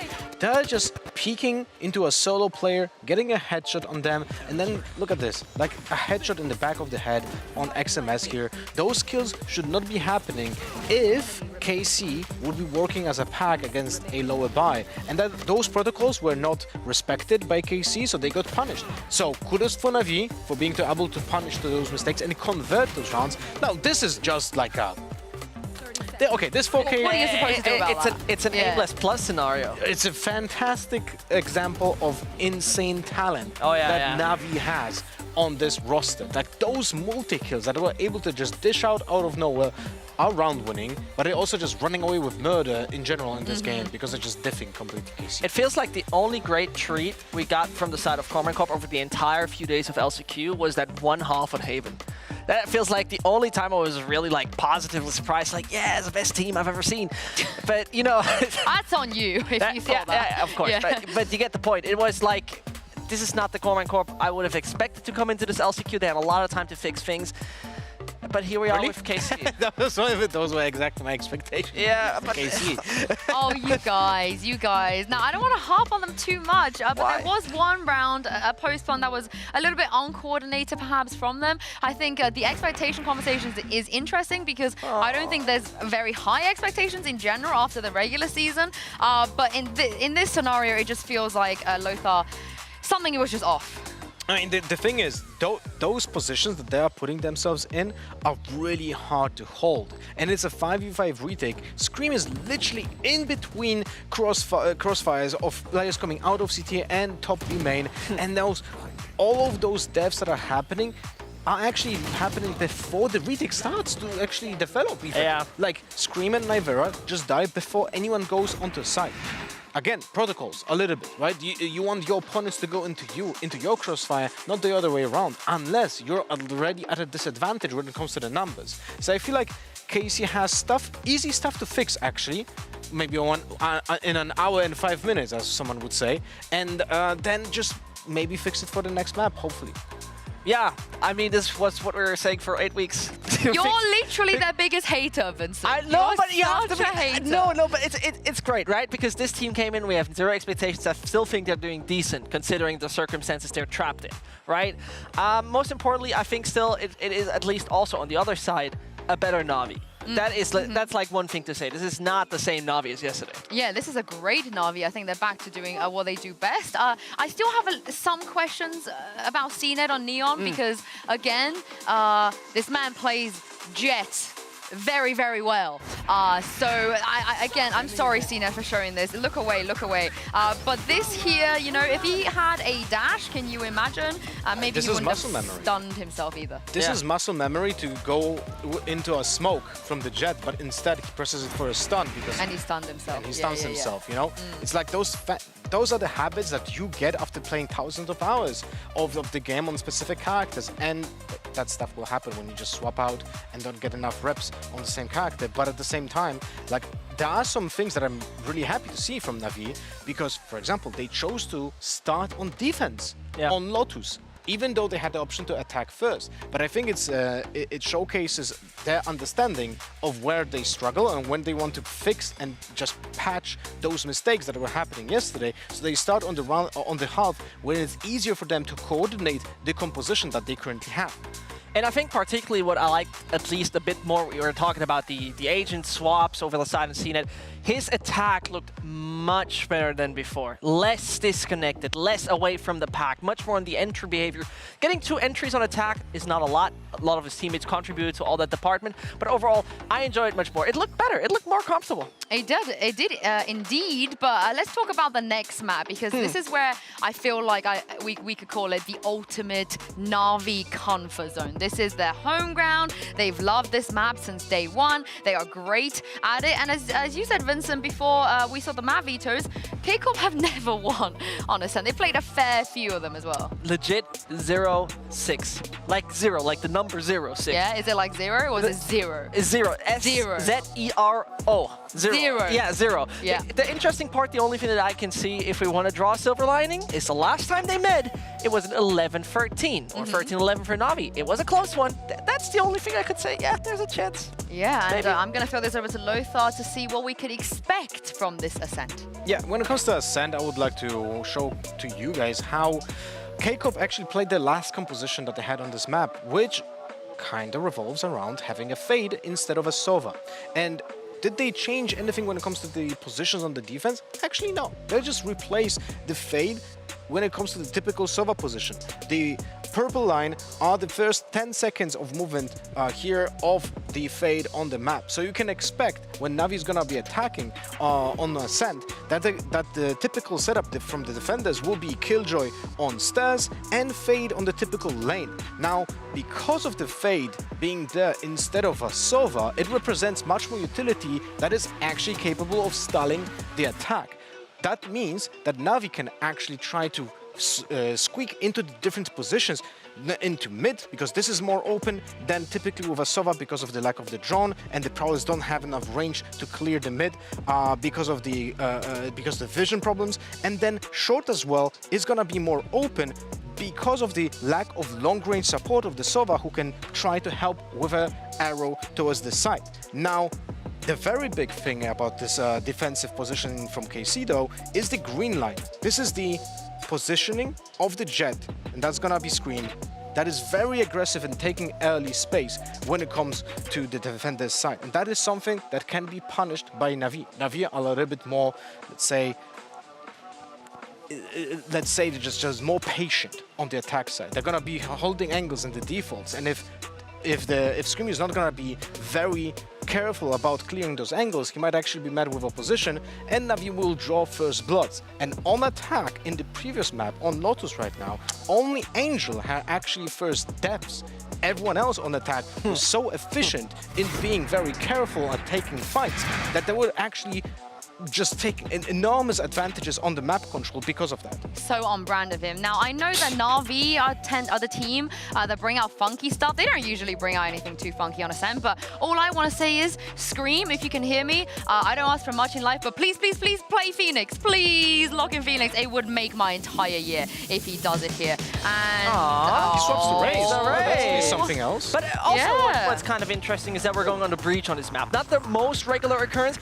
I think if I see it correctly, we go back onto the Sage on Suigetsu. So that's a slight swap that we also bring in. We're getting over to the Sage. We're going into the slowing ability. All right. There's a lot of changes here, like the Breach on Karmine Corp actually represents something that you typically don't have experience to play against, and he's great at taking early map control. So B main, A main, those areas are gonna be contested. B-Link as well, the early stun of that area will keep you in check. So this is something that represents kind of in a similar way, in similar fashion like on Haven, the same kind of ability to stop a potential push or getting the early map control. But Suigetsu on Sage, I just wanted to say that the very big upside of having Sage on this map is on the attack side. When you can wall up into the B main area of windows and have the vision towards the side, or on the A main, if you wall up behind the smoke and you're able to get into a gunfight before your execute actually goes into sight. Yeah, I wonder if it's going to be of the last game versus NRG, but we're going to see. Well, we will see indeed, because this is going to be fight for survival. KC, they are one map away from being knocked out, and Pansy and Hypok, they got to dig deeper than this if they want to carry on winning that LCQ Brothers buff. You're right, Sue, but they've got their work cut out here. This is walking into the lion's den level of comfort for Navi. They aren't going to be too threatened after map 1, and some of those win conditions we were looking at didn't really appear. I mean, where is this little bit of hope here for Karmine Corp? Do you see any? I don't see much, to be honest. We talked about, fair. obviously, the map record previously. The composition change is actually very interesting. I mean, we've seen M80 do wonderful things with the breach on Ascent, and obviously carrying across this ethos that it's going to work well with the Rays once again. So I'm curious to see Karmine Corp's approach to this overall, because, again, that regular season map record does stand out to you, and this being historically a stronghold for Navi, even though I guess also you could say the map record doesn't fully reflect that, but definitely more of a comfort zone. Even with the swap out here from the Cypher previously, Sugetsu changing things up a little bit, but we see CNED on Jet. I'm happy. Yeah, exactly. I'm a simple Smile on the person. face. Yeah. I see CNED, I see Jet, I smile. It's all I need in my life. So, let's have a little look towards this one. Karmine Corp, if you want to try and survive, if you want that chance to get to Champions, it's now or it's never, and you get to see Navi in full force. We're just catching a tag onto CNED. Saw the heal out nice and early, but already Navi grouping up outside B main.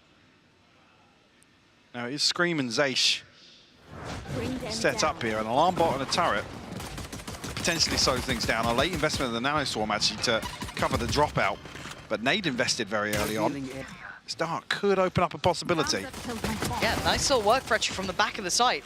Zaysh gets to isolate Angel, gets the punish on that. Cena does get taken down a little lower as well, but still holding space on the site itself. More information, more kills. Zaysh doing wonderfully, but finally gets taken down, but it's Xiao still standing. Do not, for a second, think he couldn't deliver, but it will be Navera to keep it safe. First found for Karmine. Yeah, beautiful stun actually off the back of the recon, pinging out a couple of players' whereabouts there to set that in motion, but Zaysh finding 3 from backside. Beautiful hold. Again, a couple of rounds maybe to adjust towards this composition on the side of Navi and really look towards figuring out what the game plan is for Karmine Corp. Not they can formulate a plan on the fly. Fairly invested second round purchase. XMS down on a Marshall, but decent inventory across the board other than the Spectre for Scream.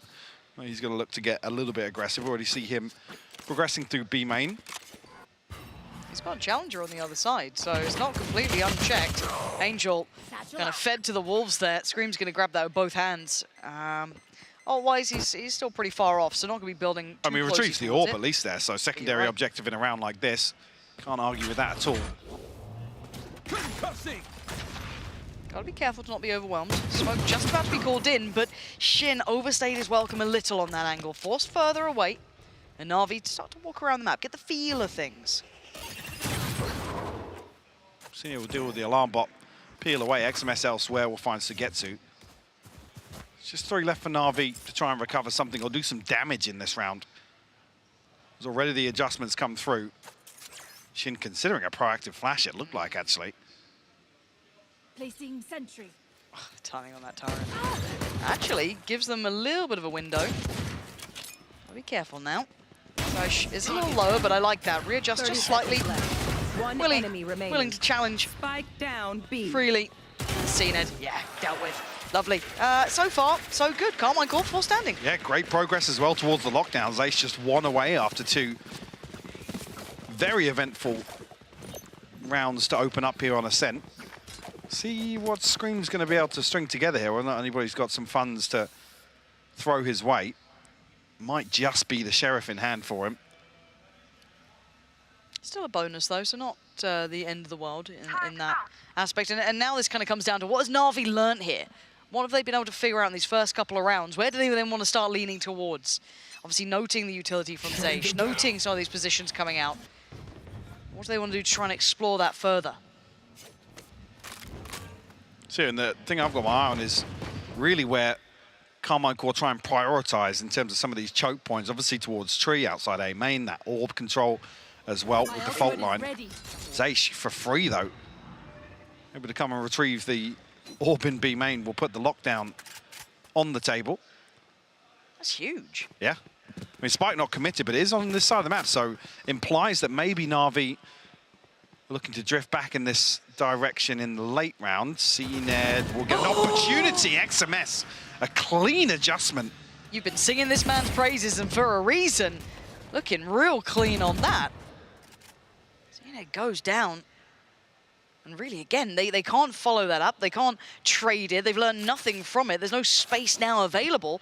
They're down to 40 seconds. And a big opportunity here for them to actually concede a site. And I think that's why we see the positioning on the minimap here. Navi are going to drift up Catwalk, and they have the lockdown available. So if there's confirmation of presence early enough, 30 seconds or a left. sound cue given away, you want to see Zaysh moving now, though, to maximize the amount of time they can put that lockdown to effect. Just about coming over now, but very slowly. That should be a big Stuff. indicator, the knife. Yeah, should be a full commitment at this point. With 10 seconds left, there's never going to be anywhere else. Angel has found XMS too, quite quickly towards Heaven. Just takes away a little bit of that safety. The wall kind of denies, wall. actually, the lockdown placement. That's huge from Sugetsu. Yeah, this is an adjusted wall instead. And they've got no XMS, so there's no smoke to cover off main here. They're going to have open sight lines here.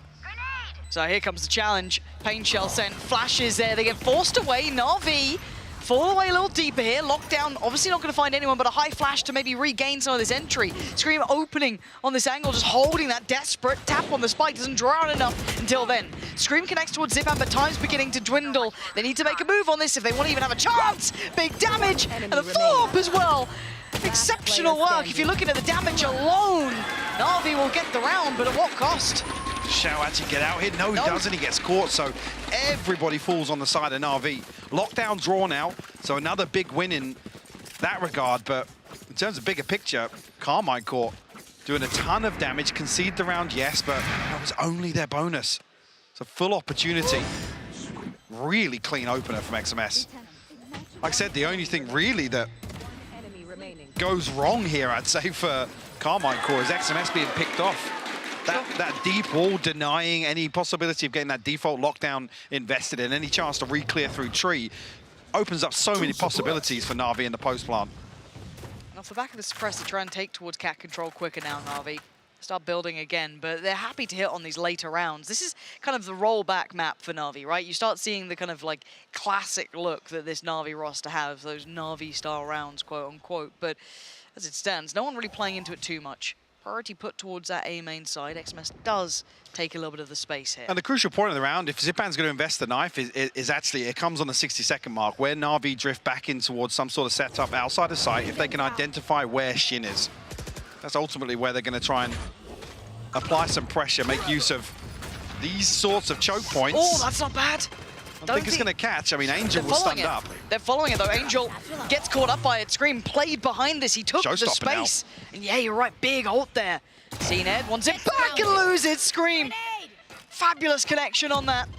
And RV not expecting the re-aggress and the follow-up towards Cat here. A similar thing we saw on Split. The overall approach is to make use of that stun and the nade at a crucial point in the round, where actually after this engagement, look at what's left on the clock. Navi don't have much to play with, and they're walking towards the site with two members of Karmine Corp. Some chip damage done off the shock dart as well from Nevera. Not bad. High flash. But two, and the back by Boathouse going to make this tricky. They know they're there, but clearing in time is near on impossible. They're desperately trying to do it, but again, 5 seconds. I don't think they've got the time on this plant, though. No. Oh. Wait. The plant's good? No, okay. I was going to say, yeah. Like, wait. There's no confirmation there, but I was like, yeah, they definitely didn't have time for the plant to come through. Very low, yeah. Questioning whether or not we did make it into a post I was a bit like, hold on. This changes things. But again, scoreline-wise, let's kind of talk about what we saw then from Karmine Corp. That kind of like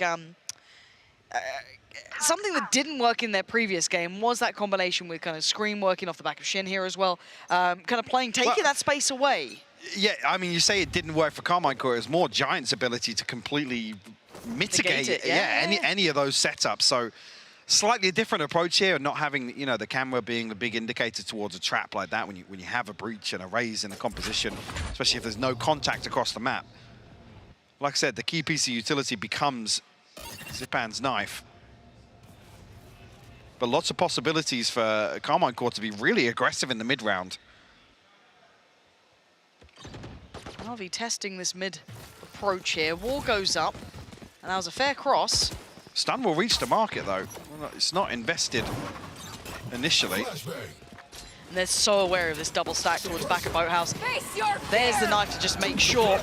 This could be a very difficult round, and again, cleared so quickly. Apart from Zeish, still gonna know he's here, though, and look at him, just in so much trouble. He's still standing. How is he still fighting for this long?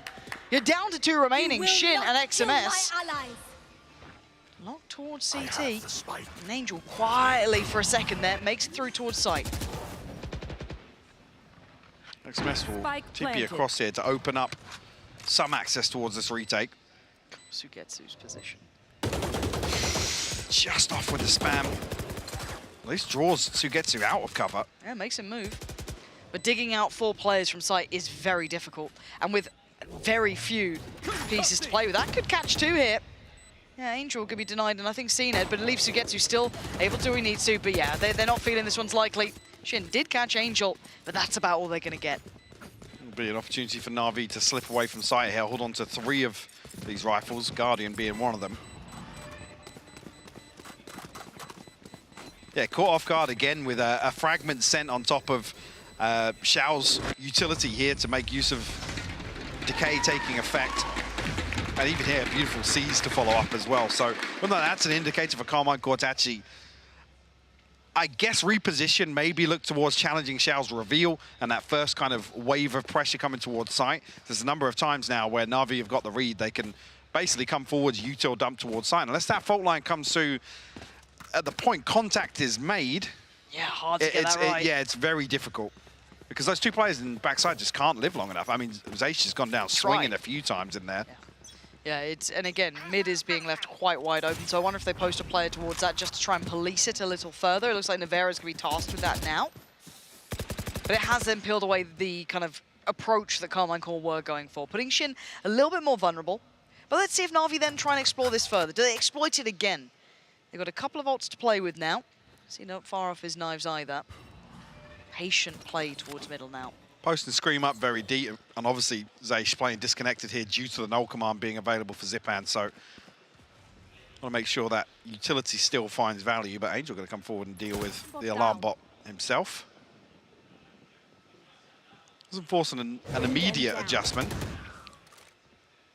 I'm trying to sell him a little ruse there, show that presence from Xiao, but you can see where they're leaning. This plays back in towards more, I guess, Scream's position, Navera a little. And with no further follow-up towards short, they're not going to rotate an additional player. Here's going to be the pop, so it's gun in hand. Smoke goes down towards CT. That's Navera removed from the equation, less spam hits. Sugetsu's going to wall up as well. There it is. That's big control here. Scream's got very few angles to play with, but he's still found 2. How's he done that? Claiming 2 and a 3rd! Scream! Don't give this guy a gun battle, it's his biggest strength, and he's still doing well. Just Sugetsu noted on the wall earlier, position is red, the paranoia not quite deep enough to catch him. He has to slip a little closer. Does he get a fight? Not clean enough. XMS shuts down the account, but it's all Scream. Show me those kills from Scream's POV. So it's talking about a ton of pressure being applied towards backside, but still making that position work. Even with the added layer of pressure of Sugetsu now from the window. Because he's got so few angles to play with from back there. He has to commit to, basically the only way that he has a gunfight is to commit towards the stairs side. So the fact that that is punished, beautifully done by Scream, a fantastic sight hold. Yeah, credit to him for that. Again, it feels like one of those, you wouldn't want any other player in that position if it's literally just down to, okay, you got an angle, you got to hit your shots. And you can't really leave that angle either. So very well done to him in that regard. And for Navi, this is now time to discuss, time to kind of mull over what they've been able to maybe identify.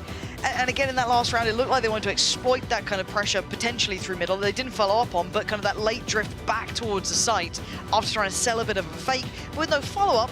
Again, it feels like Karmine Corp have a good read on this so far. They haven't been manipulated too far in this. No, I think this is actually a point where we're fairly off script, right? Yes. Like I said, this is 0-6 for Karmine Corp across the season. A very different composition. First time they've lent towards not just the Rays, but I mean, historically, I think actually there was one instance of the breach being played. Well, I was seeing the praise of seeing CNED on the Jet, but now we need to see some value. He's 1-5. He's not particularly had the best of starts. Operator is there, though. So if you're going to see a big round, might have to be this one. But not really seeing much opportunity for that play either. We haven't seen any massive fact finders coming out from Karmine Corp. What is that? XMS. First time we've seen a committed. Where did he go for that? Did he TP His first 4 seconds, A main peak. Underneath the one-way, it looks like where the death marker is. Yeah, because he's not TP, he's not done anything. He's just found a clean fight and backed off from it. Oh, dear. Yeah, no smokes available here for Navi. Again, it wasn't a full purchase. Operator, 2 rifles, but CNED does have the Blade Storm, an opportunity, I mean, even here at 60 seconds to maybe consider holding on to what they've got towards the latter end of this. KC actually disengage after this. Happy to give up some space as CNED creeping onto this angle. Will be rewarded. Dangerous man, always. But XMS still, how is he finding this value? Some of these kills, one's over the wall, I imagine. And the first, obviously, was just a kind of brazen pick, but CNED needs to be pivotal now. Sugetsu has a rifle, so does Zipan. They've got the plant down. Another chance and another strike, and it's true for CNED. A gap in the wall gives him another angle to play with. Who's the next victim? None of them. Zai stands tall. And now a 2v3. Numbers still favorable to Karmine Corp. Flash is there. Zipan. That's a little naughty. Oh, what? That looked like it was going to be Zipan's every day of the week. Sugetsu forced away. Karmine Corp controlling this. Beautiful response. Obviously, Angel falls first, but Karmine Corp concede a couple of kills, but steady the ship in that retake. Yeah, really cute. Again, this isn't a full purchase, so don't read too much into it if Angel's just trying to get cheeky underneath the one-way. So, yeah, that's exactly how it happened. Oh, he was up on the wall. Was I thought it was over somehow. I was kind of interested how that even happened. I mean, and this, I kind of want to roll this back to what you were saying at the beginning. When we talk about X factors for, or win conditions for Karmine Corp, we know most of the time Scream and Navera will do well, most of the time. But we're starting to see that XMS impact we were talking about before. This looks like a very all-in piece, though, or at least with a lot of early pressure. Angel's already on the site. Do have the lockdown available here for the retake, so Karmine Corp going to be happy with conceding the space, but look at the minimap right now. I mean, Angel has his TP. This almost feels like a little bit of fake pressure, but Spike's still situated outside A main. Navi waiting to make a decision on the back of this. Lots of space cleared, but like I said, there seems to be no intention of the Spike following up on this. Yeah, this is bizarre, isn't it? They potentially wait to fake with a couple more bits of utility. Maybe Xiao and Zipan waiting for the cooldowns to come through. Angel left scratching his head. Yeah, he doesn't know what to expect. I don't know if he expects a 4-play stack towards Tree, but we're going to find out. Navi creeping closer, maybe having too much success. Unsure of what to do. Angel does find Navera, and that knife just skims past XMS's head. Angel trying to be the bodyguard here, allow that safe passage. Karmine Corp. Deep wall again to deny the lockdown. I see that being handled. Going back for a fight towards short. The smoke's about to fade, gotta be careful. There's that similar lockdown we saw last time. But this time around do have smokes, at least. Gotta be careful though, XMS is looking like the first man forward. They do have that smoke down, so why not try and swing on this one? Xiao, look at the pace that Scream came out swinging with. Sugetsu might get some play into this though. The rest of his side are over towards main. The time's ticking quickly. Sugetsu, surgical, Angel holding, overwhelmed. Karmine Corp now taking back the site. Zysh is nuts at this. Angel doing everything he can, but time has run out here. Navi, a very strange round, but come out the victors. So round we'll be able to escape with the last weapon as well. KC need to have a response to this now because it's a repeat, a carbon copy of what's happened in a previous round to deny the lockdown value. You see in Scream then having a chat, so I wonder if that's what they're talking about now. Yeah, because I mean, even in this situation, it's actually 3 that commit towards main in the end and 2 coming out catwalk. So there is an opportunity for Shin to really actually make use of this breach and re-clear catwalk. We've seen a couple of times the Karmine Corp are happy to commit to those gunfights there, but we haven't actually seen that re-clearance. Again, that requires somebody to either play backside of door or even push up onto cat in the early round, which doesn't feel like it's Karmine Corp's intention, at least early on. No. With that split in middle as well, I don't know if I love the idea of them trying to take that challenge early, but this is one where I think this could be quite interesting to see what their solution is. And Navi have every opportunity though to adjust here as well. They could always come back in with something different, but this has been proving the most successful so far. So you imagine they'll look to either a similar scene. Yeah, I mean it's a small adjustment in terms of the protocols, but if there's that much pressure that comes off the rip, Angel clears all that space, then instead of backing off towards window and towards back heaven, Karmine Corp need to send those 4 players down catwalk. They need to make sure that the Navi don't secure that space. Maybe even force, well, I don't know how you force out the wall, but at least apply enough pressure where it's not a free wall up on tree, because it's a second example where there's actually nobody spamming to remove it. Cover going down. It's true. Okay. It feels like a similar start, but note the spike. Right, so Angel's trying to sell him it. They're trying to sell him a similar scene. XMS can't check. So by all of XMS's knowledge, he could be on A by now. So this could pull out additional body, but Navi trying to sell they're doing a similar round, but actually you can see the adjustment here. Shao one off the Nightfall. It does scream dig his heels in here, yeah. There's been Showstopper available as well, so. This is tense. He's got to stay focused now. Okay. Gets a little bit of an indicator, right? Paint Shell comes in. That's going to be CNED going forward, but isolated. Scream slips back towards the site. You're going to hear the TP. That's going to be XMS getting towards back boathouse here. Pops the ult. Can't find the shot. CNED evades it. And now Scream once more. He's chomping at the bit. He's looking so hungry for it. He's just heard that wall go up as well. You know Sugetsu is waiting for this. Eyes trained on the window here. Scream just oversteps the mark ever so slightly. Angel will punish. Sugetsu gets all that he wants from that wall.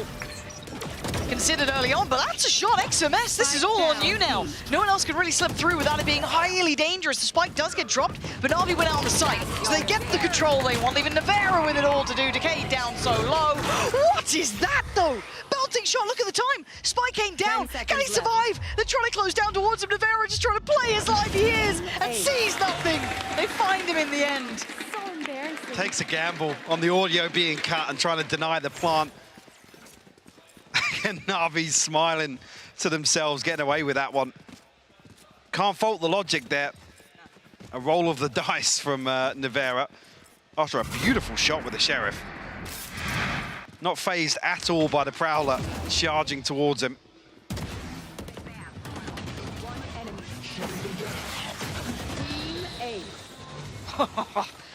We've got a fiery game between these two, and I really like that little switch up from Navi. Hard to handle when they start doing those sort of things. That's the, you know, round by round diligence you want to see from them. So much depth to it. And now they can kind of pivot away from it if they want to. Maybe feeling they've tried to adjust, but there is an exploration mission over towards B main, and it's Xiao to collect towards Zysh. She's been getting away with some of that sometimes. We saw those orbs being collected early on. I am happy to see Karmine Corp exploring B main, even on a round like this, though, to maybe get behind some of these A-site executes that have been problematic. Navarra, a ton of problems in his way. Angel will double down as well, finding Scream. A 5v2 now for Navi. Should be a formality at this point. A lovely little crunch. Just off the back of that contact as well, it's like Navarra has nowhere to go. There was no safety net to be found. XMS and Shin. Shin one off the ult. It'd be nice if he can get a connection here. That'd be lovely for him. Angel getting closer. It is Shin. Not going to happen. Goes down, not a problem. But tying it all even, Navi stabilizing, which is kind of what you expect. Again, this is a map that's comfortable for them. Yeah, and it's the problem solving on the fly for Navi that's paying dividends here. And first time we're actually seeing that fault line invested towards market reactively. I've seen that on the buy rounds.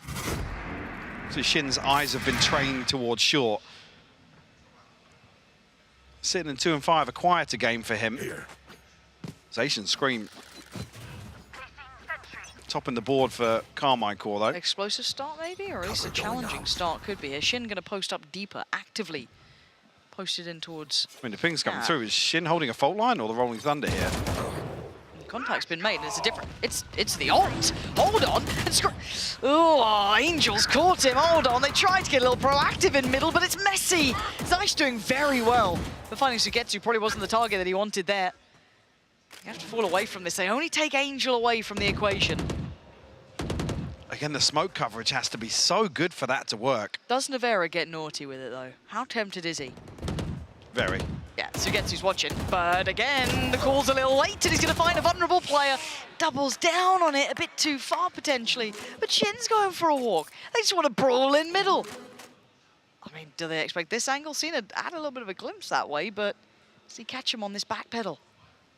Should just catch. Oh, my God. No shot. There's no way they peel back at that moment. On that rotation. Yeah. Does have that fault line available, though. Doesn't catch a sound cue 30 seconds of left. Navi retreating. Yeah, he's heard him now. Now he's at it. He's so close to this, too. He's going to send Zeish towards site, who's still got his turret. He's still got a nano swarm as well. Got a little bit of stall. Does he want to invest it now? No, gonna wait. Zened's gonna potentially get the cross, but 10 seconds, door will be shut. Going ahead of it, Spike goes down. Spike down. 9 seconds now. Perfectly. He does, it buys him a couple more seconds. He can just do this casually. Oh, it's gorgeous. Shin and Zeish on recovery, catching this one back after what was a very interesting attempt early round. Yeah, definitely. Like I said, the smoke coverage has to be pixel perfect for this to pay off. And you're almost hoping that it's only 2 or 3 members of Navi positioned here. Well, can't really argue with that. Yep. Yeah, Scream not anticipating Angel actually stepping ahead of the turret and getting that deeper position.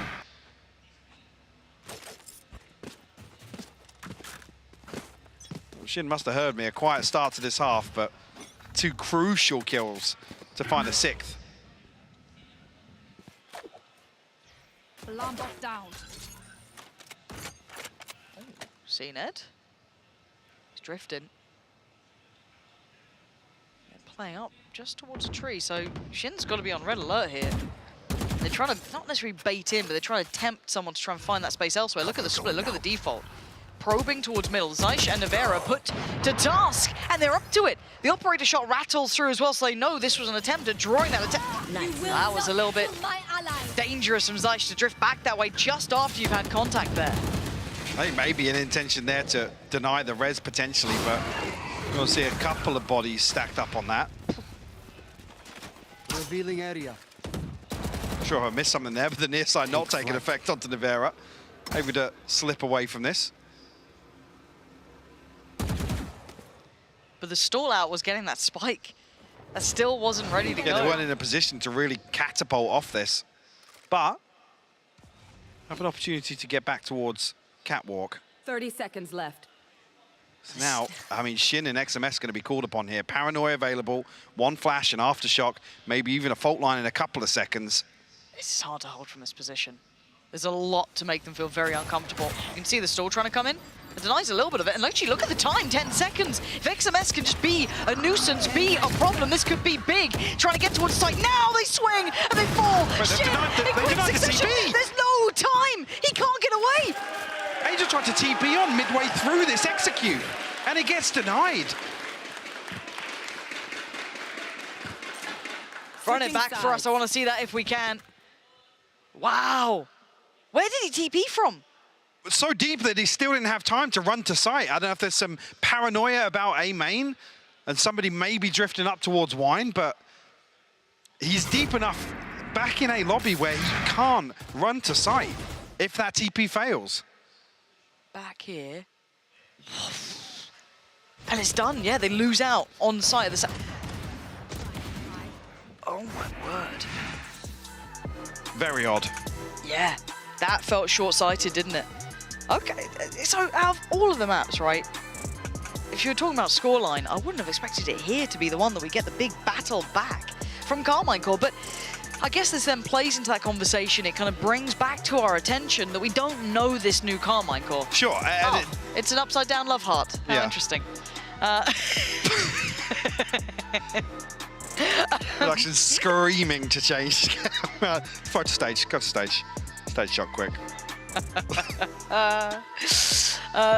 Nice work, audience members. I'm proud of you. You made a little rocket ship. Now, at this point, this is the very unknown, right? Because we know what Navi look like, we know their depth, we know their capability, we know very little about Karmine Corp here in this current form. No, and what I was about to say is I keep referencing that 0-6 record, but this is the best defensive half that Karmine Corp have had on Ascent.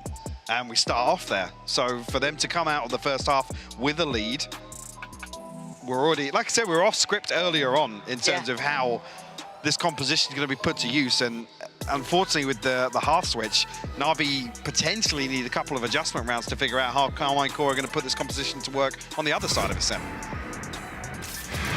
Look back here of how this began. And it just feels like it's always on that kind of very fine edge, that knife's edge almost, of which way does this tilt, because there are some big rounds coming out from Navi. So, yeah, sorry, I didn't catch that one. I didn't see that one, yeah. But that is absolute filth from Sugetsu.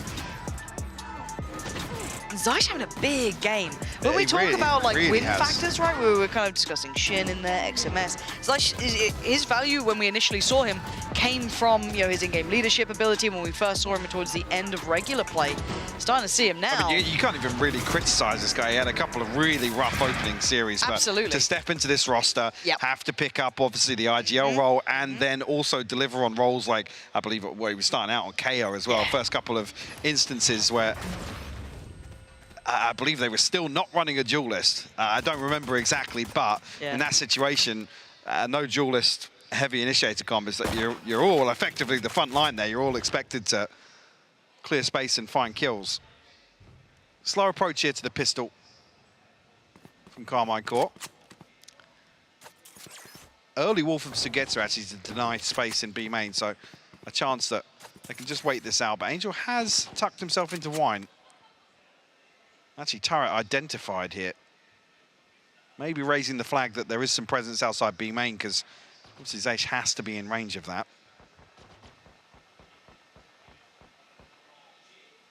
Great snipe from Sugetsu there with the classic. You see that ringing off in the background, and then the turret disappears. The flash didn't go, catch. But he still got one, which is pretty decent considering. But seeing 3 there should be everything they need. Playing in this position, Zipan on a pistol, still sharp. Got support coming in through short too. XMS isolates Zipan and there was no follow-up. So Zaish now gets played in a little. Smoke just about to drop. He's gonna hear all these steps. That's an audacious swing close to the wall. Gets to slip back a little deeper. 2 more targets. Gets overwhelmed. Plant goes in. XMS gets the gun out. A 1v2. He's got to go big. Smoke just coming back up. Can he create a little bit of safety? Yes, he can. Oh my God! What? This guy's been on form with the Sheriff for making the ghost work here with a 3K. A beautiful clutch from XMS. Angel's happy about it. Yeah. He loves it. He's play, like, mate. brilliant. Yeah. Really nice shot. Yeah, the flash at the start must have just not gone deep enough. You could see it pop, but it just didn't quite get around the corner. It's only a 1-for-1 trade, but this, I mean, bloody hell, that's good. Yeah. I love so much. Oh, I haven't seen that one. Run it back one time. That was really good. Again, this is just wild. Like, XMS was so absent during regular season, right? And it's just seeing him showing that value, because they had so much faith in him. And it looks like a little set piece towards A. Nano Swarm to be sent. Cena, there's not going to be much safety here. Nano Swarm does go up towards Heaven, not backed by Jen.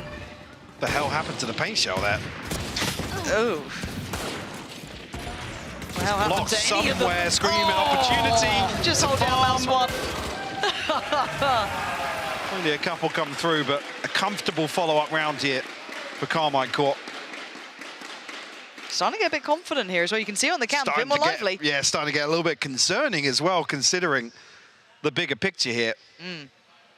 No real early progress on the side of Navi. I mean, you could say maybe Zipan. We'll through 2 rifles here to make round 15 work for Karmine Corp.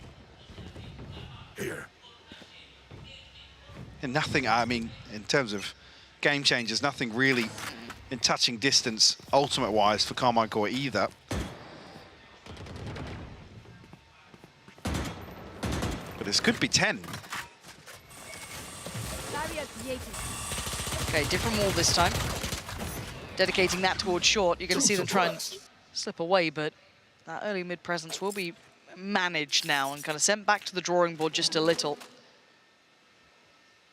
There's a 3-play stack towards mid as well from Navi. Karmine Corp drifting over towards this A side.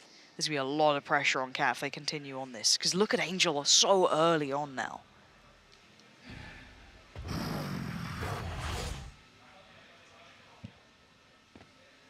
TP across there, I'm not sure if it is noted, there's no ping that comes through, but on the back of the reactive smoke, you've got to argue it is heard. Okay, little set piece. Clears the site. Sugetsu tries to find the timing, can't quite get it. Screams there, turns in time. Angel goes through, but the double down from Karmine Corp. Funneling through by the door. Navi get left in tatters. What is going on? CNED now presented a 1v2. Gets to see enough information. He's got to know what he's in for now. Can we roll it back a little? Give us some of that classic CNED. This is not an easy situation. Still a smoke in hand for XMS too. They get to readjust now. Trying to offset the timing a little, CNED. This is a hard predicament, considering his options.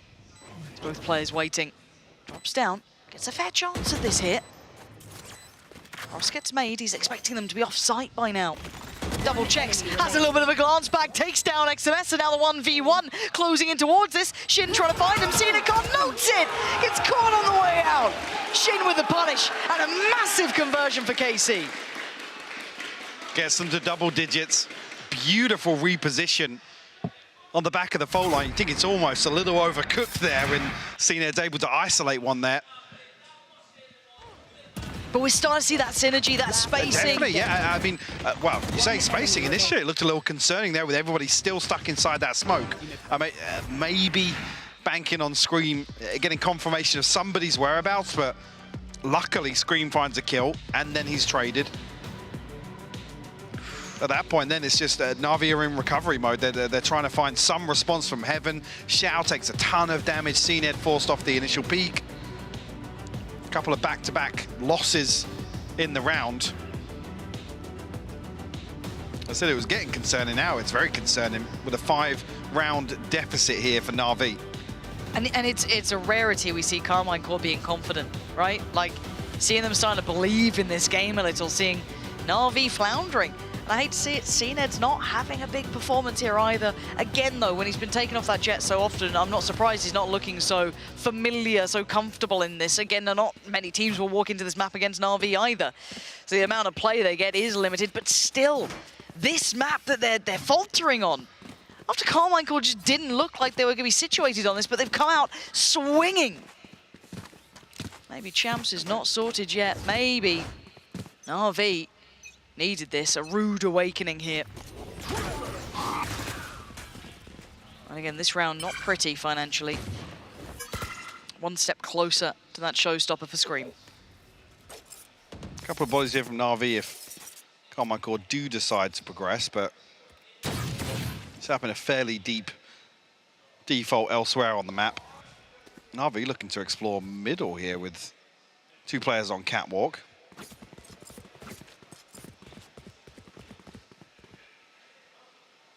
Might even just come across here and retrieve the second orb as well. Have left Nivera posted up over towards B, so maybe trying to take advantage of creating a little fake pressure on the back of his utility, but Angel threads the needle, spots him out. crucial timing in the round as well. Yeah, and couple that with the knife, they've got the full indicator now. Caught up by the seas, they can't quite burst on towards the site. This is now getting a bit of a problem. 40 seconds, do they continue? Yes, they're trying to then filter in towards the site, funnel on in, but look at the reveal, it's gorgeous. Sugetsu teed up, CNED just on the edge of it, can't quite convert it, and now they're down to 2. CNED and Shao making mountains out of this molehill, really, but now they're starting to dwindle, right? This could call, I could see the temptation of the lockdown even coming in. CNED. It's getting weird. Couple of strange picks. XMS caught with smokes out. Oh, CNED. Nasty decisive now noted, and CNED's going to start sitting on this because he can trust in Shao. Trying to tell him, keep me safe, and he does. Navi never out of it. CNED, audacious in approach, disrespectful, bounding in with the classic and punishing XMS. Completely blindsided at the timing there. Yeah, I'm curious. Is Nevera just stood holding a lineup? Well, he just out-droned, but I think there was time for him to get out of that. I don't think he was still in the out-drone. And this, come on. Unfortunately, Karmine Corp crumbling in the post plant. 4 ultimates available here, just missing the Hunter's Fury though. So still in a good position. Sugetsu getting a little cringe with it. CNED goes forward, we'll deal with the turret nice and early here. Here. Blinding. Paranoia and a swing. Doesn't quite find what they want. Karmine Corp a little bit deeper, so that showstopper works well. XMS though gets the gun out and gets Angel. What is going on? What the hell was that? I don't... Where was Angel to start that off? Great question. We'll take a look back in the replay. For now, the plant's in, and Karmine Corp have what they need. Even going to have the lockdown too. Yeah, invested very, very deep though. We'll give some space for Navi to maneuver. What's left of Navi? It's Shao and Sugetsu. Sees sent, yeah, but nothing found on it. Turret goes in. Sugetsu will have to respond to that. Shows his hand a little bit. Shao now closing the gap though. Looks towards XMS, doesn't win the fight. Now Sugetsu played in and played out. XMS, big round from him. Scoreline looking dangerous now, but yeah, what on earth happened between the Omens there? Is that did Angel slip in to drop a smoke or something? I'm very curious how XMS has stuck the TP and still got away with that. Wait. Oh, he TP'd back. Or did he TP down? Oh, that is absolutely heartbreaking timing. That's really rough. And then I was thinking, if Angel's dropping a smoke there, how was he in there long enough for XMS to TP on him?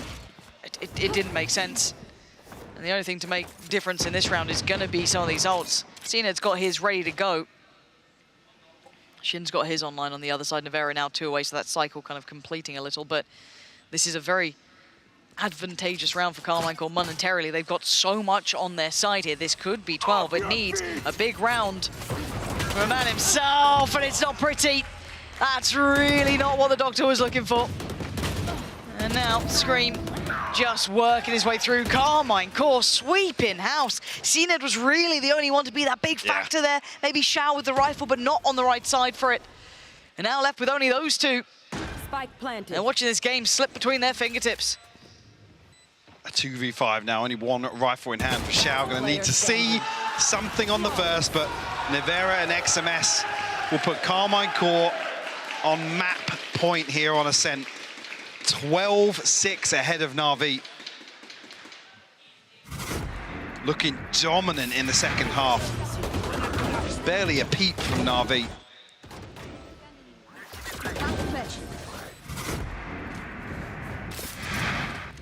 See the ults, they've got a few here on Navi's side. They need to use them now. There is no next round. There's no next anything. If they lose it here, it's GG. We go to that third and final map. We see the good version of Karmine Corp that we've wanted to be seeing. Navi tested to the limit.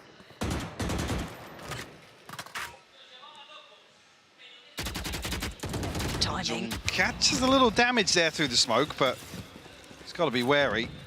The big gap in the wall. Where's that going? Just try and catch Sugetsu on the backside here. Zipan did manage to punish Scream on short, so that's going to remove him away from this. Yeah, down to 45 HP, so probably heading towards Sugetsu to try and catch a heal. Just ahead of any pressure coming towards the site. If they try and use this window, maybe. I mean, it's risky to do so, but CNED is here with one beside him, but clean on the first, looking for his follow-up. Still got 2 more targets to handle. And finally falls away, but he's got his teammate beside him now. Zipan back to task. 5v3 now.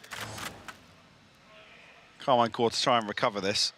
Spike not committed, but again, just looking for a pick across. And 30 seconds it's not looking as if they're going to find what they're looking for. CNED a second onto XMS, and just Zaysh left to find. Zipan's the one to seal the deal. A flawless round in response. Get Navi up to 7, but still that gap sits at 5 rounds. Is that comeback on the cards, Lauren? Could be that fake comeback, though. It's only 1 round. We wait and see. Again, these rounds have been highly contested, so I'm looking at the money, see where it sits as well. More than enough for a bite. No ults coming into this round, though, for Karmine Corp, apart from that TP. But XMS has been monstrous. Maybe he could be the one to... He's impressed me once again. Yeah, I'm glad you highlighted him, because he has been on form. Big game from him.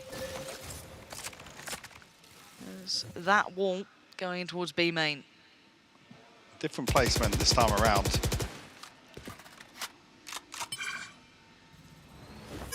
Shin to retrieve the orb outside B main. Navi really looking to slow things down now. Try on some of these deeper crossfires.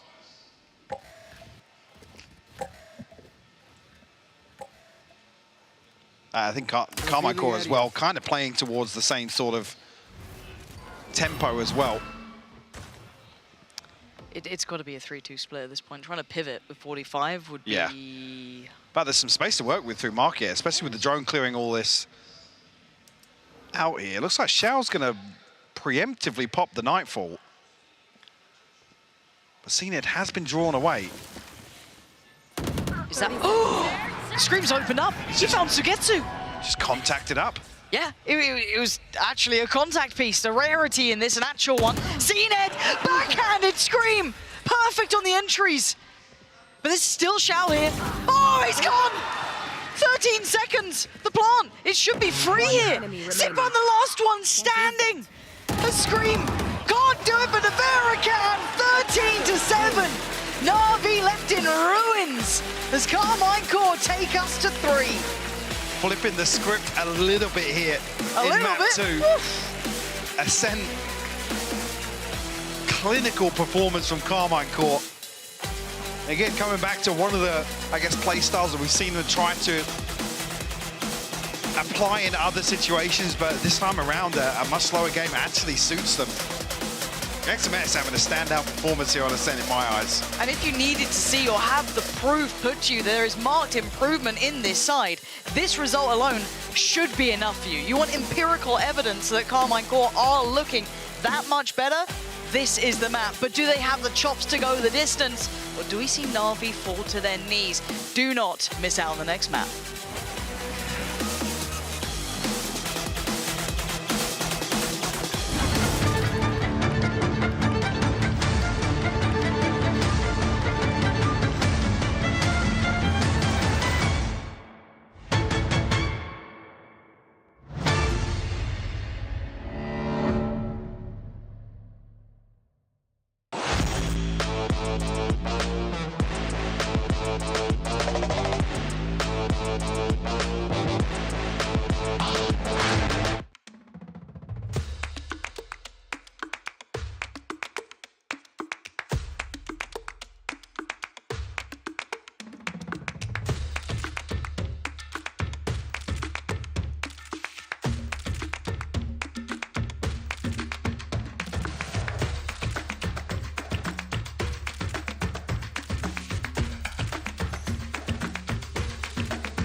Calling all students. Compete in the ultimate Valorant competition. The Red Bull capless clutch. Register now for your national qualifier.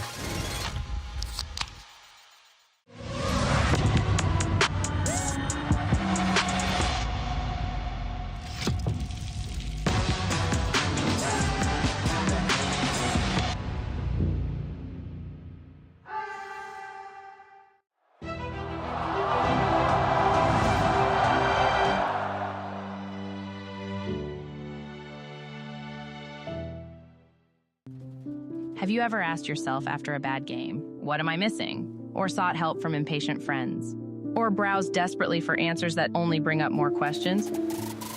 Your self-doubting days are over with Discovery, the first game-focused AI. Discovery is trained on the world's leading esports athletes to be your everyday personal coach. That's right, Discovery can help you improve your gameplay by giving you tips and strategies to take your game to the next level.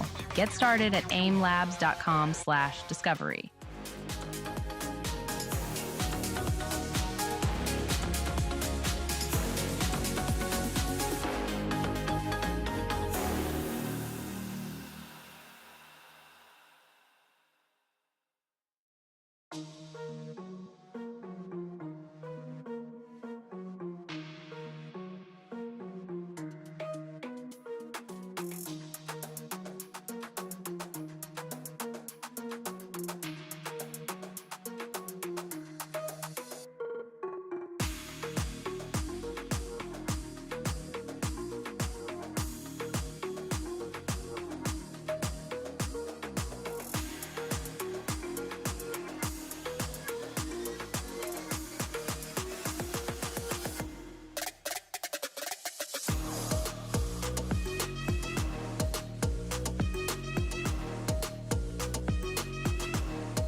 What a response from Karmine Corp. They equal things up here in the elimination match at LCQ. I'm your host Yingsu, and I'm back here with Zesht and Lothar. Guys, K-Corp finally won a map on Ascent, and what a way, Vincent, for them to do it as well. Can you pinch me? I can slap you. It's real! It is real. It is real. I cannot believe it. It is real. It works. It was not super tight. It was not quadruple overtime.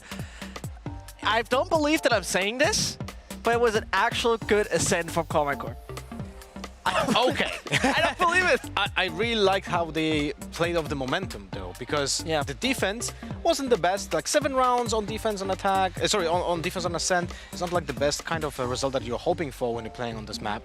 But because they were able to win the pistol round, converted, and then the bonus round was won, that essentially let's say compensates for the losses of the defense rounds that you were not expecting, and they were able to iron out that into an actual advantage. So kudos to them. I feel like they had some game plan that was being executed. We have seen some Killjoy lockdowns adjustments as well, because that is actually a very cool thing. The Suigetsu wall that was blocking off the Killjoy lockdown retake on A short, and then they had to adjust to play for the Killjoy lockdown on Heaven, and we had to reposition the utility for that main then attackers standing there. That all of those small things show me that KC is actually able to be a team that improvises and adapts to the situation at hand. Well, K-Corp, they've never won an Ascent before until now with this roster, but do you know who was always an Ascent god? Scream. And he had a great performance here. Actually, he's never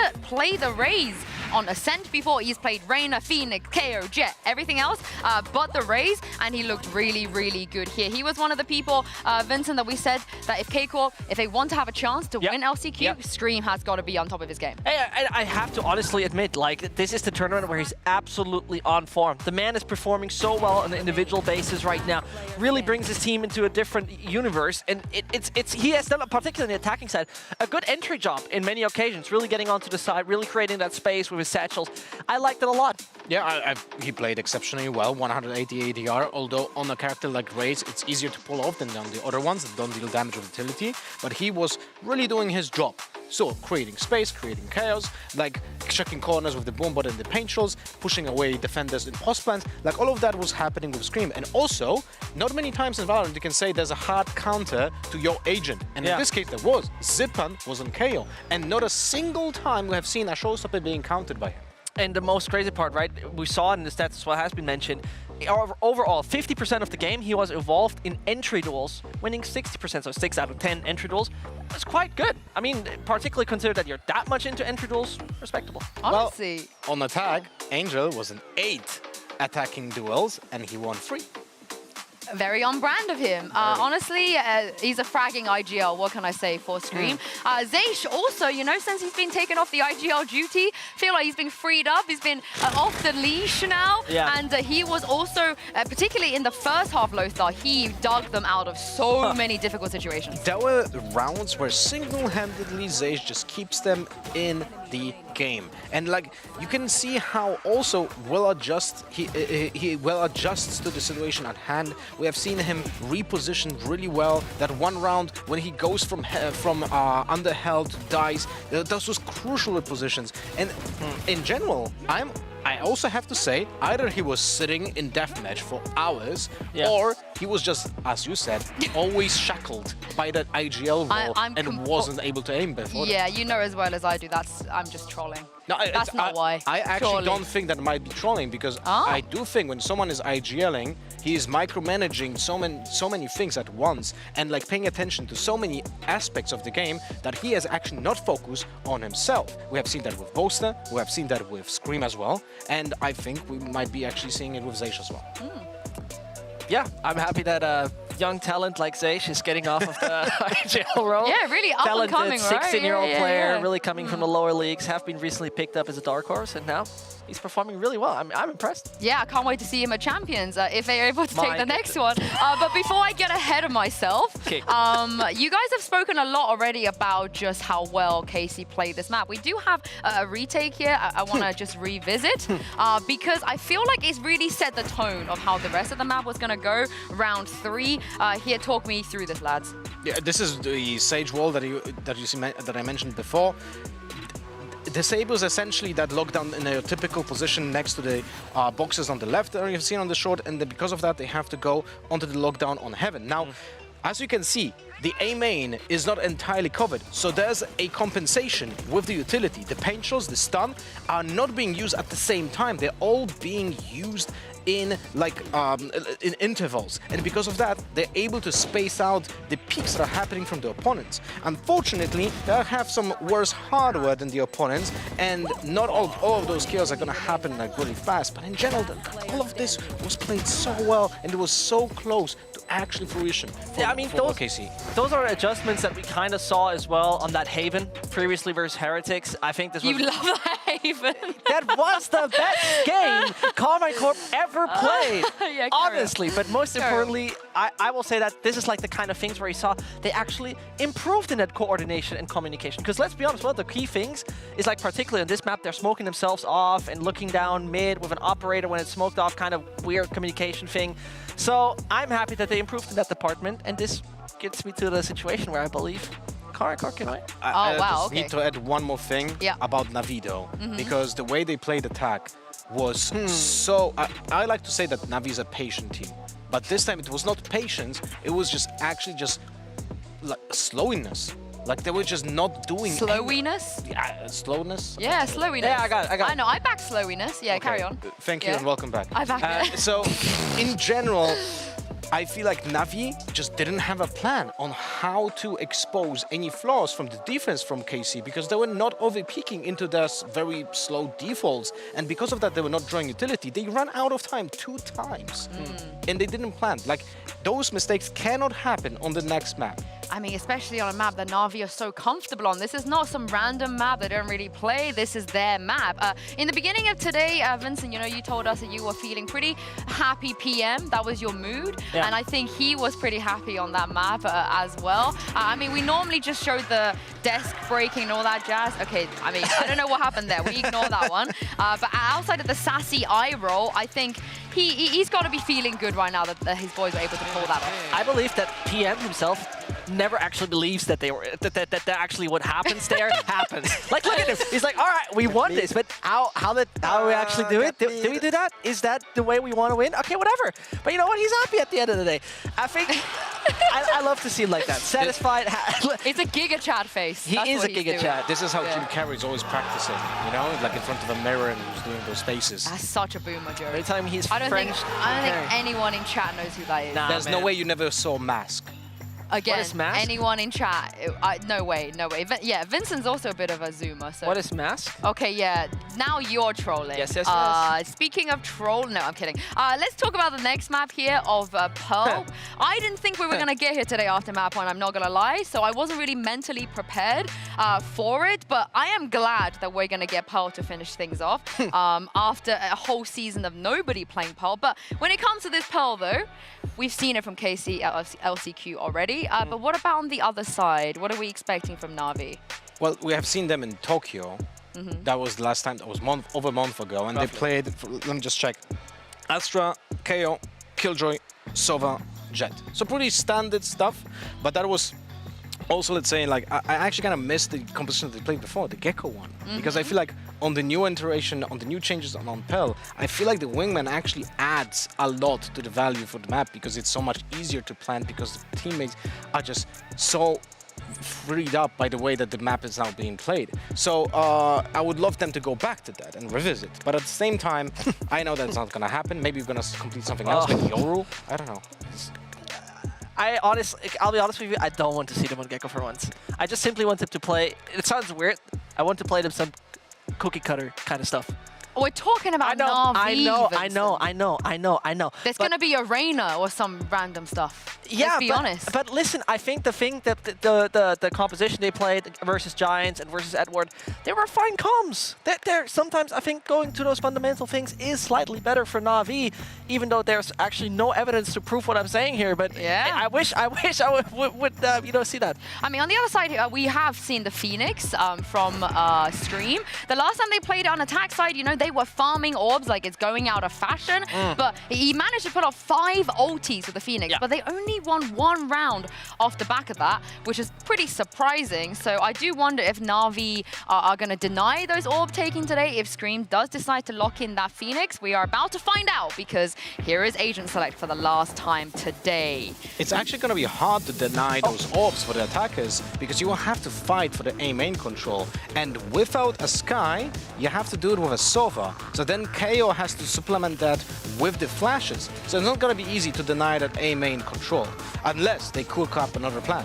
In the meantime, everything remains identical on the Navi side from the previous composition on turn. Yeah. They don't change anything up, they swap nothing, they stick to double initiator, keep the single controller on Xiao. I'm happy. I'm genuinely happy. I think this could go in favor of Navi, and they could secure the slot for the next stage in LCQ with this pro coming up. Because I'll be honest with you, Karmine Corp have a slight advantage by starting on the defensive side, because this is where it looked a little bit better in the previous game they had versus Giants. But in the end, I'm not too satisfied. And when it comes to Karmine Corp, I feel like the composition looks okay on paper, but in reality, attacking the A side, which is the meta game right now on Pearl, is going to be tougher with the mobility that you have, and you have to supplement with the Phoenix ult, but at the same time, it's still on foot. You have to create the space, and it's going to be a tough talent challenge for them. Well, this is it. The stakes are simple. If you lose this map, you are out. Can K-Corp pull off this upset, or Pansy and Hypok, or Navi be progressing to the next round? Let's find out. Let's find out indeed. I feel it almost out of sorts that we're here. I looked at the veto. Definitely, yeah. I thought, okay, map 1's the biggest chance here. If that goes aside, then probably a 2-0. It wasn't the case. We've now got a 1-1 affair. I feel like all of our expectations, I find it very hard to commit to them here. Yeah, sure. I think this is a really interesting discussion as well. Obviously, the game versus Giants, I just think Karmine Corp kind of dropped the ball in the first half, obviously dropping a 9-3 half. Yeah. But they were able to recover. We're going to see a little bit of a switch up in terms of the starting sides here, but there were lots of positives to take away from it. I mean, Giants closing that out, actually, at the very final hurdle, but there were lots of positives for Karmine Corp. So I'm curious, really, if we do get a different starting half scoreline here, maybe there's a chance. Again, I did not think I would be. Yeah, I'm very, very worried for Navi. Because we're going to need CNED to be online here for them. We need not just CNED, I mean, basically all of them have to be ready to deal with this. It's a very comprehensive look that we've seen brought out by Karmine Corp, and, well, Navi going to have to come into this off the back of the loss of the last map. So tied up at 1 apiece if you're just tuning in. One gets to carry on their journey, hoping to make it to LA, make it to champs. The other goes home. And that's the last chance of it all. The last chance to dance is truly now for one of these two. See that early intent from Navi. Very tempered, though. A little investment of utility. Angel posted up pretty deep. Probably looking to plant the seed with his owl drone. But again, there will be no confirmation with the turret being here, and no progress made towards A main. A couple of members of Navi drifting back towards middle. Timing comes through. It has drawn the rotation initially off site, but there's going to be confirmation nobody's followed up on that drone. So hoping that Screen thinks better of this. As Shin actually tucks himself in, he's going to have 4 members to deal with here. Oh, that's how you do it. You find 2. Takes down CNED, takes down Xiao. Now Scream's got a bit of play here. Can't get to use that flash, so he takes a fair fight, and he actually wins it. Zipan, not as sharp this time. A 2v3. Now, the positioning from Angel is something to note. There's noted those aces look in this direction. He's turned around, yeah, 2 flashes still for Zash as well. Doesn't even need them. 13 seconds, it's all on Sugetsu. Oh dear, as if this is how it starts. Sugetsu looks for the first fight, doesn't find it. Spots Screen, gives out a great shot, but the flashes were there, entertaining none of what he wanted. Shin goes absolutely huge here in a 1v4 situation in A main. To find 2 and even do further damage, I believe, in this engagement here. Yeah, a couple of tags on to Zipan as well. Navi basically gambled everything on Angel being able to, and initially did pull the rotation, but like I said, the turret confirms nobody comes up behind that. I've got you, so the drone almost just thrown out as the only doubt here. I'm seeing 2 marshals in hand for Karmine Corp. Try and clear this space towards main in hopes of retrieving the orb, and Scream will get it. Ace swings on the other side of things, but Angel able to find a response. It's all about timing on this too. Should hopefully try and retrieve that Guardian. But will concede a Spectre at least. All being put in these follow-up shots, they still know that they're in this position. So Nevera's not going to feel too uncomfortable just yet. They can still leave the additional body there, but you can see them starting to drift back in more of a standard hold here at the minute marker. Yeah, once they retrieve this Spectre, though, you do want to see Karmine Corp look to play the distance game. Obviously, mitigate as much risk on the back of that Spectre being in hand now for CNED, actually. But no dash, so we can't really close the gap on anybody. Get up close and personal with the SMG. And looking at the minimap, that's exactly what Karmine Corp look to do. Good shout on that. And you don't want to entertain any of that. If that opportunity beckons, I'd love it. But with 35 seconds, those chances get lower and lower. Sugetsu could get played in on this. You've still got Angel nearby. 30 seconds They need a little bit of left. timing, a little bit of something to work on their side. Regrouping towards Art. XMS will either want to spot this. Shot goes aside. Can't stick around too long. They're trying to fold towards the side, playing in Scream once again. Drawn away for a second, but spots a player. 10 seconds now. 10 Time's seconds running left. low. Could warbang this, though. Certainly the could. Guardian. You can see him waiting for it. Shin actually going to find it. That's a bit of an issue. Yeah, and there's the spam to follow. No more time. 0 seconds remaining. They hold it perfectly. 3 standing. Karmine Corp weather the storm. Able to retrieve both the Bulldog and the Guardian, so I guess the valuable weaponry retained here and a Marshal in hand for Nivera. Decent progress already towards the Cosmic Divide and the run it back for Scream. We noted previously where they struggled to find, I mean, actually they had a much better performance on the defense, but that was where we were questioning the value once again for the run it back. Again, there was the attack from Karmine Corp was very one-dimensional. It was heavily focused towards Art and towards A in general. Have to wait and see on the second half how that progresses. Cena tries to catch someone on the retreat, but unable to pin anyone down. And an open fight, bit of an off angle, almost Scream. Very confident in the way he's approaching this, even with that Guardian still. Wards them away early on. No orb to be found this time for him.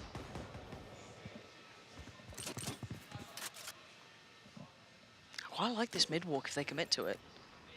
They could go pear-shaped, obviously. Sugetsu could catch all 4 players walking out. But I like they're trying to get behind the timing on this. Turret's going to note them. Should be an indicator towards Nivera as well, especially with this util dump coming out. Avoids the knife note. Steps ahead of it. Doesn't allow his utility to really play him in that situation. That star here as well, layered for a Gravwell potentially. But now 4v5. Karmine Corp, what can they get done in the retake? As they get started. Want to keep these 5 rifles if you're Navi. Couple of bits of kit still to play. Flashes are there for Zipan if he needs it. Oh dear.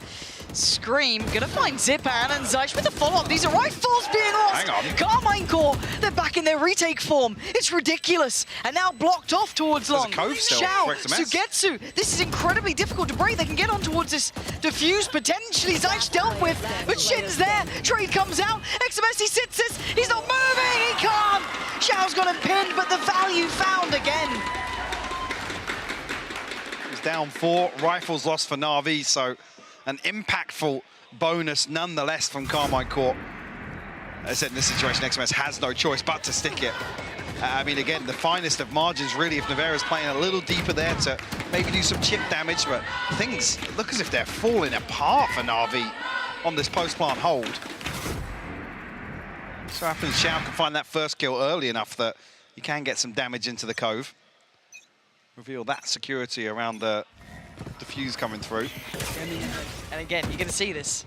Every start, it feels like, for now, the knife is still working. It's keeping them down below. Anti-flash for Scream. Swing comes in. CNED divides behind, but they're still standing on this. They still want a battle, and it's Zeish going to find 2. Spots out Zipan as well, who is alone. The flash, it doesn't matter. Seeker's going to go through. Reveal both players were just slightly further back, disconnected further away. This is still above a minute.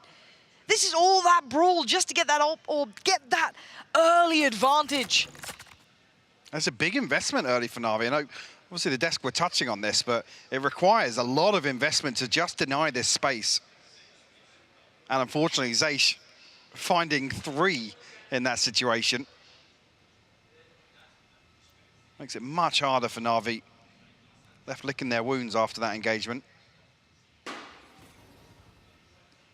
Trying to creep in, though. Xiao and Sugetsu are ahead of the smoke. Now, If you're Zeiss, you've got to be a little bit more passive. You want to run that kit as best you can, but with 35 seconds, you can see that Navi want to clear a bit of safety. Right, find some space. That's going to be telling. So we'll get the lockdown off this plant as well. Got spammed out. A ton of damage done. Does catch him. Zeiss on for the ace. He's on an absolute tear here. Can he find that final player, though? You can see Xiao drifting deeper away. Still going to have to consider. He could be at main. That's where the utility's going towards. But the play back in from Xiao. Flash notes him. He knows where he's at. A tap on the spike. You can see him looking for his Zeiss. Eyes up and above here. All going to deny any vision now. That's the Cove just going to be going in. Divide just to ensure. And Xiao's got no options now. XMS will sit this. Zeiss is waiting. It won't be his ace, but it will be his round. Means the world to him. Shouldering the burden of that after his 2 teammates fall. He takes them all. Big round for Zeiss. Even here with Zipan throwing a really awkward pop flash that should catch him off. They would just find the blind spray just peeking ahead of it. And catching to get to was massive though, because that was that lockdown. And like the last 3 shots of the spray as well. Can't argue with the Cosmic Divide being invested too much there just to secure that, because it forces Navi back down to a position where they are broke. They have a hero rifle in the hands of Angel. No surprises there, but you see this initial pressure towards mid, and that's usually a big indicator of a switch up. Well, Navi are aware that there's not going to be any presence towards A main, but Nevera's setup is here ready and waiting now. It looks like that split is... Oh, well, what? Through the smoke, maybe? Blind, yeah. Just count to 3. Hold mouse 1. The high flash. Going to slow them down too. But they've lost out on Nevera on the sides. The Scream's got to respect that. Run a little deeper, because he's now isolated. He's on his own. So you can see CNED is hunting for him. But Scream knows better than to try and replay this challenge. Spike is quite far away, so they can't springboard quickly into this. As if Navi collecting the spike now, maybe heading towards B long, where Shin has been patiently waiting. It's not been an over-rotation, though. Flash goes through, will clear A main. 30 seconds left. Actually, should be a situation. The timing is perfect from Shin. Gonna be dealt with by the knife, but it's still kind of cornering on CNED, landing. XMS not gonna get played in until then. Gonna fall as well. 13 seconds. You can see Scream wants to try and close the gap. He can't do it. Well handled by Navi. CNED and Zipan both with rifles here suddenly. This is much more even affair, leaving just Xiao dedicated towards the side. Scream trying to draw that fire. Slips down to the lower side. See the creeping closer from Zeiss. Does he get played in here? If Scream takes contact at the right time, it could just work out. Oh, the timing not there. Yeah. Very well done by Navi, though. Very well done. But the Thrifty coming back into this. Well, felt like a solid crossfire setup from XMS and Shin. Unfortunately, it's picked apart by the Sheriffs. Yeah, that crossfire can be divided, but well done by Navi to be able to do so with those Sheriffs. And that's the crossfire I was talking about. One enemy remaining. So yeah, big turnaround here for Navi. After the hero rifle was dealt with very early on in this round. And the money's been left in ruins for Karmine Corp. Too suppressed. Guardian. Confirmation of the A presence once again. If they get that window right, because Scream will need support, right? Like, he's not going on a singular mission to get that orb. They can maybe pressure towards Shin. This is risky. Very bold. Yeah, oh, it feels awful for Shin. I'm surprised he was still standing at that point, to be fair, but the B site is all Navi's. Really working out the timing and the tempo to Karmine Corp here. They're going to get the plant. Careful now. Well, it'll be a little late, a little damage done to Zipan, but Angel finds a banger onto Scream.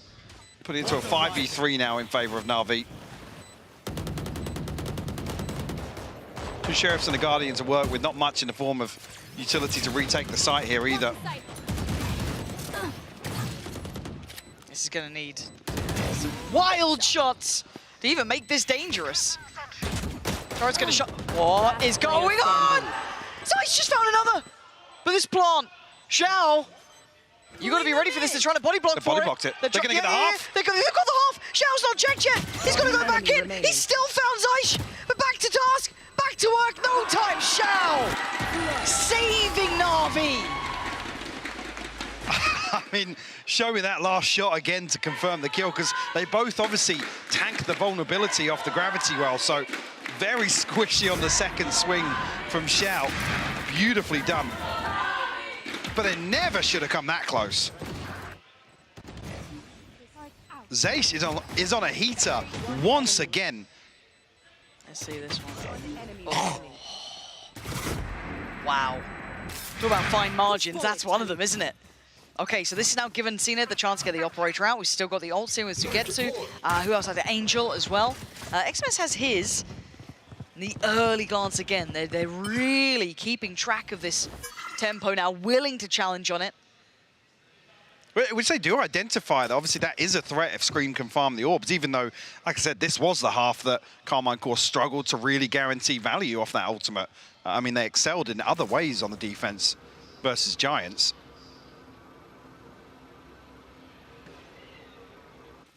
Deep investment of the drone as well, only really clearing out some of these close angles in mid.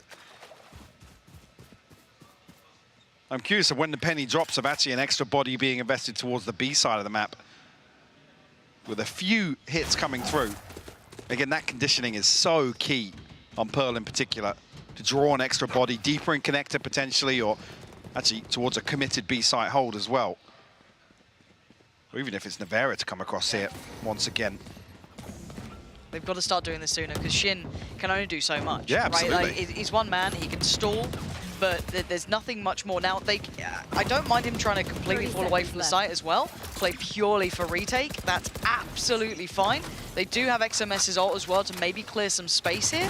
You should run. And there it is. So Cena's going to be one of the people affected by this. He has to play it forward, basically, and he's going to do just that, but he goes down for it. Zipan! He sells! 3! A triple! Holding this potentially even a 4th. And all those hopes are just dashed as it's down in Navera and Shin to back away. The lockdown coming through, just about saving Zipan from being collapsed upon there. Even with one of the stuns actually coming through from the Reckoning. A pacey hit towards B once again, setting the precedent, trying to force the adjustment of Karmine Corp on the defense. And beautifully executed by Navi. A crispy 3K from Zipan. That's really nice. Oh, I'd see that one back. And again, you can't forget that Navi are the favoured side in this.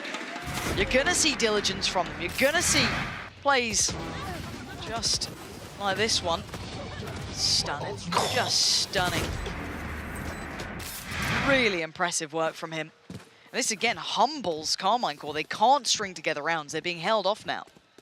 Actually, Navi taking the lead as well. Karmine Corp, a Guardian, 2 rifles to bring in. A couple of ultimates just about within touching distance, but nothing available off the rip here. The other side of things, Hunter's Fury and a null command available for Navi. Really committing behind this now. Okay, this time Scream does get it, but you can see Navi are quickening that pace. Try to speed up a little towards B. I mean, even here, though, it's hold tab. Right, Scream's ult count's gone up 1. There's 2, potentially 3 towards A main. We have space on B here, guys.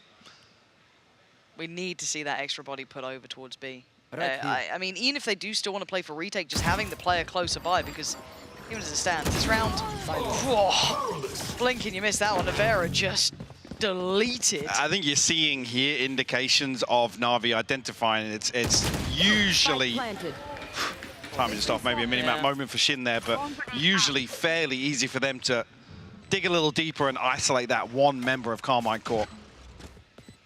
This is, hey, there's a reason we harp on about someone like Angel, about Navi. Their capability should be showing this, and they are. They're showing really well problem solving on the fly.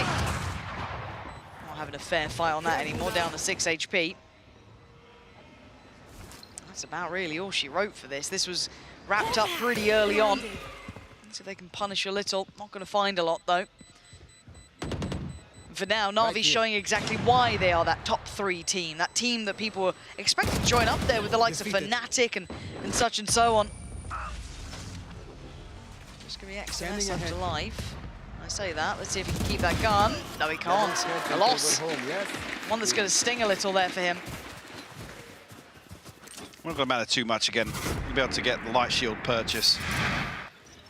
Come back in here, but yeah, I mean, look at the confidence now. Navi have a perfect read on what Karmine Corp are trying to do here. Karmine Corp need to hit the brakes. They need a timeout. Fragging IGL. Fragging IGL. But no timeout to be had. They're still happy to run this. So let's see if they... Well, at least it's drawn an adjustment of sorts. Nivera's over here now with his utility. But even Navi starting to invest their utility, expecting maybe an adjustment towards pillar. They're trying to read into the fact that they're going to try and push B long, guys. They're going to try and fight for this space, deny some of these early advances towards site. You see it, Nivera's a safer position, Scream in close proximity. Now, obviously, they don't have to commit to this. They get the beauty of being able to set the tempo and set how they kind of paint this picture, right? Do they then double back towards A off this kind of double pump? This is what we're seeing. They're kind of going back towards B after that early little display. But you're right, they have the additional body there. Now, Angel's going to show with the Owl drone, but again, we have seen that being a fake in the past, so they don't want to overread into this yet. You can still see the dog being invested over towards Art. You can still see Karmine Corp aren't fully sold on it yet. That's now a flash and the Trailblazer invested towards mid from Zaysh, so should have a decent understanding of what's going on right now, and the util spam coming through. Look at what Scream has to deal with. CNET finds Nivera. Scream's still standing, but only for a second. Navi have a beautiful sight here hit on B here. This is stunning work from them. It is so robust, and you saw it perfectly from that perspective. And that was the player that didn't die, bear in mind. He was completely irrelevant for about 5 seconds, could not find impact. And a variation before, because it's basically a contact play that comes up. There's very little utility invested towards site. You see what Scream has to deal with there. There's no room for comfort whatsoever. No, so now that we have to see if they are truly up to the challenge. Look at the money for Navi. Coming out of this one, they're basically capping out. Max money going forward. Alt's going to cycle through soon enough. I mean, Cened's not a million miles off his. Shao still got a little bit of distance as to Zipan and Sugetsu, but Angel's got his. That's still very valuable here. And Navi have every right if they want to try and hunt out a couple of these. That's going to be Shin losing out. And none the wiser, it felt, in that. Yeah, there's the timeout we needed. Again, Karmine Corp have the ults to play with. The money's still itty. These rounds aren't even getting to a point where Karmine Corp have a chance to really invest these ultimates. The recon ping comes through. Nah, that's for 2 bodies here. Same dart thrown once again, I think, the bounce off. Can we shout it a little bit so they get pressure? That elbow wall. So yeah, I'm curious of whether Karmine Corp are going to elect to get a little more proactive here. Maybe send somebody through to Precious to get behind some of these situations in the round where Navi are drifting away from an early default, setting up for this B hit. So opportunities. I was crediting XMS and Karmine Corp previously with the conditioning in mid with this wall. A couple of times then Nivera posts up with an operator behind it. Screen went exploring. We know how that went, but They got to do something. Take the initiative, because they're letting Navi hit sites and just brute force their way in. So this is when we see, do they have that depth to them? Really quite testing here against Navi, who've got that capability. See Scream talking through options. Wondering if we're going to have that additional player brought over, where we're going to be going with that. And yeah, they've responded almost too much so, because again, this then puts Navi with that option of, oh, we can always just switch back towards A. So, let's take a second to see what we have here. Guardian, 2 rifles, Sheriffs. It's still a broken buy for Karmine Corp. High flash. Gonna find someone lingering towards A, but they don't have the full picture. Again, Navi, very heads up in their work. A different hand here shown by Navi. Angel, you've got your ult, mate. Don't need that one.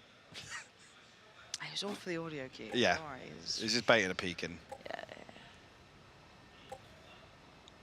A very different look from Navi here, almost anticipating a major switch up in terms of the approach on the attacking side. Trailblazer, will it confirm? Yes, will catch the backside. But it's a deep hold from Karmine Corp as well. Yeah, it's... They're not certain either. No, you can see the hesitation, right? It's like, do we just commit to this? Is this enough? Is it Angel just doing weird things? Now hearing the operator, now hearing a bit more presence, she's starting to believe in it, and that was a risky shot from Cena. Does not find it. Scream now going to be challenged, but going to lean forward towards the site. It's Shin to find Angel, and Karmine Corp making this much harder work for Navi. Having to really try and secure this. Xiao's fallen as well. Hold on, Zipan, still so valuable, but not enough. Cened's position will be seen as well. They have to evacuate the site. And with Xiao down, actually, there's an opportunity to at least stick the half through. This could be almost a full defuse. Could very well be. They're going to stick it. There it is. Nothing they could do to dissuade that. That diffuse is coming in with the code coming in there. The lockdown on top of it. Karmine Corp weather that storm. Now we know Navi have funds behind them. Karmine Corp were on the ropes financially, but they had a good read here. Navi can buy out for the rest of the half. Yeah. And some investment here with the running back and the lockdown thrown in. Does take away some of those tools. I mean, I was very curious at how this was actually going to play out with the way Karmine Corp sits so deep on this. One of the more unlikely ones for Karmine Corp to turn around, but a round win nonetheless. One suppressed. It's just trying to sell a fake. Someone needs to overread into it for one of the two sides. Navi are desperately trying to dial into the mind games of what's going on right now on Pearl. Keeping Karmine Corp guessing. Early Hunter's Fury to clear some space out. Does actually get a tag. Nivera able to avoid death on the final. But do they think it's only Nivera? XMS hasn't been seen yet, so maybe that's a little bit of an X factor here, gonna create it to be, make it a lot harder to try and lean towards the site here. It's Zenith stepping alone, and he's still gonna succeed. Facilitates a trade for Nivera, and yes, that does allow for the rotation from Scream, but look at Nivera's HP. He's down to 11. Zipan's gonna clear the space, and Navi once again showing this diligence. It's looking so good at when these engagements, these gunfights eventually come through. And you're even forcing Zeish back a little deeper. Smoke's going to go up, but allowing some space for Shin and Zeish to maneuver. Baiting them in. Navi waiting to get this spike down, but Will ahead of these smokes falling. Spike planted. Navi leaning back on what was working for them so well before. The flash is all they've really got, and a chance made and the chance lost. Xiao secures Zeish, last one there in a 1v3. Gonna be incredibly difficult, and he knows it. Sugetsu's got him just spamming through the smoke. And Navi showing, again, variation, but a similar ending. Unfortunately, Karmine Corp just not winning out in some of these gunfights, as I said, as they start coming through. Navi just bulldoze their way through. Nice! Unfortunately now, I mean, the question being they start on the opposite half, had a dreadful start versus Giants. Come into the last round with 2 rifles, well, 1.5, call it with a Guardian, but Sheriffs across the board elsewhere, no ultimates to work with. And the knife doesn't connect this time. So I feel like they're gonna start work. They're reading Karmine Corp very well here. And Scream's aggression will instantly be read. Get out of my way! Operator in the hands of Xiao here. Holding down the fort with Sugetsu. Initial pressure created. Karmine Corp very quickly sent 4 across to A. Maybe hoping that on the back of dealing with that turret, that Navi are feeling as if there's some space elsewhere on the map. But similar scenes once again. They like the B site. Yeah. Are you surprised? I mean, it's felt like free real estate, honestly. Karmine Corp just haven't had a response. There's been a single round where we've seen a flash going up or Scream getting aggressive up on pillar, anything like that to really... It would have been quite nice to see how that would look if they tried to maybe get ahead of it a little bit. Trying to offset the timing on not quite a full retake, but a challenge ahead of the spike going down. And keep in mind the overwhelm of weaponry. Navi are way better equipped in this. So they win out the first fight, taking down 2. Shin, Scream, and XMS just left behind the wall here. Best they can hope for is they'll catch out, a little bit of timing to work on their side, and CNED slowly but surely going to be forced away. There's a lot to force him off, but Scream will find the kill nonetheless. Oh, the counter back flash. from Zipan's perfect. He's still doing damage. He does go down, but the post plant, they've got a lot of work to try and break this. To get to, already going to find XMS. Take it away, if there was even that Cove in play. Sugetsu going to find his challenge, and he's holding the line perfectly. This is clear cut, it's decisive, and Navi looking back to traditional form. Firmly in control of that first half of Pearl, and we're asking Karmine Corp now to course correct what they struggled with massively versus Giants and put up a huge performance here to keep the dream alive. As I said previously, the Giants getting 9 rounds on their defense, and Karmine Corp demonstrating just a very one-dimensional, unsuccessful hits towards art and towards that side of the map in general. Yeah. I'm just scared how one-dimensional it was. It was very, very simplistic. It didn't seem to have depth. I mean, what do you fix overnight as well in that regard? I mean, you could watch it back and look at it and see what the issues were, but it's then coming up with something new, right? And something that's good enough to force Navi to feel uncomfortable. I don't know about it. Because Navi have done what they needed to. They've handled a lot of the kind of X-Factor rounds and those like little bits and pieces that Karmine Corp were great at on this map. We didn't see the same sort of thing here, so I'm starting to see this dipping firmly in Navi's favor. And I'm a little worried that Karmine Corp are going to feel very, very out of sorts coming into this half. Sure, it now does actually need what the devs were talking about, a standout performance from Scream in my eyes. I mean, Zace has already had a fantastic half, even considering the scoreline. A couple of different situations. One enemy remaining. Yeah, they need to take the fight to Navi here, because it's felt very much like they've been happy to play reactively and receive some of these site hits, but giving away crucial kills in situations that haven't benefited them. We talked about the strength of the retakes. We've talked about actually Karmine Corp looking better from a fundamental standpoint in terms of playing trades, re-hitting sites on the defense. Didn't get a chance to here. No. And simply, I'm interested to see how well Navi prepped for this if they felt that the third map was even that, you know, going to be that much of a problem. But being here, they've handled it so diligently. It's terrifying seeing them look so night and day to the teams who struggled against Karmine Corp in those similar situations. Like, the difference is palpable, right? It's so different. Now, if we want a matchup, we want a series, same old conversation. Karmine Corp need a pistol. If Navi get it, I start seeing that window, that gap, that chance close up. And the chances of going forward in this competition become impossible. And the fact that we even got to map 3 was a surprise. Let's see if it can actually be a real fight between these two. Karmine Corp now on the attacking side. We have to see an adjustment. But now Angel's going looking for information. Enemy. Aldrome will spot out a couple of players. Actually, Shin identifying Zipan's deep position as well. Does have support in the form of Nevera coming through here, but Scream just dry swings on. Xiao will find 2 though. Both members of Karmine Corp from main dug out very early on. Going to force an uncomfortable plant position. They're going to force the hand of Karmine Corp to find something elsewhere, but CNED deals with Zaysh very quickly. Scream, what can he find though? Sugetsu's so aware. Yeah. It's classic, right? That you're going to try and find some safety if you're down in these numbers. So maybe a flex towards CT was the right option, but they've lost that now. And Navi starting to close the gap here. This is going to be, this has to be exceptional from Scream.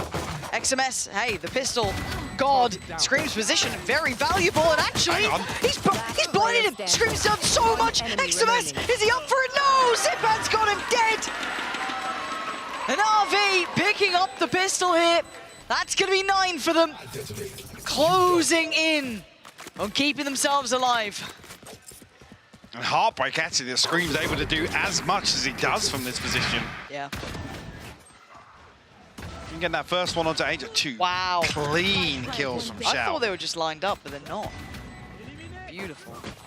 And the flash actually catching Sugetsu. Yeah, that's... One enemy remaining. Last player standing. A clean end for Zifan as well, just to seal the deal on the second half pistol. 4 rifles, a ghost in hand for Sugetsu. No concerns considering what he did earlier on tonight.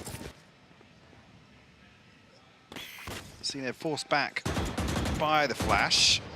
A single tag onto Zaysha. I don't know where they were going, but... That looks so good. Maybe just still on the reset, I don't know. Now, cautious work being shown after a challenger appeared. Our drone's there. Not dealt with particularly quickly, so big information received.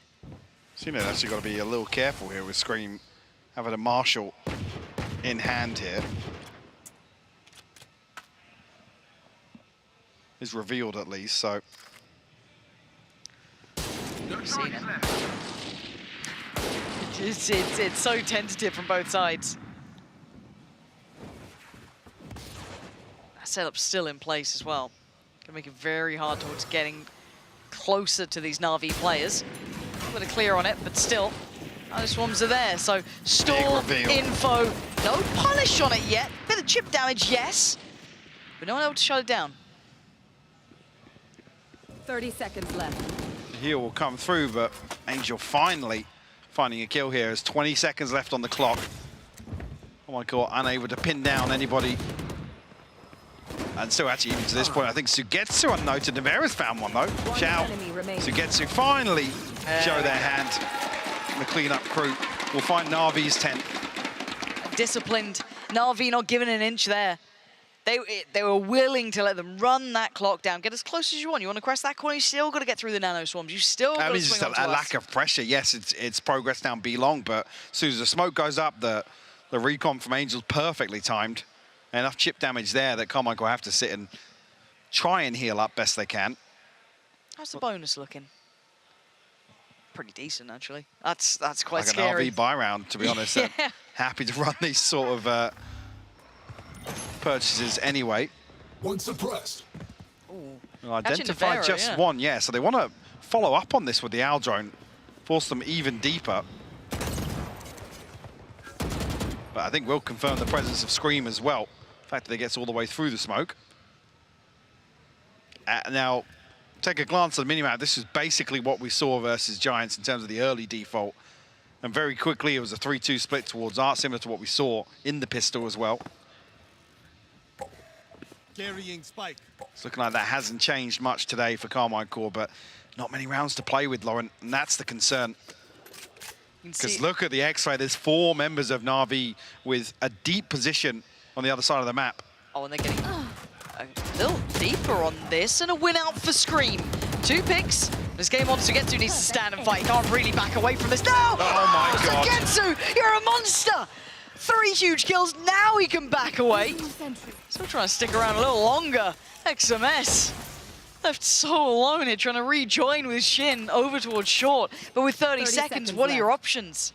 I mean, it feels like they have to roll the dice and try and catch timing here in the rotation, but already Xiao's in a position to catch any sound cues through connector. Yeah, he's already heard this. They're on the way. Got to get that plant if they want to try and give themselves a chance in this. Xiao slipping back through. Karmine Corp only have a corner to play with. It's so little. Awareness should be there that somebody might still be on the side of the map, though. It's just so little safety. It's a shooting gallery. It is just a funnel. I mean, XMS doesn't get a fair chance at a gunfight here, that's for sure. Tap on the spike. Not drawn in just yet. Second go of things. Spam. Actually finds a player behind. Getsu. Hold on. This ain't over yet. Angel getting tempted closer. Looks for the first. Oh, the gun comes out from XMS in time! The pistol arrow himself. Gonna find 2 in a situation that did not look winnable. I mean, catches a freebie in the back lines of that setup. Sugetsu falls off that initial tap, draws the gravity well out early enough where you feel like Navi can actually just wait this out. But then 2 kills with a classic to close things out from XMS.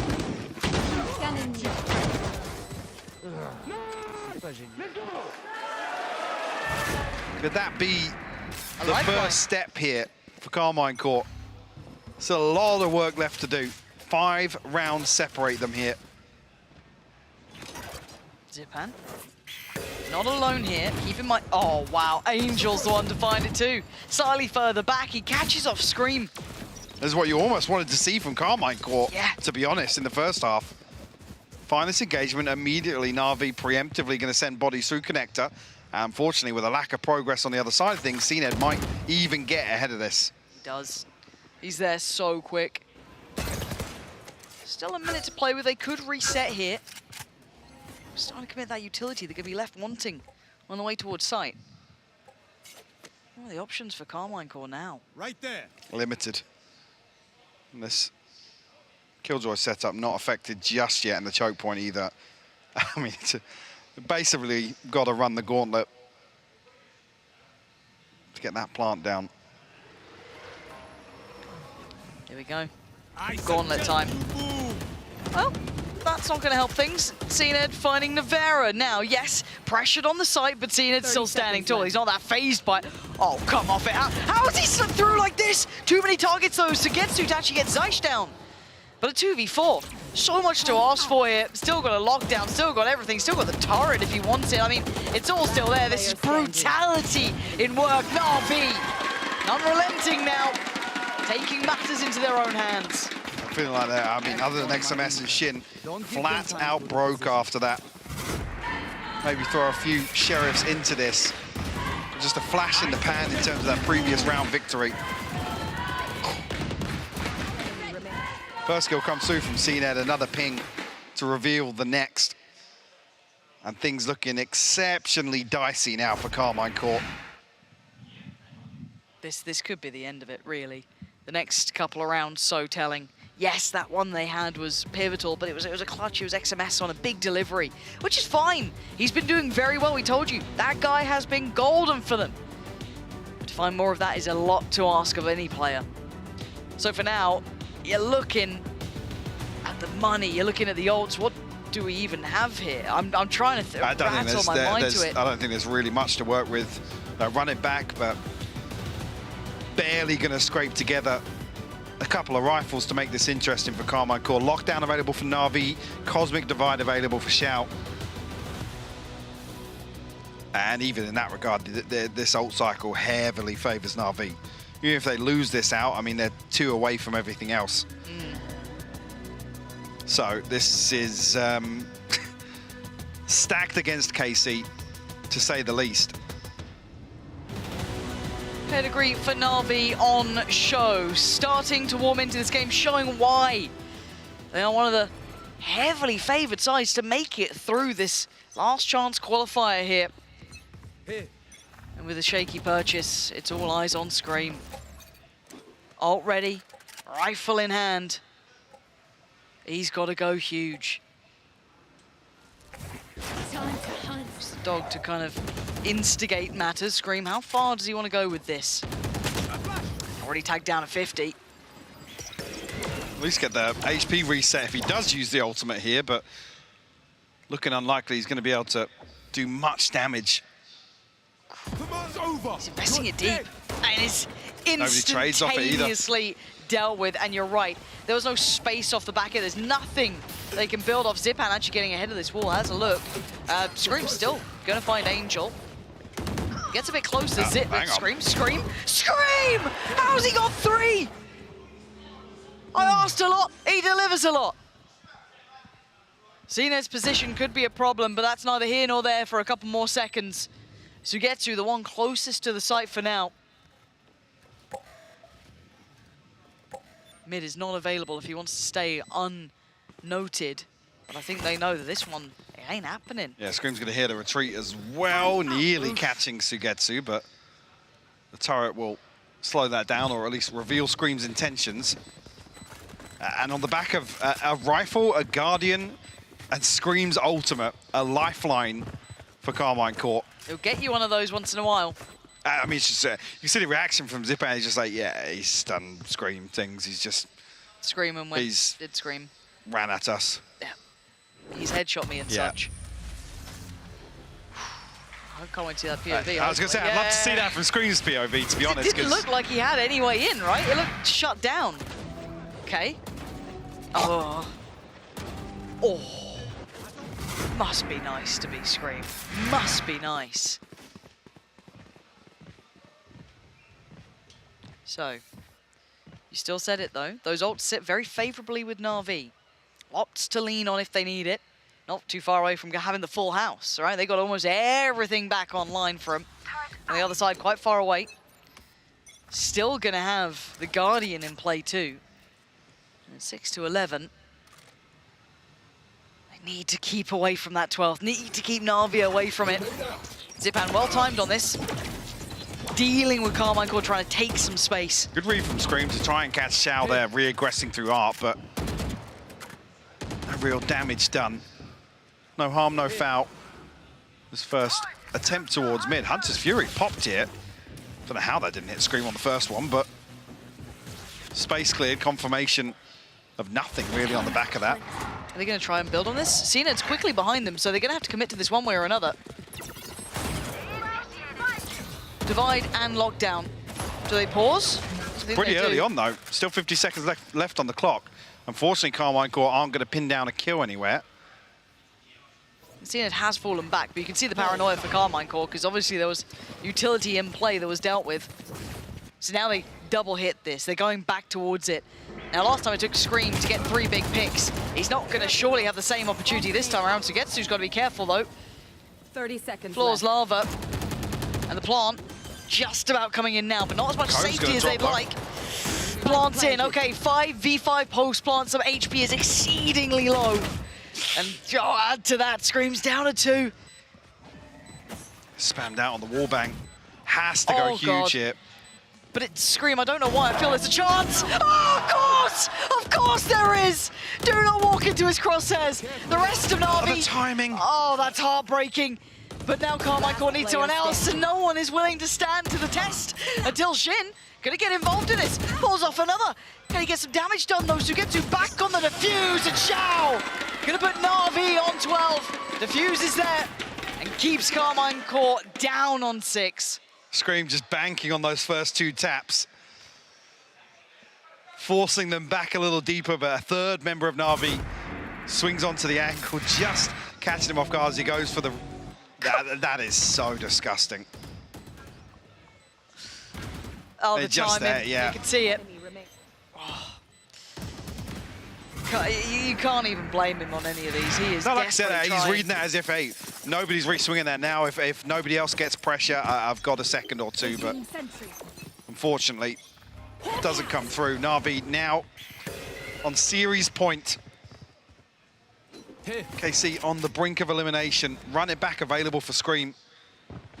Looks like it might even just get used up here to deal with the utility, but Hot Hands will remove that. Got your trail. Joke's over. You're dead. It's bursty. Spam. Screams in. Spam. Sugetsu not going to connect so well, but Sugetsu needs to fall away from this. He's being hunted down. There's still a little bit of time on this. Sugetsu didn't fall away far enough. We got nearsighted by the Seeker as well. Where's that plant though? It is on the site, revealed. They know Karmine Corp are there, but Cove gonna go up, gets instantly taken away. A shock that actually bounced back in there. Shin with a beautifully timed lurk though. Could be the power player for Karmine Corp. Timing. Oh my god. It's not as pretty as you'd like, but it might still get the job done. Shin finds a critical too. It's on Angel and CNED, and Angel in a very committed position. Just reloading in the open, and CNED's got to make a move. He's got to get out of here now. It's going to take a couple of rounds to break the bank of Navi, but 5 Alive's going to help that. Definitely. I mean, Angel and Sugetsu down at 0 credits. CNED going to save the operator and have 3K in the bank. Xiao 3,800. So a chance to spread the funds maybe. But Karmine Corp clinging to life right now. Yikes. My ult's ready. Even there, the Blade Storm coming online as well. Another tool available for Navi to potentially offset this purchase if it is a little shaky. Hitting the timeout. Yeah, pumping the brakes a little bit. KC won't just roll over and die there. Again, this is great resilience shown by them. And Gotta say, Scream again, high value. That got very dangerous, but Shin, that timing on that lurk was lovely. Couldn't have been better. Oh. It's just, the roller coaster. It's like 5 or 6 different emotions in one clip. Just flashing across the face in real time. But you're right, there is resilience to this Karmine Corp roster. They are making Navi work for this. And again, I think a lot of us start of the day weren't sure what version of Karmine Corp we were going to get or what version of Navi we were going to get. It could have been any of them. This has forced out a better game from Navi, but there's still cracks to be shown. There's still some question marks with this roster, but they are 1 round away. It's all they need, 1 more round. That fated round that can be so hard to claim. One that's so elusive. I think as well, we talk about some of the disappointments with Navi. A win is a win in my eyes, in terms of what we've seen them struggle with, in terms of what we've seen them try to adapt and kind of employ as their overall vision for the team. Sure. A win's a win. We take those, but Karmine Corp trying to take this the distance here on map 3. It's going to take another 5 rounds to tie things up. Okay, so operator for CNED does have the knives and a rifle for Xiao. Now, as we can see, is Xiao's rifle that will be mostly present towards the A site, CNED dedicated towards B here, and the rest trying to just fill that void wherever necessary. Vera coming across to retrieve the orb. I believe they might invest the lockdown here. Again, no margin for error. Trying to sell that they're going for this B piece, and look at the counter. They're trying to get proactive towards A. They're going to walk into a stack. There's 3 players here. Scream gets called in, but loses. Xiao with the rifle. Oh, God, that hero rifle is singing in his hands. 2 big picks, and now they need success on the other side of the map. But they've still got 2 to deal with themselves. CNED draws blood, and it's looking like it's going to be Karmine Corp taken down a size. Nevera and XMS clutching onto straws here. Waiting on the back of the site now, Navi. It's Angel close by. Little shoulder, has a look, and might get punished. Close down on, not just yet. Yes, he does. XMS still standing. Lockdown going to keep them further away. They still need that plant. They still need more. The next Salt layered on top. Desperate to keep this one going. Not falling just yet, but 4 to find. Reckoning buys a little bit of time, but it's 4 members of Navi. A Blade Storm available as well, and you see here that pop. CNED's going to try and make this work now. Can they do this anymore? Is there any life left in them? Anything more in the tank here? The crossfire has to hold. It has to be so good. And the time is starting to dwindle.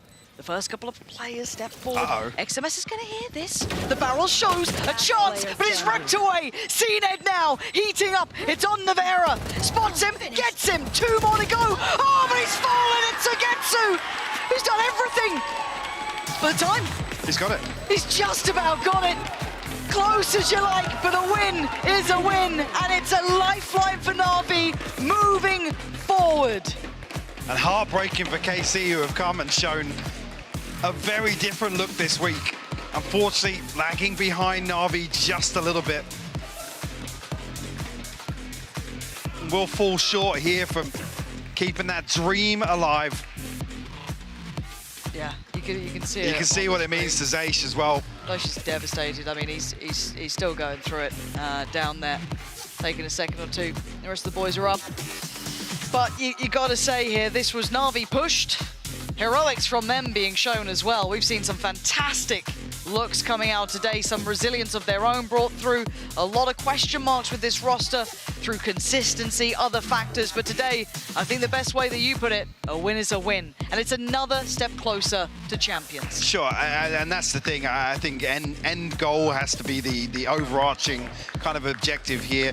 There were questions for Navi throughout the season as well with exactly what was going on with their approach in general, the compositions, the throwing off, prep being the priority for them, so at least getting there and maybe establishing themselves once again in terms of international form, which historically has been much better than what we saw in EMEA at the start of this year. That's true. I guess that's something to be eyeing up towards. Obviously, job's not done yet for them. Still got hurdles in front, still have to find more to bring out. And then let's kind of flip this a little to Karmine Corp, because they certainly deserve to have that conversation about them. In my eyes, they end this year on a high, and that's something that I did not think we would say after the regular season. Again, they have made absolute miracles in terms of the downtime, the prep, the difference we've seen here this week. I think we've seen a very, very different team overall. I mean, XMS, the improvement's been absolutely huge. Zaysh even stepping out of his comfort zone in terms of what we initially were told were his roles, and Scream picking up the IGL role once again, but also delivering massively this week, being a key component in terms of even having something to work from. Yeah, and I want to see more. I wish this was almost a best of 5 and you could see more and more of this, because they were an incredibly exciting team to watch, or maybe had more time, I don't know, because this is a journey with Karmine Corp. This is very much not just a It's been a rocky road. It has, which is why I say it's a huge thing for them to even finish here. And I hope, actually, I know Zaysh is visibly taking this very, very hard, but they should definitely come away from LCQ with their heads held high. Yeah, it's one of those that in the moment, obviously, that loss is just so raw at that time. You're not going to be seeing anything big picture, but you're right, taking a step back, watching the game back later on, kind of processing things. Karmine Corp showed up in a massive amount of form. Tell me, mid-season when Karmine Corp were on their knees throughout that, they were going to be able to take a set off Navi. They were pushing big boys, and they were showing up on maps that we just simply didn't expect. But they've done work. It looks much better, but today it was not enough. So Navi, just that touch stronger, working things out, starting to look a little bit more and more back to some form that we can put some stock in towards. Sure, yeah, and I think what's important is once we take that stability and the consistency come back for Navi, because that's historically, fundamentally sound, very, very structured team, and those are the things that I guess have prompted a lot of the questions that we have had. Well, speaking of questions, if we have any more, especially for himself. Navi, exactly, Angel will be joining us in the post-plant. So if you do want to have maybe some of those questions answered, you'll want to stick around for it. So guys, catch you in a bit.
Calling all students. Compete in the ultimate VALORANT competition. The Red Bull capless clutch. Register now for your national qualifier.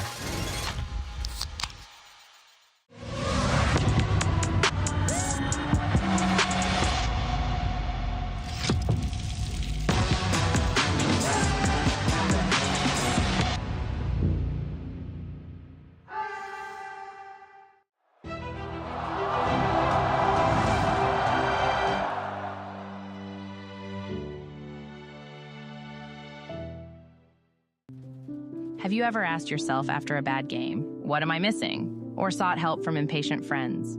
Or browsed desperately for answers that only bring up more questions?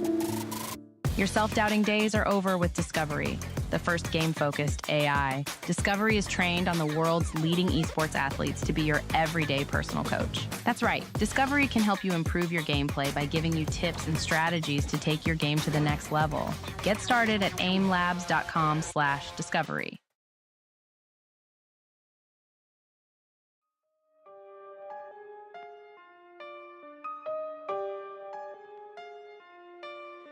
It's F-Flex on the beat. It's F-Flex on the beat.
It's F-Flex on the beat. F-Flex on the beat.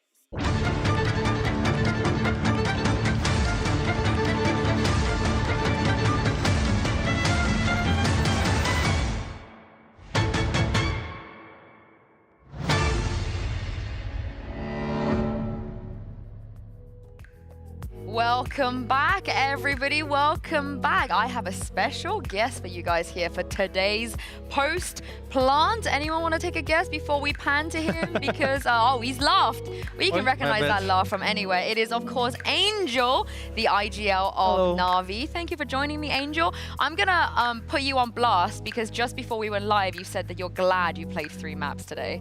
Why? Compared to PCs in our office, these PCs are like terrible. Oh, okay. I thought. I'll be honest. All right. I thought. And we need to get used to this.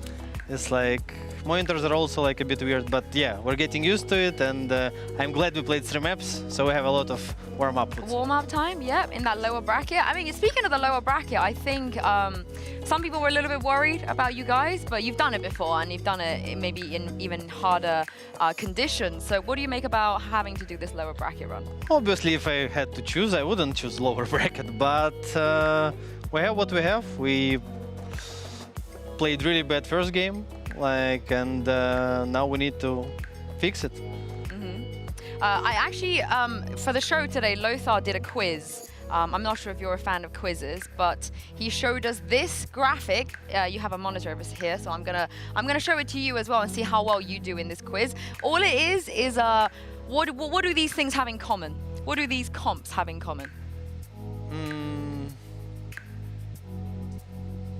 I mean, if you're not gonna get it, I'm glad. No, I think it's like some team comps, probably ours. Yeah? Which map you reckon?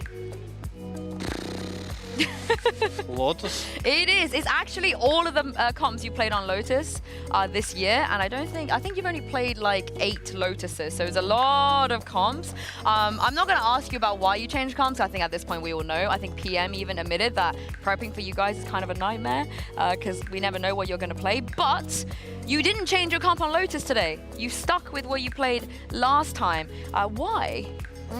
We have a lot of options. Like we have 2 weeks of preparation, so we have a lot of options how to play this comp on Lotus, and it felt super strong against their comp. But you lost quite hard on it before, so why did you? It doesn't matter. It's like we lost because of when you lost, then you're finding out the reasons why you lost, yeah. And if it's fixable, you just keep playing it, and that's it. And it was super easy to fix. What were the reasons you felt like you lost? Like 80% we didn't kill people. Like I'll be honest with you, literally just every duel which matters in clutch, we just didn't get used to pieces. This was like 80%. It was even hard to analyze from like strategic point of view. So yeah, we found like some solutions for it. We're trying to work on it, and we saw it cleared, not the comp. So it wasn't a comp problem. It was purely. Of course not, no. Would you say that it was just an off day, a bad day, maybe? I hope so. Yeah. No, really, it's like we didn't shoot back. It's a big reason. You can't win Valorant if when you have a duel, 50-50 chances, you lose like 80% of those. That is true. That is true. I do want to ask you though, because I think there's been a lot of questions about maybe your underperformance this year. I think people expected you to at least make grand finals, maybe even win a trophy by now. Do you see it as an underperformance? Do you think there's anything going on? What has been going on? We have some issues with playing, like most of the comps were like even changing, not because like of anti-strat and stuff. We're just looking for the most comfortable one for everyone and the one which works, because comps in current meta is very hard to play for us. Why do you think that is? It doesn't fit like best agents of our players. But you have a lot of very flexible players though, right? Yeah. So why do you think you're finding this issue? Because you never struggled with this before. I feel like it's the first time I've ever heard you say this. I'm not gonna go deep into it because it can reveal our weaknesses. Oh, but okay. What after Champions then? We talk about this. Yeah, we talk about this after Champions. There's one thing I wanted to get your a view on here for the Logitech Pro Insight round. He is a round on Ascent, right? So what happens is you kind of go into Hell onto A, and you guys just freeze for a very long time, and the spike is kind of stuck in A main. So what's going on? What was the plan here? I just got side for free, and they're not sure am I out or not. And in a lot of situations, when I'm holding under heaven, people can just like start retaking it, don't check me, I get like free frags and we're going out.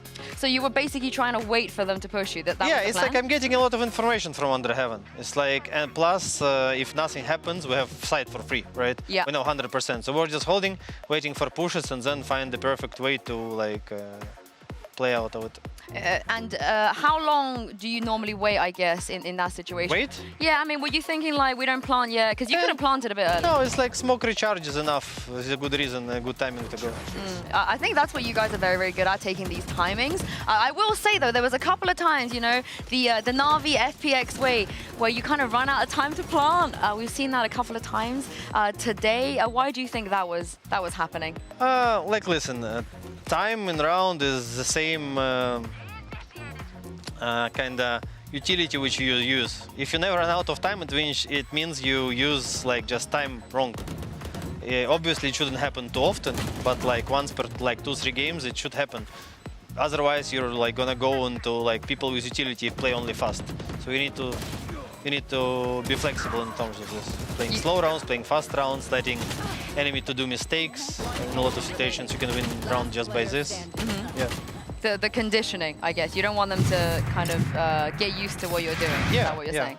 And with Ascent, I think we're very, very surprised today because Keiko have never won Ascent before, and you guys rarely lose Ascent. I think that's one of your strongest maps. So what do you think went wrong with that today? Both pistols and 2 bad calls from me on attack, to be honest. Can you be more specific? Like we over-rotated in situations when we shouldn't do. Oh, okay. And is that something that you realized in the moment, that it wasn't? Yeah, of course. It's like I realized it, even like did some conclusions for Pearl. It's like I understood how like every team reacts differently on action on the map, on every map. And they have like this way of reacting. So my calls against them was bad. And I did like come to a conclusion for this on Pearl also. Like I changed my calls mid-round. Oh, wow. Is that something that you just, I guess from experience, you're just like, I got to change this, or did you adapt? Yeah, of course. Like every team is unique. Someone over-rotating, someone having like one guy staying side till the end, someone playing like 4v4, two-way to B, someone trying to stack, someone trying to push. And against each team, you need to have different calls, different plays. You got it all up there, stored in your brain. Oh, yeah. Easy for you, Angel, easy for you. Now, if we look at tomorrow's schedule, it is going to be a rematch this time around. I mean, you talk about how when you guys review stuff, it's very easy to see what went wrong. Maybe it was just a bad day. So going into this rematch, a best of 5 as well, what do you think will be the biggest thing you guys need to change to win this? What was the one thing that after you reviewed everything, you felt like, if we just do this, we can win? Warm up properly. Warm up properly? Yeah? What does that entail? No, I mean, like, obviously, like, we just need to win more duels, and I need to rewatch our games against Koi to find, like, a better ways to play the game. I mean, I feel like Sogetsu and Shao were winning every duel today. I don't think they can win any more duels at this point. Shao playing consistently both, like, played consistently both games, so, yeah. That's not the problem then. It's not going to be there. Okay. Well, thank you very much, Angel, for joining me. Always great to have you here and listen to your insight. Yeah, tomorrow, if you win, one best of 5 away. Make sure you guys come back and join us and find out who's going to be making champions. Is it going to be Navi or Koi? Have a good night's sleep, and we'll see you then. Bye-bye.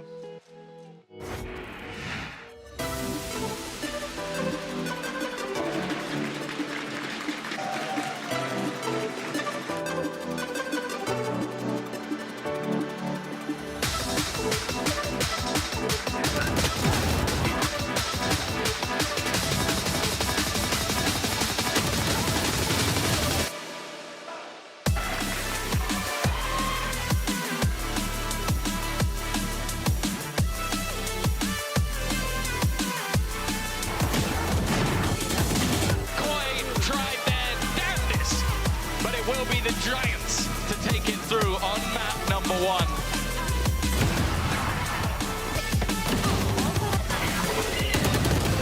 I'm a little bit emotional right now, Brett.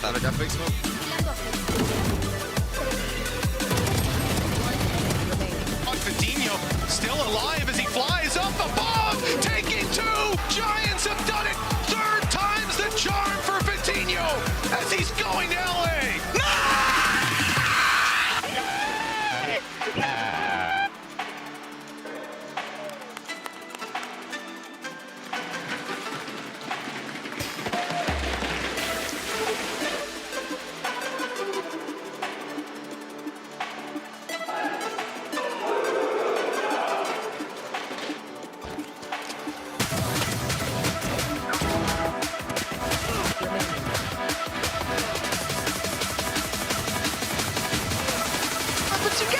He's so good!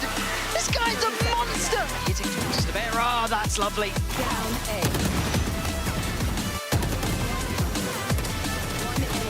It's clean cut times for Navi. Dominance against Karmine Corp here.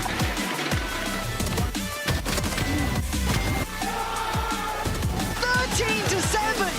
Navi left in ruins.